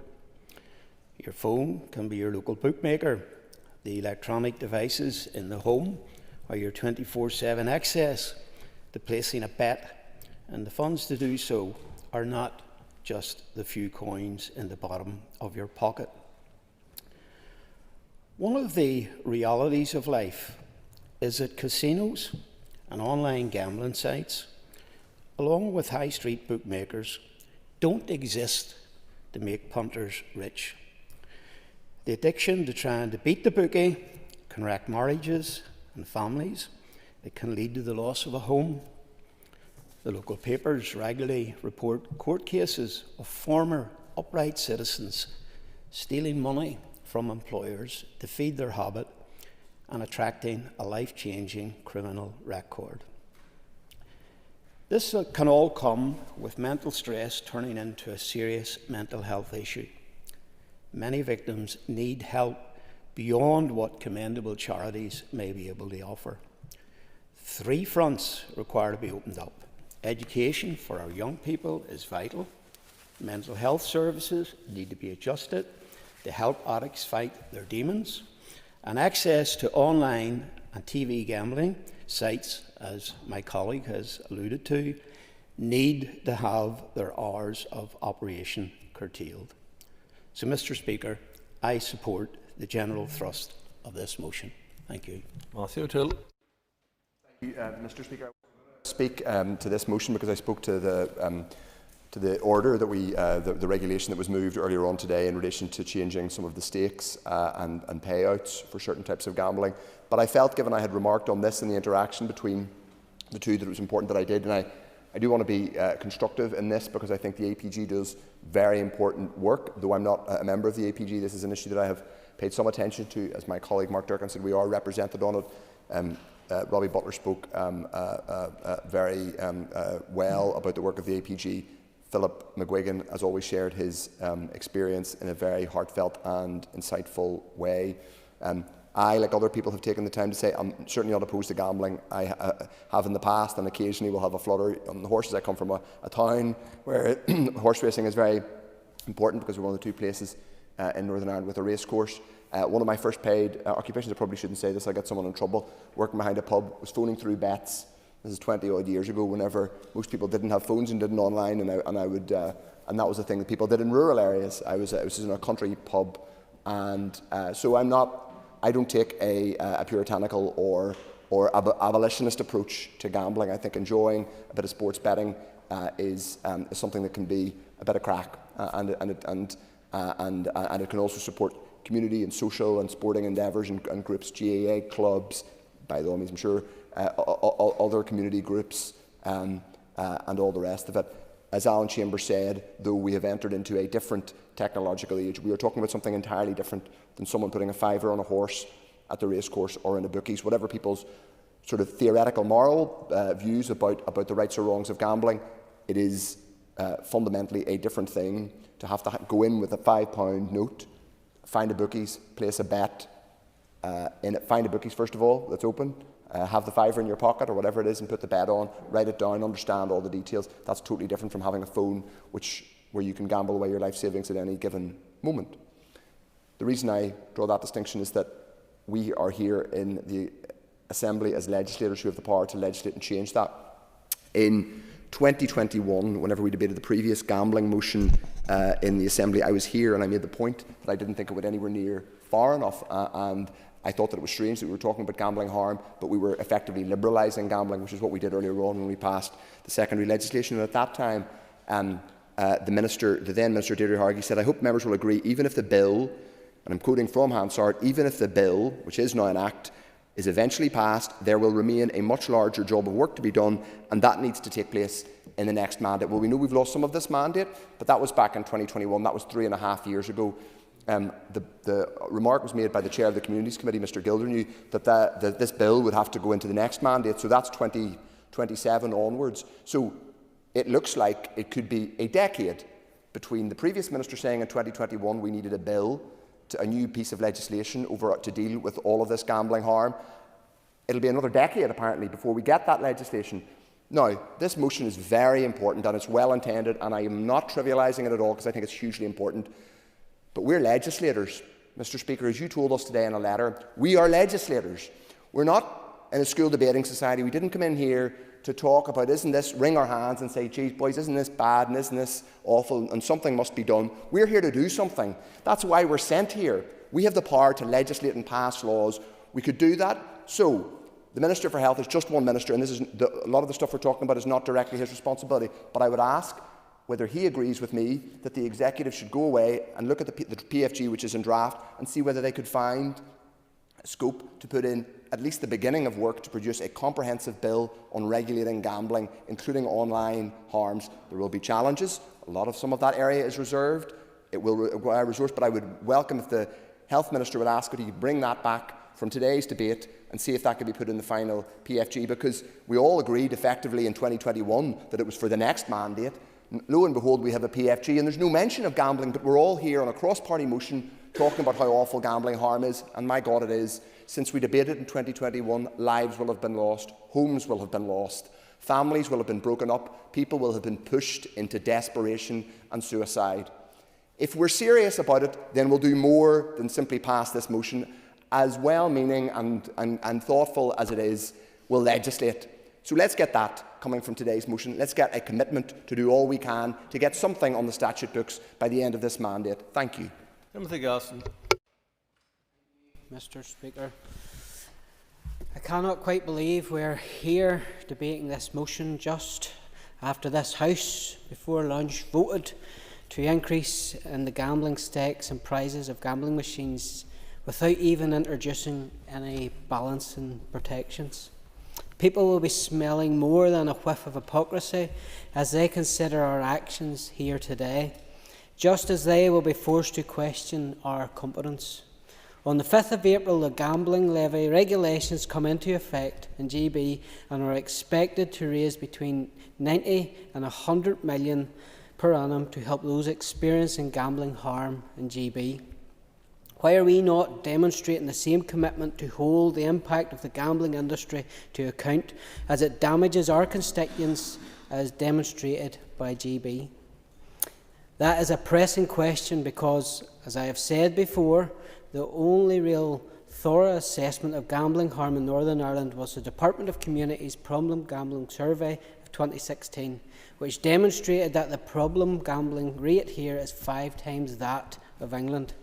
The Minister has the power to introduce a levy, but he has not used his powers in Section 17(3) of the 2022 Act to commence the regulation-making power. But even if he did, we would still have a problem because the Section 15 levy only engages certain forms of terrestrial gambling. That is a huge problem for 2 reasons. First, today gambling is more online. More than half gross gambling yield is online.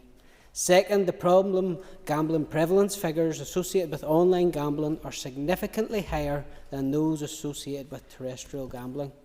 If you look at the GB gambling levy regulations, and I have a copy here, you will see that they expressly apply to both terrestrial and online gambling, and you will see that the levy is charged at a significantly higher rate to online gambling firms.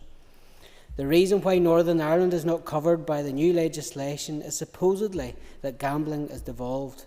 In truth, however, while there is no Assembly legislation covering online gambling, there is Westminster legislation that engages with it. Section 5 of the Gambling and Licensing Act 2014 protects Northern Ireland consumers from being exposed to online gambling websites that have not got gambling commission licences, the same as in Great Britain. Thus, as a matter of practice, the Gambling Commission is more the regulator of online gambling on Northern Ireland than anyone else. In this context, it would make more sense to ask the UK Government to amend the regulation-making power that has given rise to the Gambling Levy Regulations 2025 and to collect the part of the levy pertaining to online gambling relating to Northern Ireland. If we don't do that, then we must move immediately to introduce primary legislation to introduce a Northern Ireland levy that engages with online as well as terrestrial gambling. In doing so, however, we must be mindful of the need to provide comparable help to those suffering from gambling harm in Northern Ireland as quickly as possible. With this in mind, I question whether it is really practical and efficient for the smallest part of the UK to engage with the online gambling providers, and suspect that this would be better dealt with by the Gambling Commission. Obviously, this would require a change in UK legislation, but if we don't have the capacity to deal with online ourselves, then we need to be honest about it. We also need to have a conversation with the UK Government, because on the 7th of January they said that they cannot guarantee that someone who self-excludes under the multi-operator self-exclusion mechanism to help those experiencing gambling harm in an online context will be excluded here in Northern Ireland. The Government said that they can still self-exclude, but unlike in GB, they cannot guarantee that the self-exclusion will always be honoured in Northern Ireland. This leaves the part of the UK with the highest problem gambling prevalence figures, the least protected in relation to the form of gambling associated with generating the greatest difficulty. Jerry Call. Member who moved the motion for speaking out, and obviously for moving the motion, and the members of the APG and their work.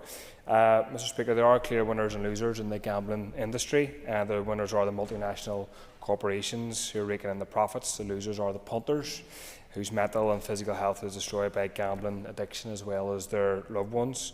The rate of problem gambling is consistently higher in the north than it is in the south of Great Britain, as we've heard, and there are at least 4 times as many people with a gambling problem here than there are in Britain.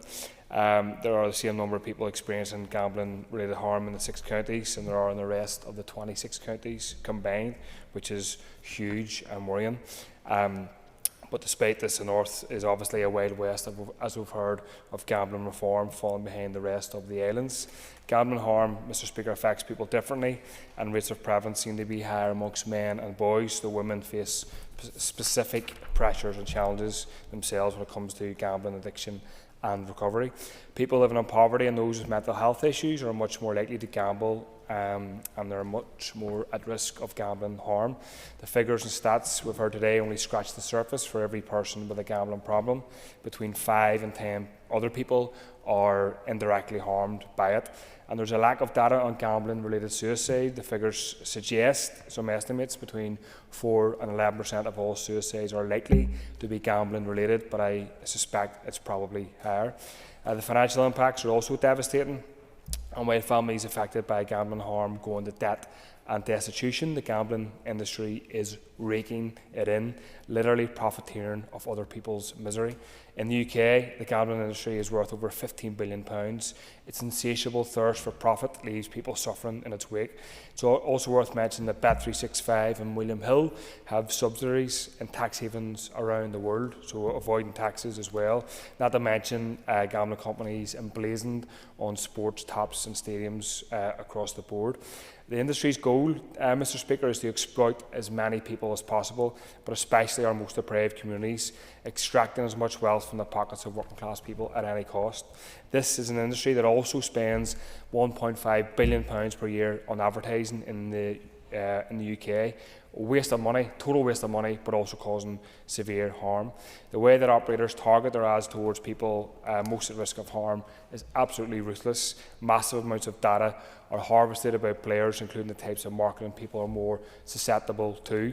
Ads are then hyper-targeted to users based on what they respond to. 60% of gambling companies' profits come from just 5% of users. Terrifying. Gambling companies don't see people with gambling addiction as vulnerable people and in need of support. They're just high-value customers.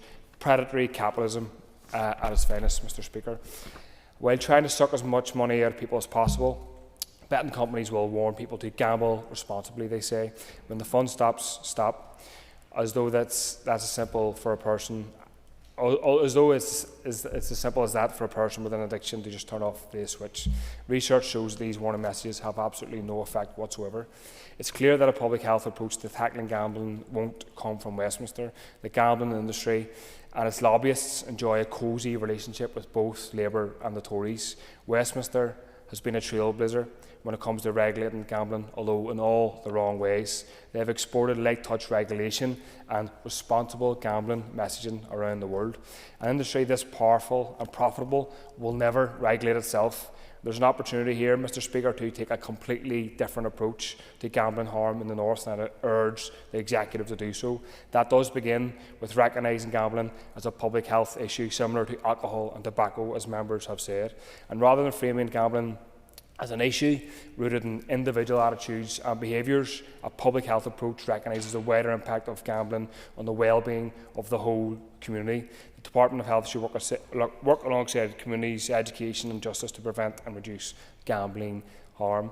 I want to pay tribute, Mr. Speaker, to the volunteers, and many volunteers, including those in my constituency, who help others with gambling, who do it in their own time, off their own back, and from the goodness of their own hearts. Gambling with Lives, the groups in my constituency who also meet in Twin Spires, College of Thursday.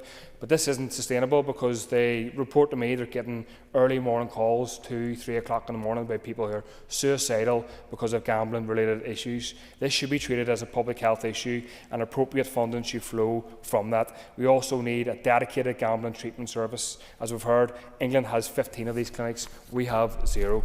A financial levy should also apply to gambling operators in the North to fund research, prevention and treatment. So I support the motion, and I urge the Executive to act in a matter of a public health issue. Thank you. I call Mike Nesbitt, the Minister of Health. Mr. Speaker, thank you, and thank you to all the members who have spoken in the debate. Particular thanks to members of the All-Party Group, and not just for the work on this latest inquiry into public health approaches to tackling gambling, but for all the work they've done since the APG was formed. Previous inquiry reports, numerous evidence sessions, their all-round determination to tackle these harms has been of much support and interest to my department and to me personally. Mr. Speaker, I think the first thing you need to do if you want to address a problem is to name it, whether it's cancer, whether it's suicide, whether it's gambling harms. And I, like other members, want to commend Mr. McGuigan because he has named it and he has so publicly owned his own experience. I think it's clear from the evidence available that problem gambling and gambling addiction are indeed harmful to health. These harms can be widespread and they manifest in a number of ways, which include mental health, substance use, addiction, financial problems, relationship issues, emotional or psychological distress, or indeed criminal activity.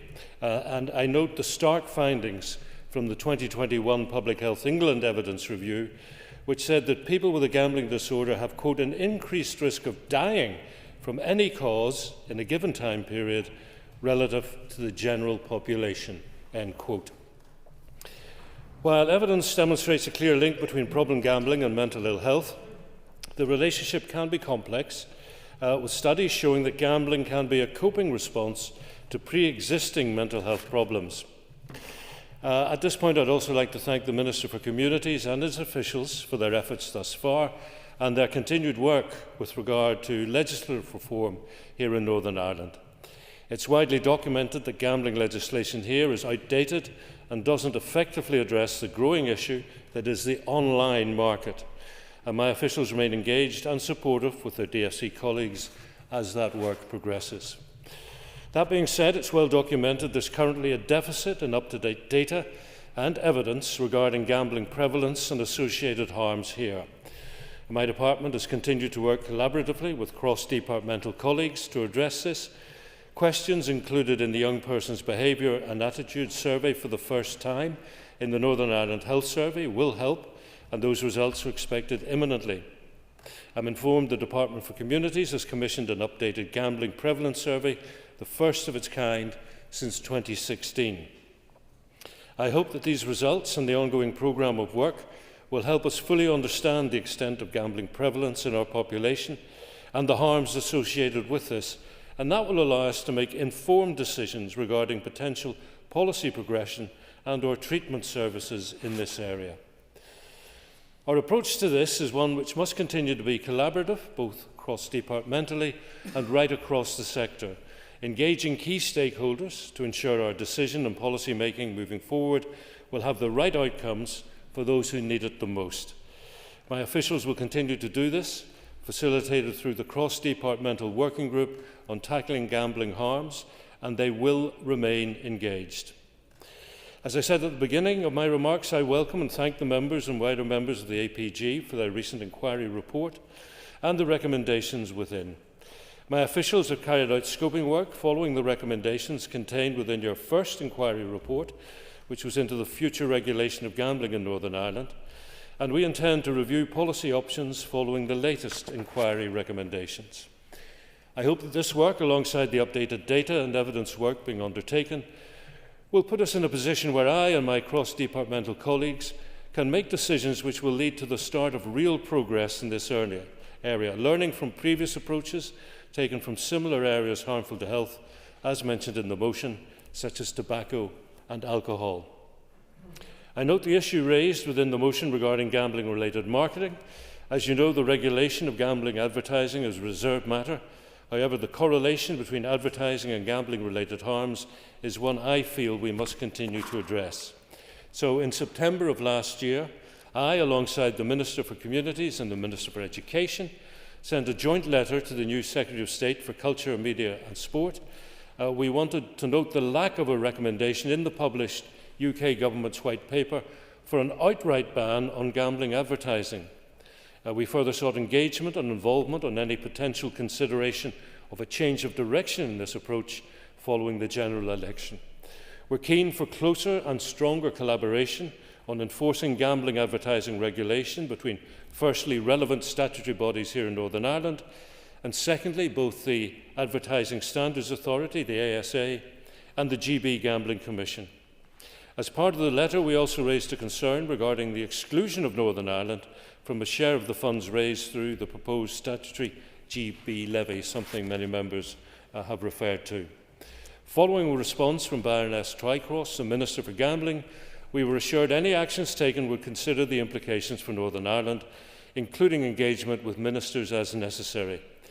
Cross-departmental officials have recently engaged with relevant DCMS colleagues in this space to further discuss and explore these issues, including the levy, and how collaborative working between the nations can be maximised with a view to improving outcomes for those who need it. Specifically, in relation to the member's motion and the current lack of statutory services dedicated to supporting those with problem gambling or gambling addiction needs, while I'd like to say support may be available through existing pathways for those with coexisting substance use or mental health needs, I note we've some way to go to match the current gambling-specific treatment models that are available in some neighbouring jurisdictions. I would also like to note the current support that's offered through our community and our voluntary sector, support our statutory service will signpost to. This valuable work does not go unnoticed, and it is greatly appreciated. That being said, if we're adopting a public health approach to gambling, my department would have a role in the commissioning of gambling support and treatment services here in Northern Ireland. So, in line with the usual process for commissioning services, any decision to commission bespoke gambling treatment services in the future would need to be based on an assessment of the level of demand for services to create a fuller understanding of the population need here and in the context of future budget availability. I'm hopeful the work discussed earlier in that space will allow us to review this from a more informed position. It's clear that funding for new services aimed at the prevention and/or treatment of gambling harm must not come from core health and social care funding. Mental health and addiction services are already challenged by the adequacy of resources available in responding to the needs of the population. As members will be aware, going forward, significant reductions will be required within my department to contain existing resource expenditure, and funding pressures will need to be considered and prioritised alongside other demand pressures for available funding. Funding for gambling harm services should be clearly seen as new or additional funding which does not in any way disadvantage core mental health and addiction services and their service users. As part of the scoping work, my officials have had some sight of potential high-level indicative treatment models for Northern Ireland, which could be considered, taking into consideration the issues I've outlined, as well as training requirements for those who may be delivering the services. I'm also grateful for the support offered from APG members and experts from other jurisdictions into what these services could look like. I'd like to finish my formal remarks by reiterating my acknowledgement that gambling can indeed be harmful to health, and that there is work to be done in Northern Ireland to understand the prevalence, the implications and the population needs in relation to this. My department would have a key role to play in adopting a public health approach to gambling, if that is the approach taken. However, in order to be truly successful in tackling harms and deliver what is needed, it's vital this approach is very much cross-departmental and collaborative. My department will closely consider the recommendations contained within the APG report as part of any policy development, and will continue to engage with the relevant colleagues and stakeholders as required, including members of the all-party group. Finally, Mr. Speaker, there was a direct plea from across the aisle from the Leader of the Opposition with regard to inserting something into the programme for government. I would say to the member respectfully, I think it is not for me to adapt the draft programme for government. Rather, any changes should be as a result of the analysis of the responses to the consultation into that draft. And on that basis, I do ask whether the SDLP have responded to that draft consultation in the terms outlined by the member, and if he can do that in 10 seconds, he's in. We have certainly responded to the PFG, and if we haven't specifically included this, we will be responding again. And I trust that we'll have the support of all those in the chamber. I thank the member for that frank response. Thank you, Paul. For to wind, you have 10 minutes for straight. The APG on gambling harm, and can I first say and pay tribute and commend my North Antrim MLA colleague Philip McGuigan for his candour today and in the past, for I have no doubt that Philip McGuigan's actions in this regard have saved lives and helped families and helped people who have a gambling disorder. And for that, I think this House should commend Philip McGuigan for that, because that's not easy. We are public figures, but we also want to claim a part of privacy. And what Philip has done is to be commended, because I believe he has done it in order to save lives and to protect families and loved ones of people who are inflicted with this disorder. Mr. Speaker, the motion speaks of the urgent need to protect children and those already experiencing gambling harms from gambling-related marketing, which is currently both targeted and pervasive, particularly during sports broadcasts and on social media. So I'm going to contribute and concentrate my responses for the next few minutes on that marketing. I'm a Spurs fan.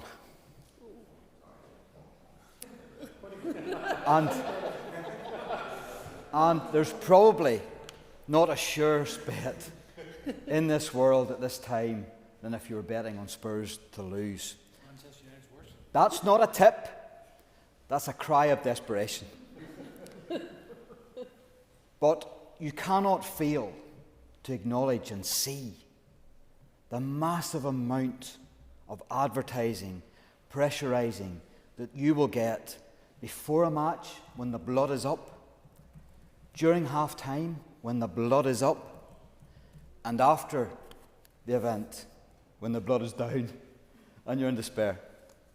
And maybe at that point you're trying to reclaim some of your money. It is targeted and it is dangerous. Evidence received by the APG shows that gambling marketing has become ubiquitous over the last number of years. The gambling industry in the UK spends in excess of £1.5 billion a year on advertising, they know they're on to a winner. 6 in 10 consumers report seeing gambling advertising at least once a week. We should be extremely concerned about the pervasiveness of gambling marketing, especially considering the impact of this is having on children and young people. Yes, I will. For giving way, I think, as for absolutely honest interest in this subject. On the matter that the member is speaking about, would you agree with me that it's really, really disappointing to see some of our richest sports stars actually contributing to these advertising schemes, former Liverpool players, former Spurs players and comedians, and that just then plays into the younger generation who are looking at these really successful people and thinking perhaps gambling is the way to get there. And indeed, I'll add to that, even, and I thank the member for his contribution, even film stars, people who we would have grown up watching on our TV screens. It is pervasive and dangerous. And of course, there's money involved. This is a very powerful lobby. And so that entices these people to go on TV to advertise their wares. A recent joint report by the Ulster University and Maynooth University found that young people on the island of Ireland are constantly exposed to gambling marketing through sports consumption on their mobile phones, on televisions and in their towns and villages. This is changing young people's attitudes towards gambling, with researchers finding that young people believe there is a natural relationship between sport and gambling. Meanwhile, young people are largely unaware of the range of gambling harms beyond financial losses. That's bad enough. It also found that certain sports programmes were saturated, absolutely saturated with gambling marketing. Separate research from Bristol University last year identified almost 30,000 gambling messages over the opening weekend of the Premier League season. That's a 3-fold increase on the previous year. So you can see how they're escalating this. During our inquiry in the APG, we heard that there is a growing body of evidence that shows a strong correlation between advertising and marketing on the one hand and the gambling behaviour of those most vulnerable to gambling addiction on the other. According to Gambling Commission research, gambling marketing prompts unplanned spend in around 1/3 of sports bettors and emerging adults. And most of those with gambling problems say marketing has prompted unplanned spend. The draft initial gambling code of practice, which the Department for Communities recently consulted on, prohibits gambling marketing that is particularly appealing to children. We therefore urge the Executive to amend existing legislation to ban gambling advertising at local sporting events that are likely to be attended by children, such as Northern Ireland Football League matches. 80% of all gambling marketing activity is now on the internet, and that's a massive challenge. With companies spending 5 times more online than on television, they know where their marketplace is. In Northern Ireland, print advertising is regulated under the 1985 order, but online marketing is a regulatory grey area. While online gambling operators licensed by the Gambling Commission can freely advertise in Northern Ireland because online and broadcast advertising is a reserved matter, our population is afforded no protection by the regulator in GB, and other members have alluded to this. The draft initial gambling code of practice recommends that gambling operators comply with relevant codes administered by the Advertising Standards Authority. However, the ASA relies on the Gambling Commission to take enforcement action against gambling operators who persistently breach their codes in GB. However, if an online gambling operator uses social media channels to target people in Northern Ireland and in doing so breaches the codes on multiple occasions, the Gambling Commission is unable to take enforcement action due to its lack of jurisdiction here. In short, it is powerless when it comes to code breaches that occur in Northern Ireland. Legislation passed last year in the Republic of Ireland introduced significant restrictions on gambling marketing. Those included the introduction of a watershed on gambling advertising for television and radio between 5:30 a.m. and 9 p.m, and a ban on advertising gambling content on a social media unless the recipient is following a social media account of a gambling company. If there is a jurisdiction nearby that's doing this better and doing it well, we should take notice. The legislation also prohibits advertising that is likely to portray gambling as attractive to children and includes a ban on the sale of branded clothing or merchandise intended to be worn by children or at events which may be attended by children. This is an important step, given extremely high levels of gambling marketing that children are exposed to through televised sports programmes. The Minister has alluded to the fact that he, along with the Communities Minister and the Education Minister, wrote to the Secretary of State for Culture, Media and Sport. She has the power under existing laws to introduce similar marketing restrictions and should do as a matter of urgency. And I ask, therefore, the Health Minister and his Executive College to write again to the Westminster Government, calling on it to take positive steps towards restricting the promotion of gambling and act on its General Election Manifesto commitment to reduce gambling-related harm. I will give it. Agree with me then? So I don't disagree with anything you've just said, and he's right, and advertising is reserved, of course, but the Executive can take action. Does he agree with me there should be legislation before the end of this mandate, and it should be in the PFG? Raises a valid point, and I, who served on the last Committee for Communities, was deeply frustrated at the legislation that came before us, because we all knew and we all recognised that we could have done so much more, and we probably should have done so much more. And I don't think that the work should cease or stop because we're in a shortened mandate. I do think that work can continue, and even if we don't see the face of the bill or the blue pages of a bill in this mandate, it should be oven ready to go absolutely immediately in the next mandate. But we should look at this as a public health matter, and I would stress to the Health Minister, and the Minister opposite did talk about it could be a decade before we get legislation passed, but there is an opportunity even this year. The Minister done survey work or consultation on what he called a public health bill. I don't see much about it that's public health. Talked about lockdowns, which would actually increase problem gambling. So the Minister has an opportunity to use the public health bill to bring in measures that will reduce the harm of gambling. Thank you. Thank you. The question is that the motion standing in the order paper be agreed. All those in favour say aye. Contrary, if any, no. The ayes have it. The ayes have it. If members would take their ease before we move to the next motion.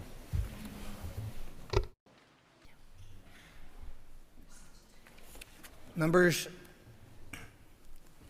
the next item of business is a motion on commitment to the proper use of public monies. Clerk, please read the motion. That this Assembly notes the publication of the review of the use of certain allowances under the Assembly Members' Salaries and Expenses Determination Northern Ireland 2016 by the Assembly's Head of Legal Services. Regrets that this was purely paper-based exercise which afforded no opportunity to challenge in person those who provided written evidence. Further regrets that the review muddies the waters in respect of what constitutes party political work and constituency work. Further notes the media reporting which conflicts with the conclusions of the report about Michael McMonagle's role. Notes that if the report is to be believed, then there is an onus on the First Minister to correct the Assembly record of 7th of October 2024 when she said that Michael McMonagle worked as a press officer, and calls for the Assembly Commission to ensure that in future there are regular and robust audits of how money is spent by MLAs and political parties under the Assembly Members' Salaries and Expenses Determination and the Financial Assistance for Political Parties scheme, including information on employees' place of work and hours of work and whether they are engaged in constituency or party work. Thank you. I call Timothy Gaston to move the motion. Moved. Thank you.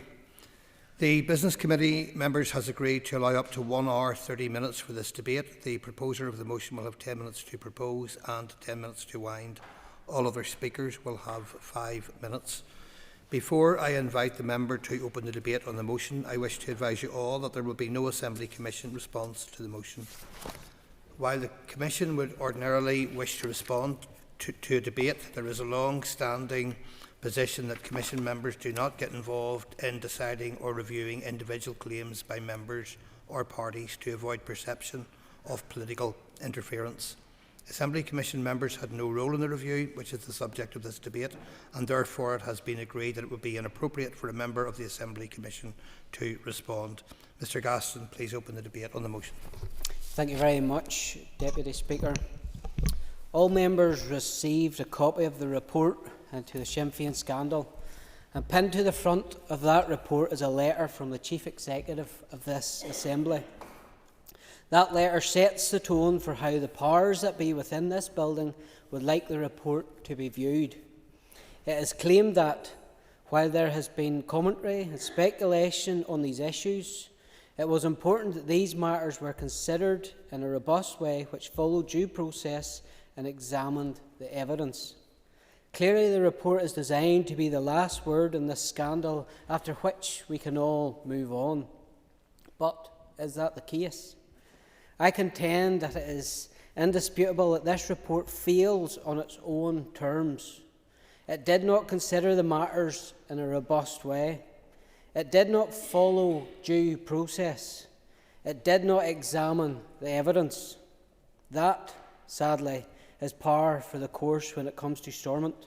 So nothing I say in this debate should be viewed as personal criticism of the Chief Executive or the report's author, the Assembly's Head of Legal Services. The desire of everyone in this building to prioritise the process over the proper use of public money and indeed child protection has been obvious. Why do I say it does not consider the matters in a robust way? Well, because, as acknowledged in paragraph 81 of the report, this was a paper-based exercise. It quickly gave rise to the difficulty of how one was to establish the nature of the work carried out by members' employees in the review period. Why was it purely paper-based exercise? Why weren't the key figures involved in this affair brought in and interviewed? I see nothing within the terms of reference which limit the head of legal services to approaching his task in that way. Quite frankly, appointing an insider from within the Assembly system was the wrong call, assuming, of course, that one wanted to get to the truth of the matter. The mindset which underlies everything in the report is spelt out clearly in paragraph 117. Miss O'Neill has been a Northern Ireland First Minister since 2011, becoming Deputy First Minister in 2020 and First Minister in 2024, in which period there is no record of any complaint under the Ministerial Code of Conduct or Assembly Members' Code of Conduct against her being upheld. The report's author might as well have gone on to add, and who am I to question her integrity now or make a finding against her? The truth is that there was plenty of evidence to lead one to conclude that Sinn Féin, including Miss O'Neill, were involved in using public funds meant for constituency offices to fund their press operation. When on the 7th of October, Miss O'Neill addressed this House while reading from a prepared statement that stated, "The issues that have arisen over recent days result primarily from the actions of two former press officers." One would imagine that given the level of controversy and press attention which the matter had attracted, that every word in that statement would have been carefully chosen. Yet in paragraph 81, the report claims the suggestion that Mr McGlinchey and Mr McMonigle were not carrying out work for the members by which they were employed, but were carrying out work for a political party has a limited evidential base. Essentially, it follows from media reports and a statement in this Assembly by the First Minister in which they are referred to as press officers. One would have thought that given the wonderful character reference for Miss O'Neill from the Head of Legal Services, that an appearance by her in this House in which she described Mr McGinley as a press officer would be the end of the matter. But no, you see, the report's author cannot avoid the fact that one of the individuals described by the First Minister as a press officer, Mr McGinley, was employed via a fund intended to cover constituency office costs. That, of course, flies in the face of the Assembly Member's Office and staffing costs and allowances determination, which states The purpose of this is not to A. allow political parties to benefit from staff costs incurred by members, or B. allow resources made available to members for the exercise of functions as members being used for other political activities. It is clear from this report that both Mr McGlinchey and Mr McMonagle were employed not through the financial assistance to political parties scheme, but by members of this House. Mr McGinley by Declan McAleer from 2018 to 2024, as detailed in paragraphs 86 to 96 of the report. Mr McMonagle was employed by the MP for West Tyrone, Miss Begley, the now First Minister, Miss O'Neill, and the Sinn Féin press offices, and supposedly working a staggering 75 hours a week. The head of legal services, in his strongest criticism in the report, tells us that it strains credibility in paragraph 113 to suggest Sinn Féin was unaware of this situation. But he goes on to claim that the fault lay with McMonagle, who has been referred to the PSNI. I carry no candle for Mr McMonagle, but to conduct a review into his conduct and to have findings against him which result in a police complaint without so much as contacting him, or indeed either of the other two press officers named in this report, to get their side of the story, does not, to use the Chief Executive's phrase, follow due process. Nor did it consider the matters in a robust way. At no point did the author of this report ask if McMonagle and McGinley worked out of the Sinn Féin press office in Stormont or an MLA room. At no point did he pick up on the fact that one of McMonagle's supposed duties for Miss O'Neill, according to the job description reproduced in paragraph 105 of the report, was preparing and developing assembly questions. Members, at no point during her employment of McMonagle could Miss O'Neill even table assembly questions. Finally, this report did not examine the evidence. The head of legal services dismisses Miss O'Neill's description of Mr McMonagle as a press officer. He even manages to gloss over the fact that Sinn Féin's in-house newspaper, Republican News, describes him as such. But I want to take us to one of the most startling paragraphs in this report, paragraph 82. I considered asking media representatives in Parliament buildings about how they perceived the role of these members' employees.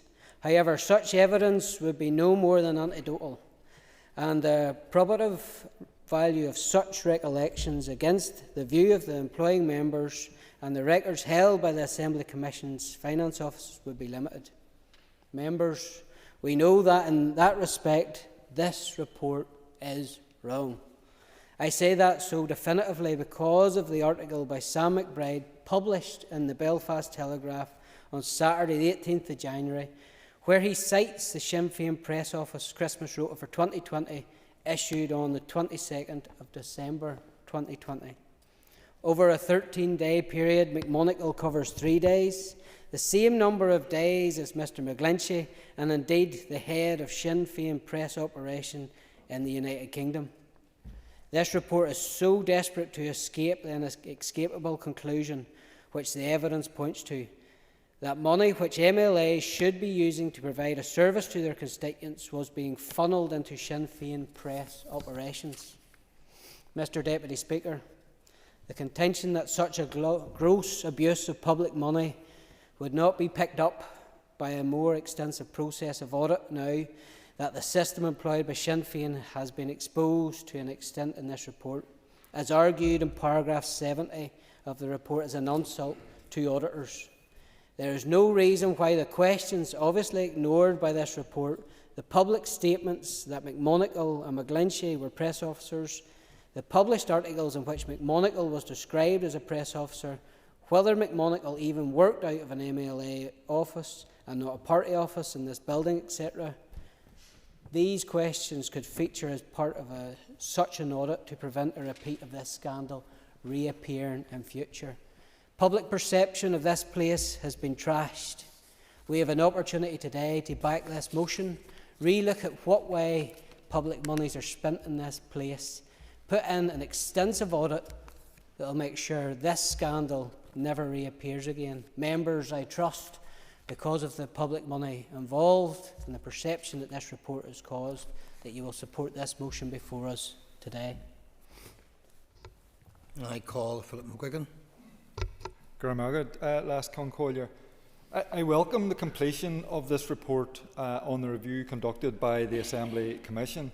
The report contained some positive recommendations which could further improve processes and provide greater clarity for members in employing staff.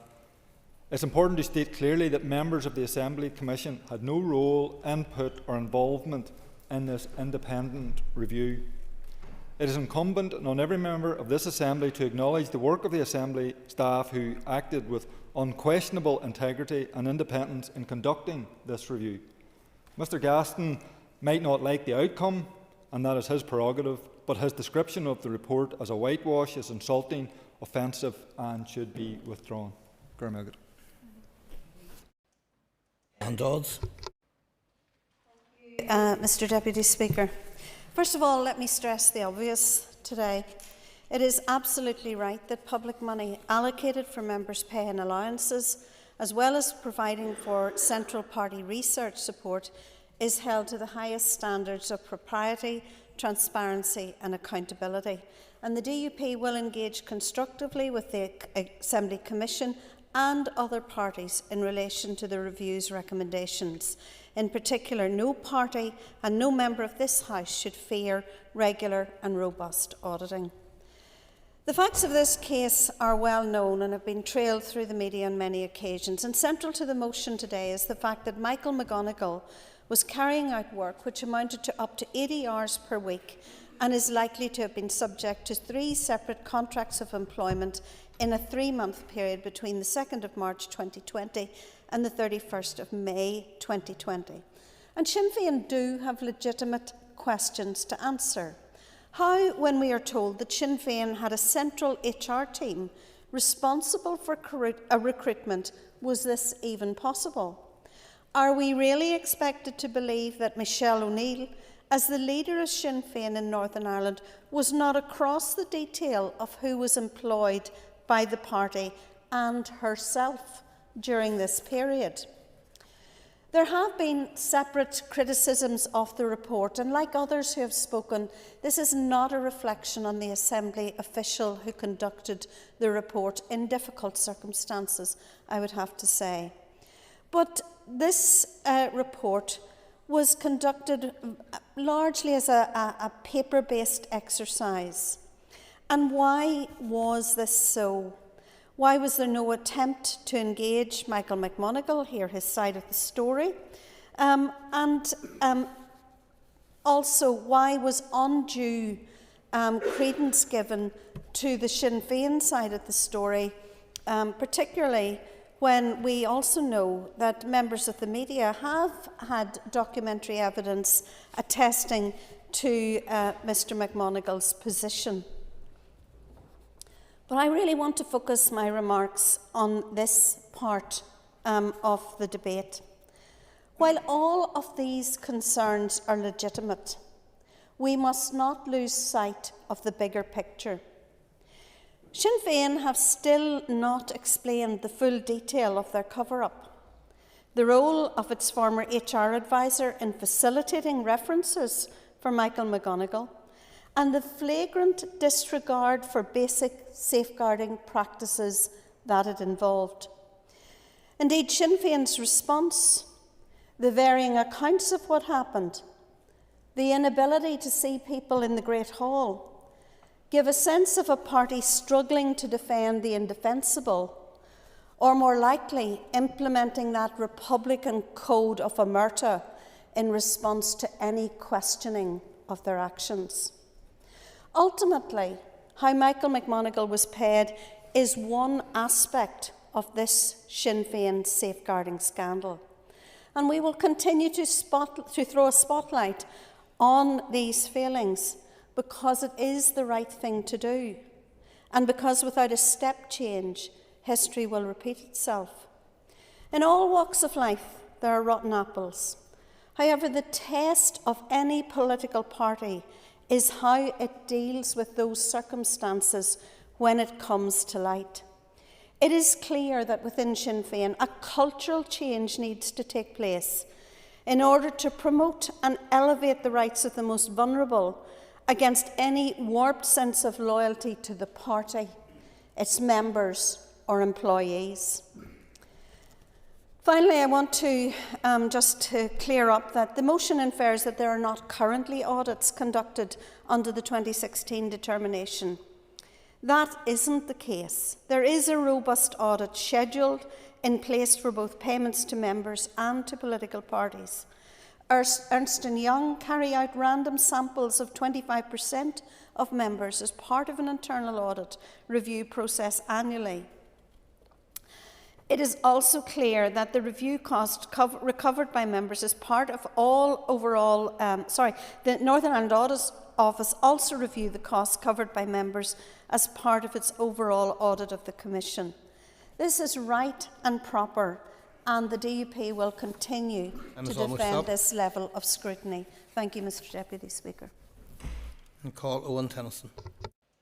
Thank you, Deputy Speaker, and I intend to be relatively brief, given that many of the issues we're discussing today are a matter of public record and have been discussed many, many times, including the contents of the review. But it is important to say that those issues pertaining to the use of public money must be treated with the utmost seriousness, propriety and transparency.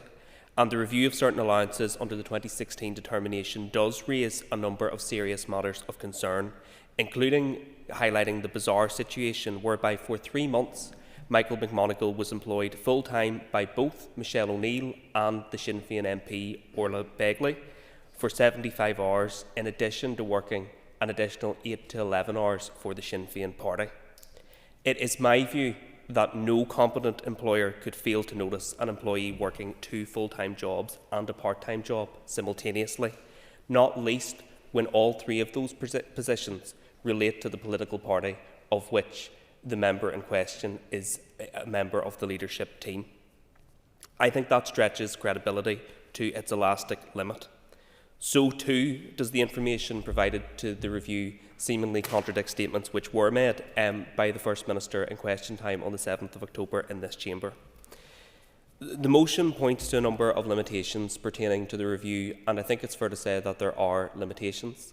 However, I think it is possible to pass comment on the conclusion of the review and its limitations without, I think, unfairly impugning the integrity and impartiality of the Assembly officials who conducted it in incredibly trying and difficult circumstances. Indeed, we must also recognise that the Assembly Commission's powers are limited. This is not a police inquiry or a judicial inquiry, but an inquiry conducted within the limited powers that the Assembly Commission has, and I think it's important that we recognise that. Mr Gaston said that this would be the last word, or the powers that be want this to be the last word. I note that he's always keen to find conspiracy. This report has been passed on to the PSNI, to the Northern Ireland Audit Office and to the Department of Finance, who will have their own respective roles in relation to this issue. The motion calls for regular audits of how money is spent under the determination, and that of course is something that I think all of us in this chamber ought to support. But that already happens, as Diane Dodds, I think, very helpfully outlined.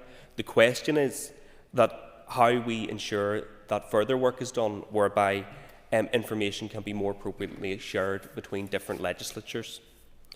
So too must we recommit to progressing all of the recommendations in the review, including updating of employment contracts, record keeping and the revision of job descriptions.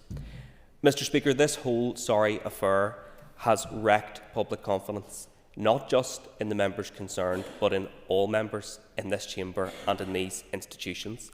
I think we all ought to reflect and commit ourselves now to repairing the damage and progressing the recommendations set out.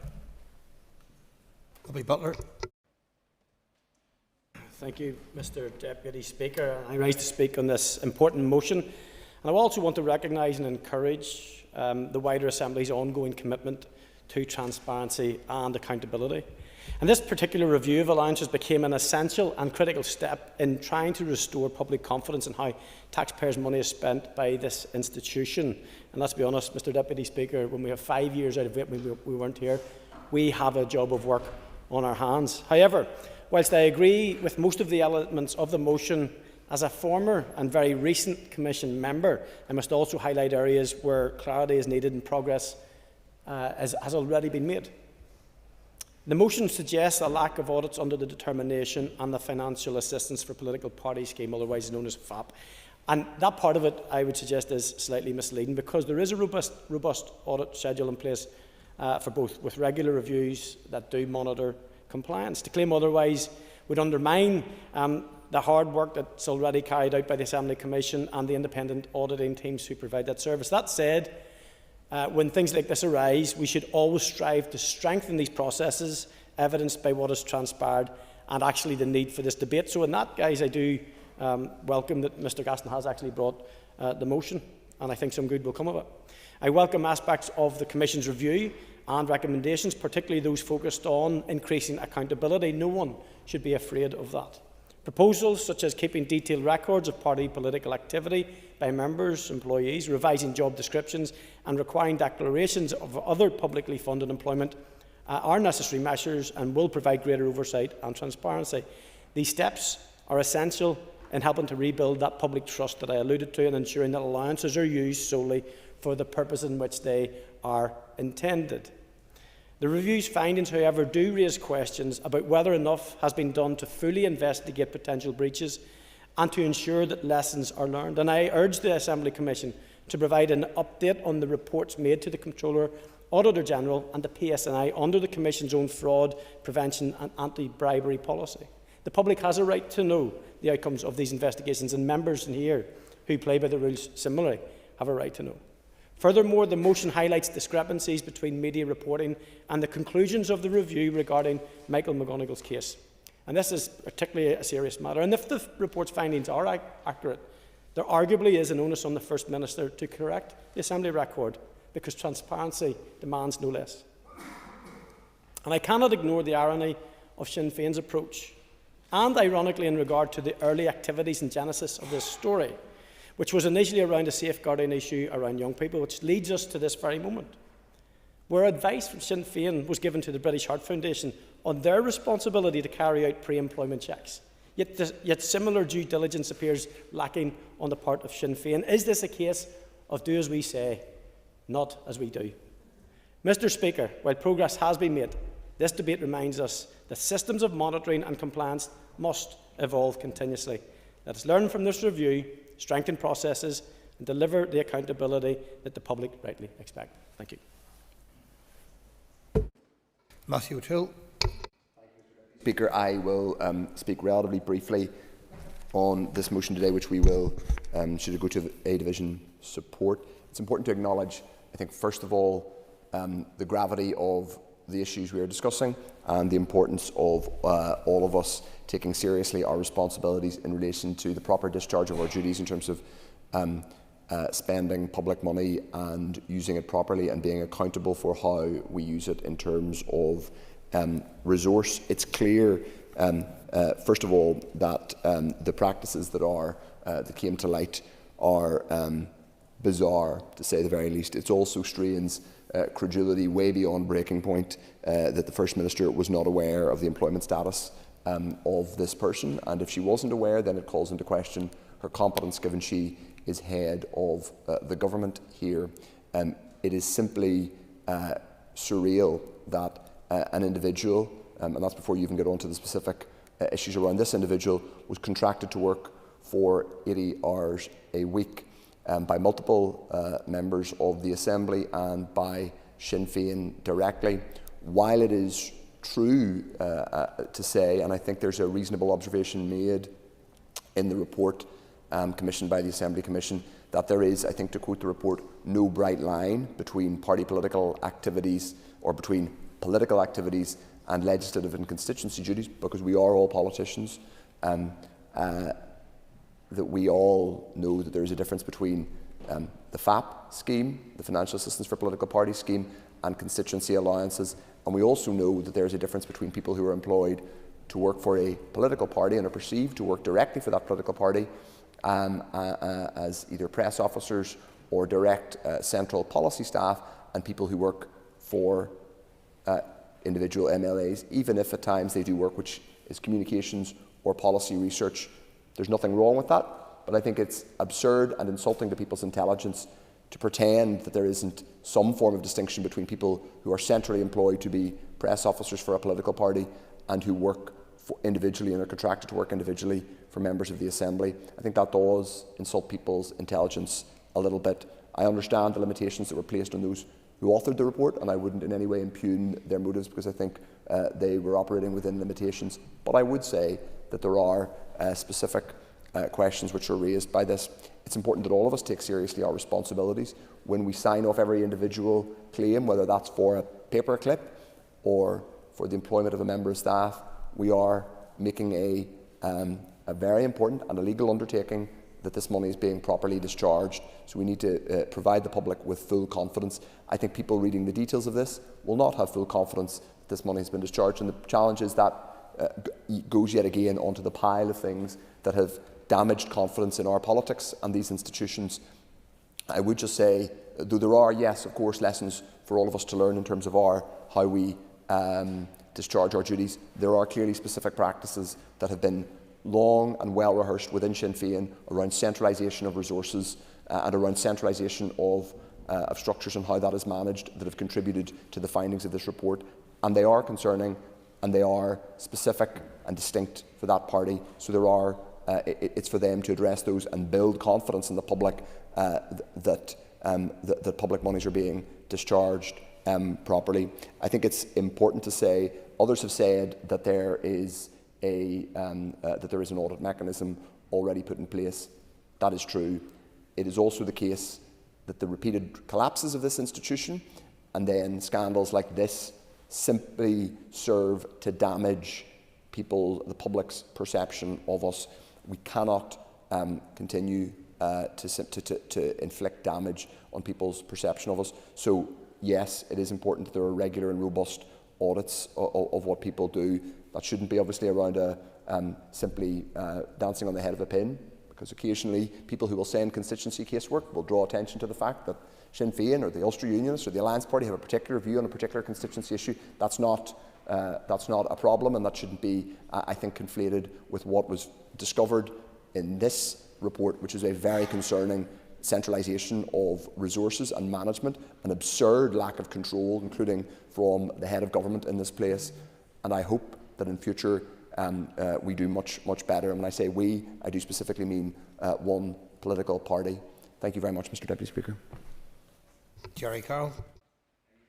Deputy Speaker, every MLA, Minister and political party has a duty to act transparently and with accountability about how they use public money, stating the obvious. But this includes being clear about who's employed for party, political and constituency work. It should also include, as the motion calls for, regular and robust audits of how money is spent by MLAs and parties.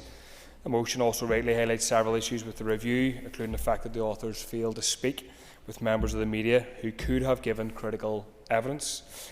And I want to use this opportunity, Deputy Speaker, to talk about Stormont's long record of using public money in inefficient, ineffective and improper ways. Some ministers and Assembly Commission staff have taken an excessive amount of long-haul business class flights for events and conferences that seem like nothing more than talking shops. In the past 3 years, travel costs for just one Assembly senior staff member have totaled more than £18,000, an eye-watering sum. This is clearly a questionable use of public money, to put it mildly, lacking in accountability, transparency, while ordinary people struggle. I support the motion, but I think it's also important, Deputy Speaker, to acknowledge the hypocrisy of some Unionist MLAs who talk about the proper use of public funds. For years, the UP MLAs have been employing family members for Assembly and party jobs, and many would see this as clear-cut nepotism and certainly not a proper use of public money. During the RHI scandal, it emerged that the UP ministers hired publicly paid spads from among its party membership despite signing papers to the contrary. And the DUP, Deputy Speaker, have no authority to lecture anyone about transparency and accountability, given that their former MP for North Antrim failed to declare not one but 2 luxury holidays paid for by the Sri Lankan government. And finally, Deputy Speaker, I want to speak about the issues with the financial assistance, the FAP scheme. Changes made to the scheme last year effectively amounted to a dramatic carve-up of public money, all to the benefit of the largest parties and the opposition party. The DUP saw their FAP budget increase by 63%. Sinn Féin saw its budget increase by 72%. Our party, the TEV and the UP, have had our budgets capped. This clearly disadvantages smaller parties and privileges larger ones. At best, it's an unfair way of allocating public money, and at worst, it's a deliberate attempt to stifle the voices and limit the resources of smaller parties who aren't in a formal opposition role. I strongly suggest it's the latter. Executive parties on the Commission, Deputy Speaker, had an opportunity to challenge this or accept an alternative calculation, but they refused to and rammed this policy through. As I understand it, at least one alternative proposal, maybe more, were put to the Commission, which would have seen smaller parties' payment effectively double, but parties voted this down. Commission members voted this down. Another stitch-up for bigger parties, while smaller parties and independents are left behind, and including independents are left without. This is totally unacceptable. It needs reviewed, and I'd urge members on the Commission to go back and address that serious gap in the FAP scheme. Thank you. Okay, members, thank you. I'm going to call now on Timothy Gaston to conclude and wind on the debate on the motion, and you've up to 10 minutes. Thank you very much, Deputy Speaker. I'd like to thank everybody that has taken part in the debate today. Members, time and time again, this Assembly has failed to face up to the issues which are supposedly addressed in this report. Attempts to raise matters related to this scandal have been shut down in this chamber and in committee. Frankly, many within this chamber are terrified of upsetting the consensus, and the lack of names on the speaking list is testament to the fact that most members of this House simply want this issue to go away. That said, it appears that parties have decided that they cannot be seen to vote against the motion.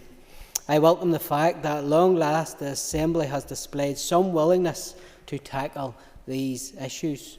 I would remind members that having been forced to debate this motion and having been forced to calculate that they cannot be seen to vote against it, there is an onus for action to be taken. For all the talk of some during elections about their ability to be the only people to confront Sinn Féin, it took a single TUV member to bring this matter to the floor. The suggestion contained in the report that it is impossible to distinguish between party political and constituency work needs knocked on the head. In 2012, the Independent Financial Review Panel ruled constituency funding is specifically not to be used for party political purposes because, and I quote, political parties are financed separately through the Financial Assistance for Political Parties scheme. Tellingly, a former member of the Independent Financial Review Panel described the conclusion in this report that it was difficult or even impossible to distinguish between political and constituency work as astonishing. We also learned from that member that the head of legal services made no attempt to clear up the confusion in his own mind by contacting members of the panel to see how they drew a distinction he felt was impossible. As Sam McBride has observed, this report, if accepted, opens up the potential for a £10 million pot of public money to seep into political parties. Members, that cannot be right, that cannot be allowed to happen. Other issues raised by the whole McMonagle scandal remain live. Something which has received relatively little attention is the fact that because Sinn Féin, and specifically North Antrim MLA Philip McGuigan, who was their sole contributor, failed to cancel Michael McMonagle's Assembly pass, he could come and go as he pleased from Parliament buildings.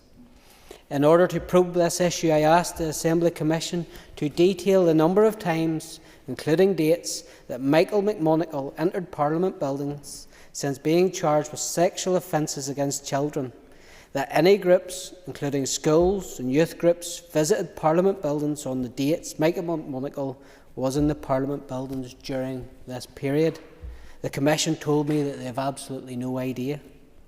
There are profoundly serious child protection issues involved here, issues which should not be ignored merely because the political and media establishment believe that the rotten institutions of the Belfast Agreement are more important than child safety.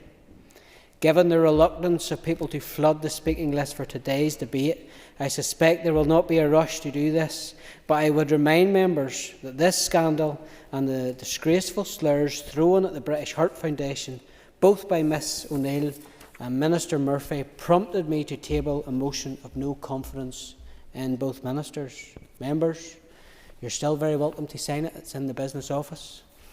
Since it was tabled, Miss O'Neill has provided ample evidence of her unfitness for office, none more so than her attendance at IRA commemorations.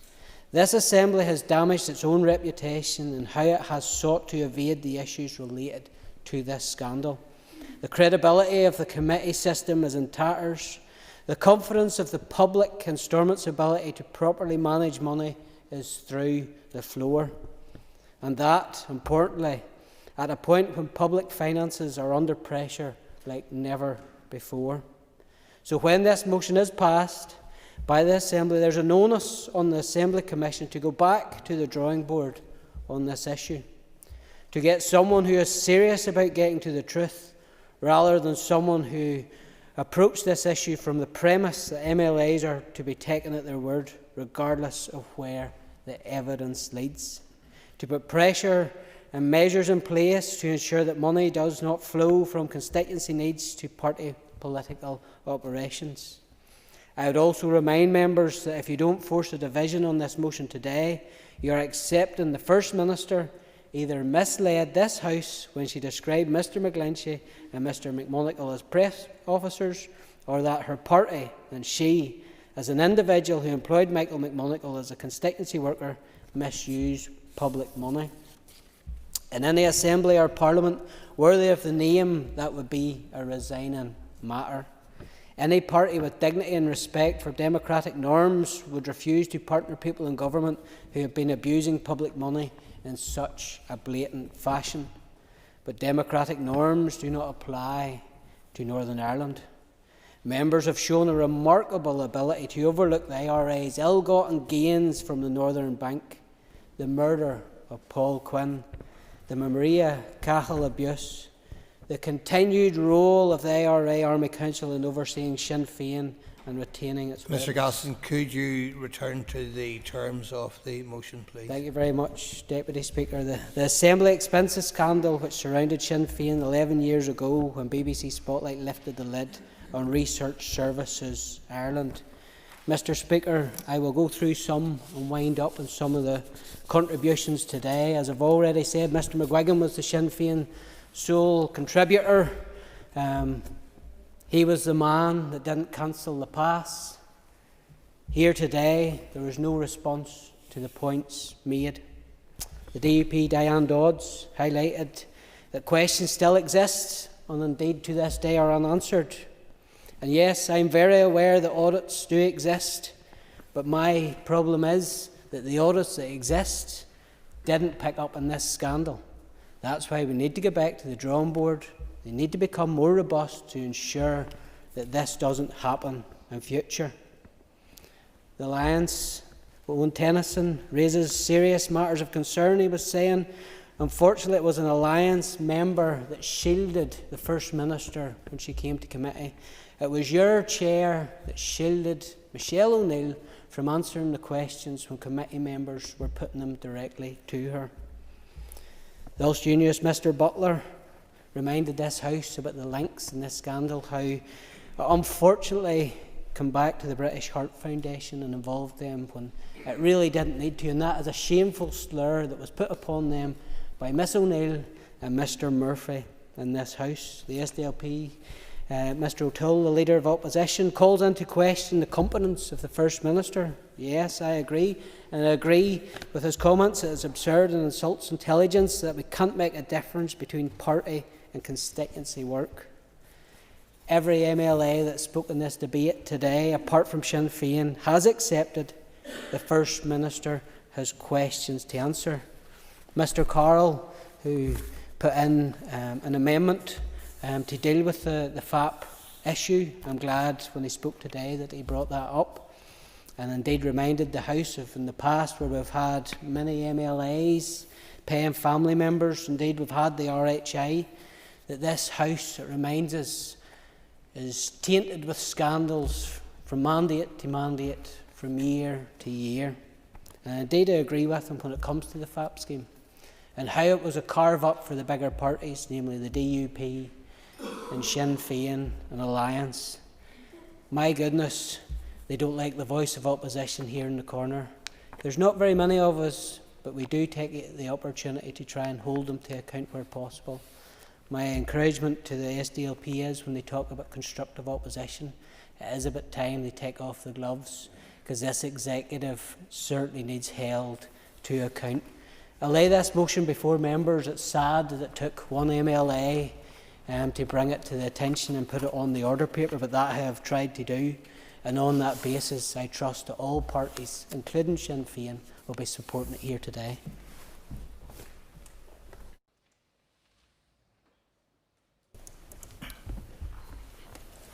Members, the question is that the motion standing on the order paper be agreed. All those in favour say aye. Aye. Contrary, no. Aye. I think the ayes have it. The ayes have it. Members, before we move on to the next item.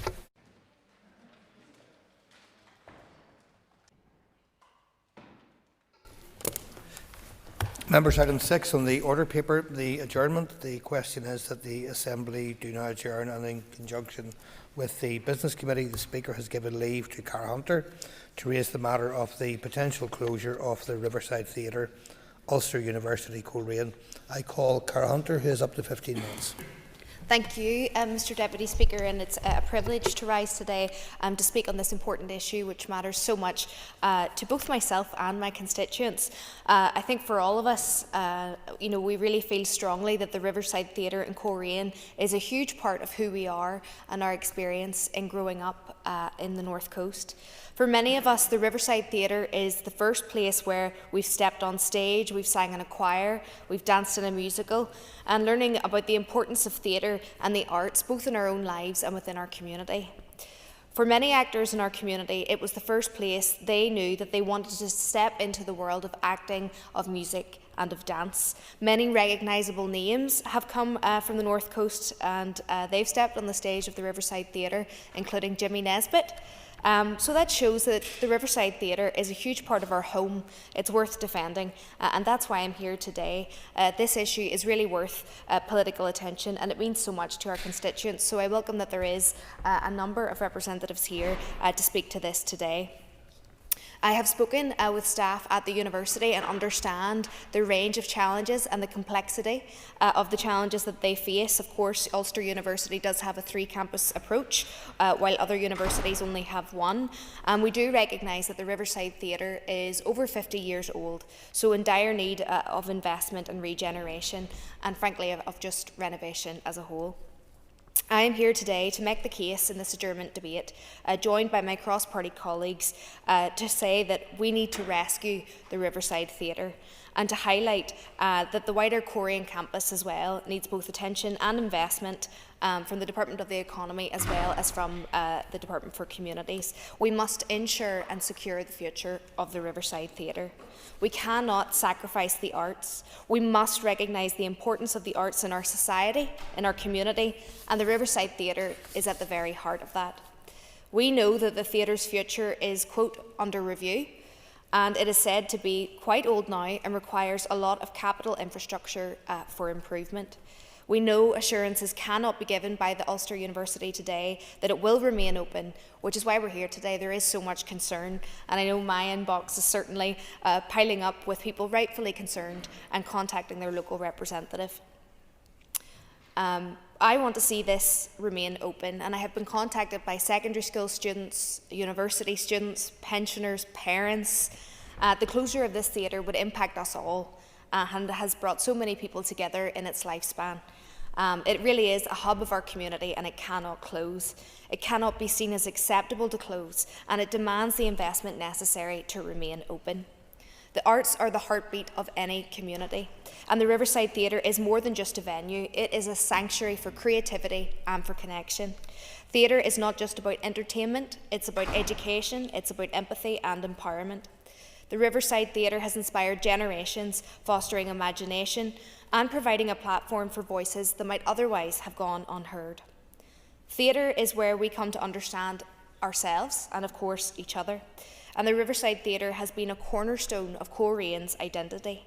Its closure would be an immeasurable loss to our community and its future, and I know the Minister has ties to Coleraine, so I hope we can hear more about that in his response. Especially in a world where we're increasingly becoming dominated by screens and by isolation, spaces like the Riverside Theatre offer a rare and essential opportunity for face-to-face connection, for shared experience and a sense of communal joy and really storytelling. And of course we live in a post-conflict society as well, and I actually do think the arts is a really strong and valued way to bring people together from all different backgrounds and beliefs. Arts funding over the past decade, we've seen the Arts Council of Northern Ireland's budget has been slashed by a staggering 63%. And in Northern Ireland, we now invest a mere £5.07 per person in the arts. Now, when we compare this to Wales, where investment stands at £10.51 per capita, or down south, where it has soared to the equivalent of over £21 per person. And with the recent announcement of the Arts Council in Ireland's budget rising to €134 million, its highest level to date, the gap between the north and south when it comes to the arts is truly stark. For me, this isn't just about numbers. This debate that we're having about the closure of a theatre is about a wider issue, about how we view the arts and how we as a society want to be. The arts are not a luxury, they are a necessity. They drive economic growth, improve mental and physical well-being, foster social cohesion, and again, help heal any divisions in a society that is still grappling with its past. In Northern Ireland, we are international leaders in demonstrating how the arts can transform lives, from Oscar-winning filmmakers to Turner Prize-winning artists, from theatre companies tackling difficult social issues to community projects working with the most vulnerable. And yet, this extraordinary potential is being choked by financial constraints. At a time when the South is making historic investments in its cultural sector, here in the North, we are going in the opposite direction. This is not just unfair, it is self-defeating. It sends a damaging message to our creative community that their work is not valued, forcing talent to seek opportunities elsewhere. We cannot afford to let this happen. And over the years, we have seen how Northern Ireland has been a place where the acting sector, the filmmaking can thrive. We've seen that with Game of Thrones. We've seen at the Titanic. And, we have Kneecap, who are doing so well and prospering, and so many from certainly in the Northwest who are doing so well. And for many of them, for many young people, it all starts in their local community theatre. And therefore, Minister, I'm calling on you today to work closely with the Causeway Coast and Glens Council, to work closely with the Minister for the Economy, and ask you to work with urgency across the wider executive to find the necessary funding, which is so desperately needed, to enable this very much loved facility to remain open. If possible, I'd like you to detail in your response just what discussions you've had to date about the Riverside Theatre, and just any kind of possible solutions you think are possible when it comes to this project. I cannot reiterate enough how much people are passionate about the Riverside Theatre, how many young people who aspire to be in the arts have reached out to me and who have spoken about their love for theatre, the love for the Riverside Theatre, and just how much this means to them. And of course, it's the first place so many people fall in love with music, with art, with dance, and I think it's so important for future generations that we continue to inspire them, and the best way to do that, Minister, is to keep the Riverside Theatre open. I have said my piece. Thank you. And thank you. All other members will now have approximately 8 minutes, and I call Maurice Bradley. Thank you very much, Deputy Chair. I welcome this evening's adjournment debate, and I thank the member for bringing the issue of the Riverside Theatre into the chamber. The Riverside Theatre, located in the Ulster University's Coleraine campus, is Northern Ireland's oldest operating professional theatre outside of Belfast. Established in 1976, it has become a cultural hub for both the university community and the wider Causeway Coast and Glens region. The theatre boasts an intimate auditorium with a seating capacity ranging from 278 to 350, depending on the configuration. This versatile space has allowed for a diverse array of performances, including comedy, dance, music, drama and lectures. I thank the member for raising this important topic. The theatre has been in use since 1976. It's tired and dated and in need of some sort of repair or refurbishment. 6 options were presented to me on Thursday when I met the university officials. Only one was for closing. The other 5 were diverse but achievable. There are currently health and safety issues at the theatre, which may manifest themselves in the not too distant future, so the University of Ulster are looking at all the options. The principle of a rural university for Northern Ireland was established in the 60s when Coleraine was chosen ahead of Armagh and Londonderry in that order. While I am glad that the member raises the important topic, it does, however, raise important questions of the 3-campus model and their interrelationships. The multi-campus model has cost the University of Ulster almost 15 million over the past 5 years. That is an unequal footing compared to other universities.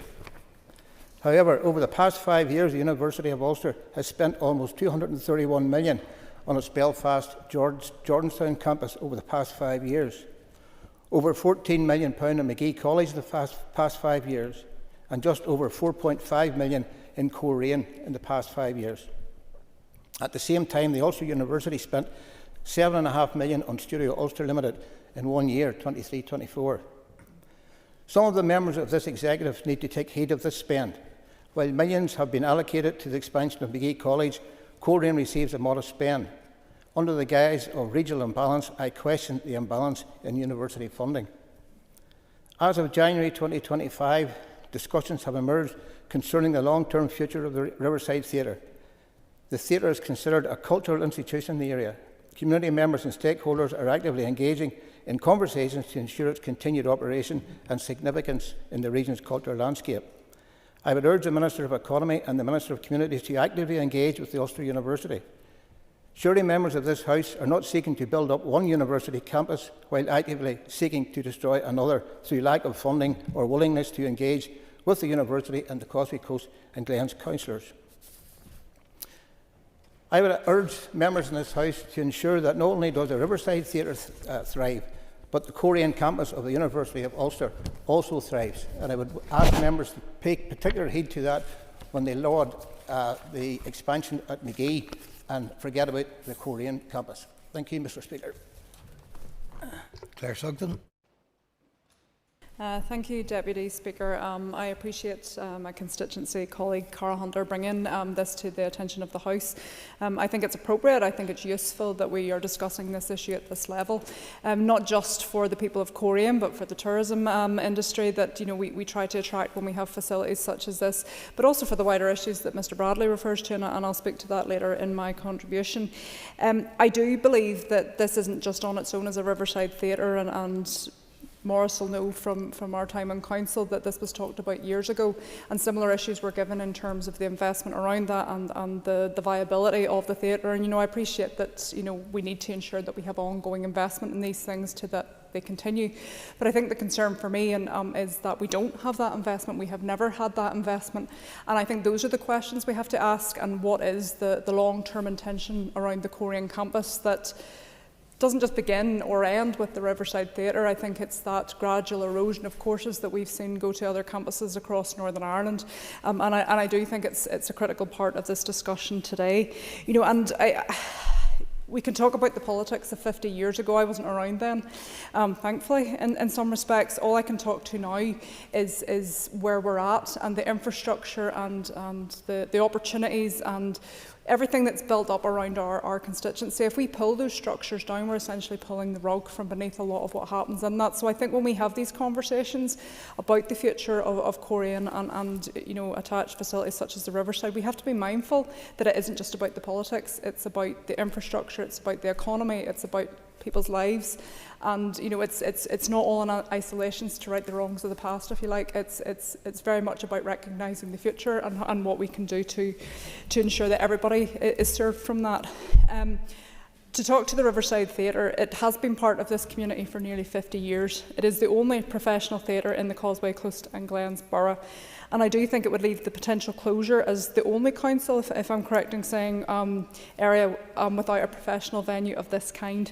And given that we often sell the North Coast as the premier tourist destination of Northern Ireland, and no other MLAs across Northern Ireland might disagree with that, but realistically it is.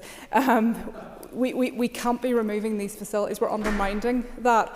And I appreciate the Minister, even in his previous role as Minister for the Economy, would recognise the value in having venues such as a Riverside Theatre and really strengthening that, because equally we don't have the good weather. So when we need a wet weather facility, it's places like the Riverside Theatre that people tend to go. It's not just for professional performances. The Ballywillan Drama Group has just finished a run of 16 sold-out performances of Charlie and the Chocolate Factory. So when people talk to me about this not being utilised, people say to me that it's just empty.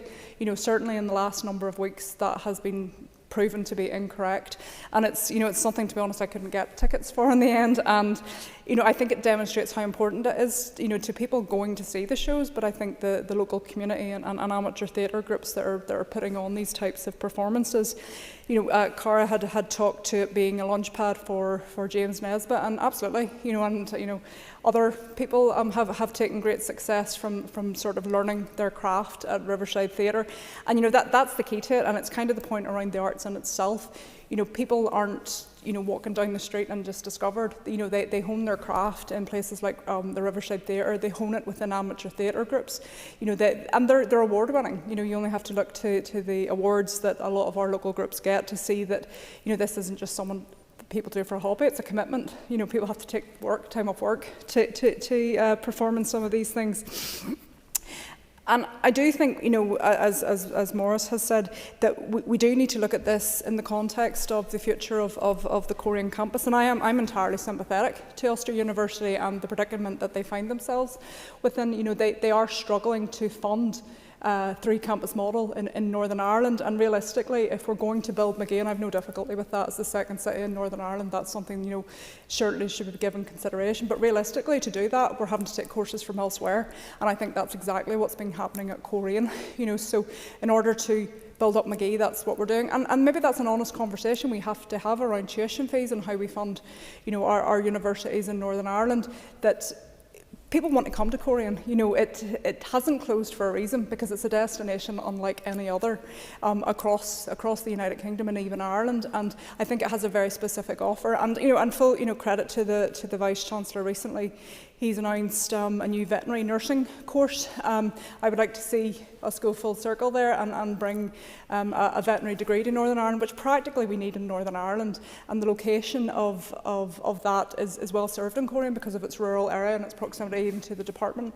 So, I think we need to start looking at this in the reasons that we should, and stop looking back to 50 years ago, because, I don't think that serves anyone. But I suppose specifically the ask of the Minister, and it's probably more of a wider kind of conversation that we have to have around the arts and how we invest within that. As Cara had said, and I think it's absolutely valid to say that as a post-conflict society, it's how we express ourselves when other ways are not necessarily possible in doing that. And I think there's great opportunity with that, whether it's the Riverside Theatre, whether it's opportunities, through other forms of cultural expression. I think that's really, really key. But I suppose the conversation today is that does begin with Riverside Theatre, certainly for me and my constituents. And if we remove that, what are we saying? What are we saying to the people who are not sporty, who don't have those other things that do tend to get the investment in Northern Ireland more than the arts does? And it's really important for our generations and for the generations of the future that we continue to invest in the arts, and not least the Riverside Theatre, which is well established in doing that. And it's a great facility, and it would be a real shame if we lost that. And if there is anything that the Minister can do alongside the Economy Minister, I think that's something that we should look at. Thank you. Sian Mulholland. Speaker, before I begin my remarks, I was just wondering, given that the Minister has previously alluded to treading the boards, is there maybe a personal connection to Riverside and hopefully maybe some footage, no. Whilst the Riverside Theatre is not directly in my constituency of North Antrim, I am so much closer to Riverside than any other theatre, and over the years I've been to so many plays, speeches, really interesting talks, all sorts of artistic events, and for my own family the Panto is the absolute firm favourite. I think, was it Snow White? So you know, I think the accessibility, the family-friendly nature, I suppose the openness of Riverside makes it such an important venue. As the chair of the all-party group on the arts, I'm only too acutely aware of the importance of having these arts venues that are accessible in terms of their pricing structures, in terms of the types of events that are actually held within them. I think for a lot of people that it's, especially in the North Coast area, it is their first interaction with the arts, and regardless of the art form that you're going to see in the Riverside, because it is so varied. And in a world where creativity, cultural expression is so often overlooked, I think it is crucial that we recognise and celebrate the profound impact that places like Riverside and the arts have on our communities, our economy, and I suppose just our collective well-being. As others have mentioned, that cultural heritage and legacy of Riverside, I think, is undeniable. You know, it has been Northern Ireland's oldest performing theatre outside of Belfast. That's an incredible achievement, and I know that it holds such immense cultural significance amongst people in the North Coast, and I really valued Maurice Bradley's contribution there about that regional imbalance. We see that across the board, whether that is with our economy, with our investment, but in terms of our arts infrastructure, there is a regional imbalance there. You know, it is an irreplaceable part of Northern Ireland arts infrastructure, and as part of the University of Ulster's, I was a UU grad, it'll never be Ulster University to me, Ulster University's Coleraine campus, the theatre plays that vital role in the arts education and creative industry training. It is that open space that you can actually get real time, time on a stage, working behind the scenes, actually getting that hands-on experience of industry skills.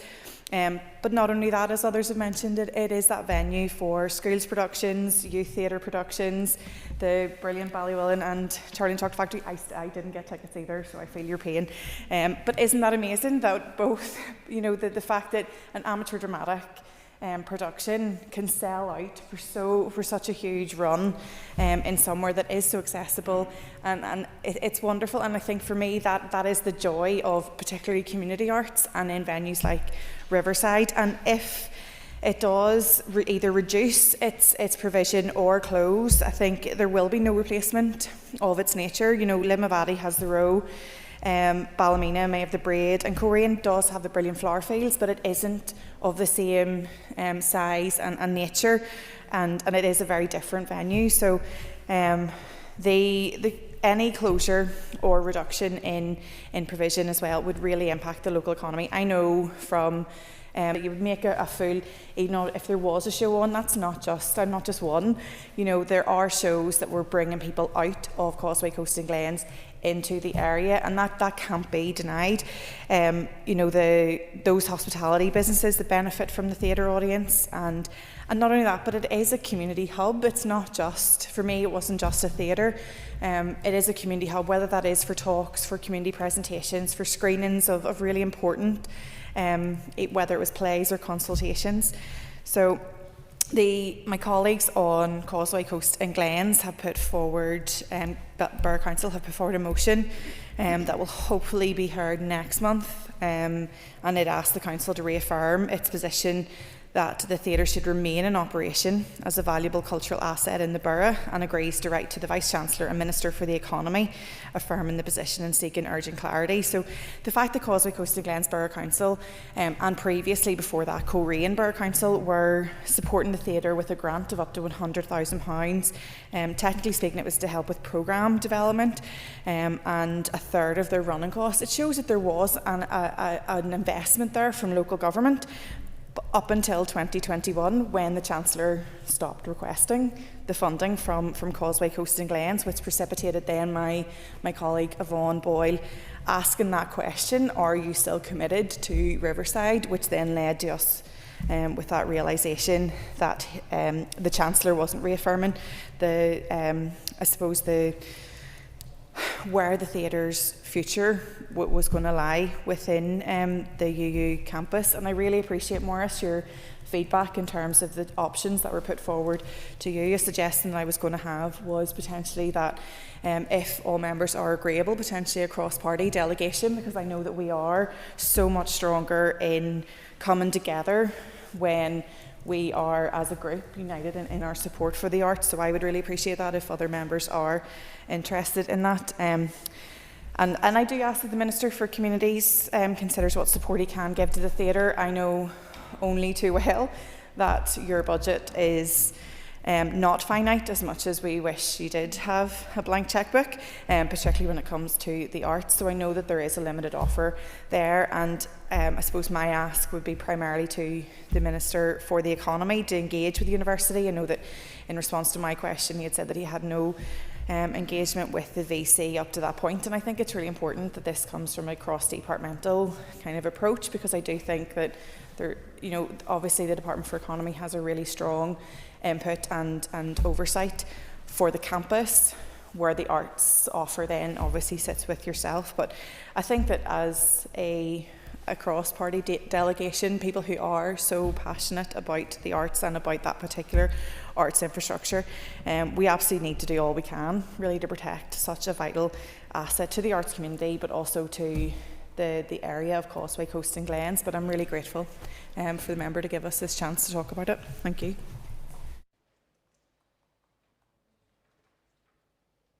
Thank you to all members who have spoken. I now call on the Minister for Communities to respond. Minister, you have up to 10 minutes.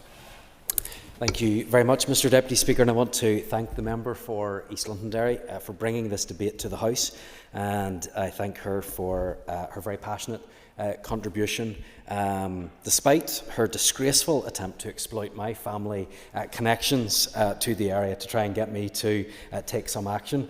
And in response to Ms Mulholland, I can confirm that I never did tread the boards at the Riverside Theatre. That was in other locations on the North Coast.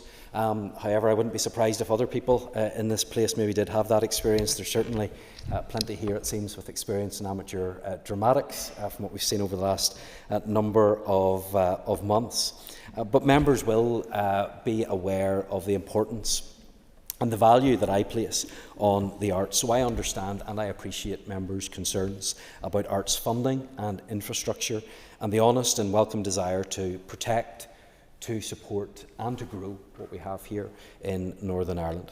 And I welcome too that the debate this evening has touched on issues beyond the core point of the Riverside Theatre itself, and I want to address as many of the points that I can. But I think to begin with, it's important to emphasise the facts in relation to the position of Riverside Theatre, as I understand they currently stand.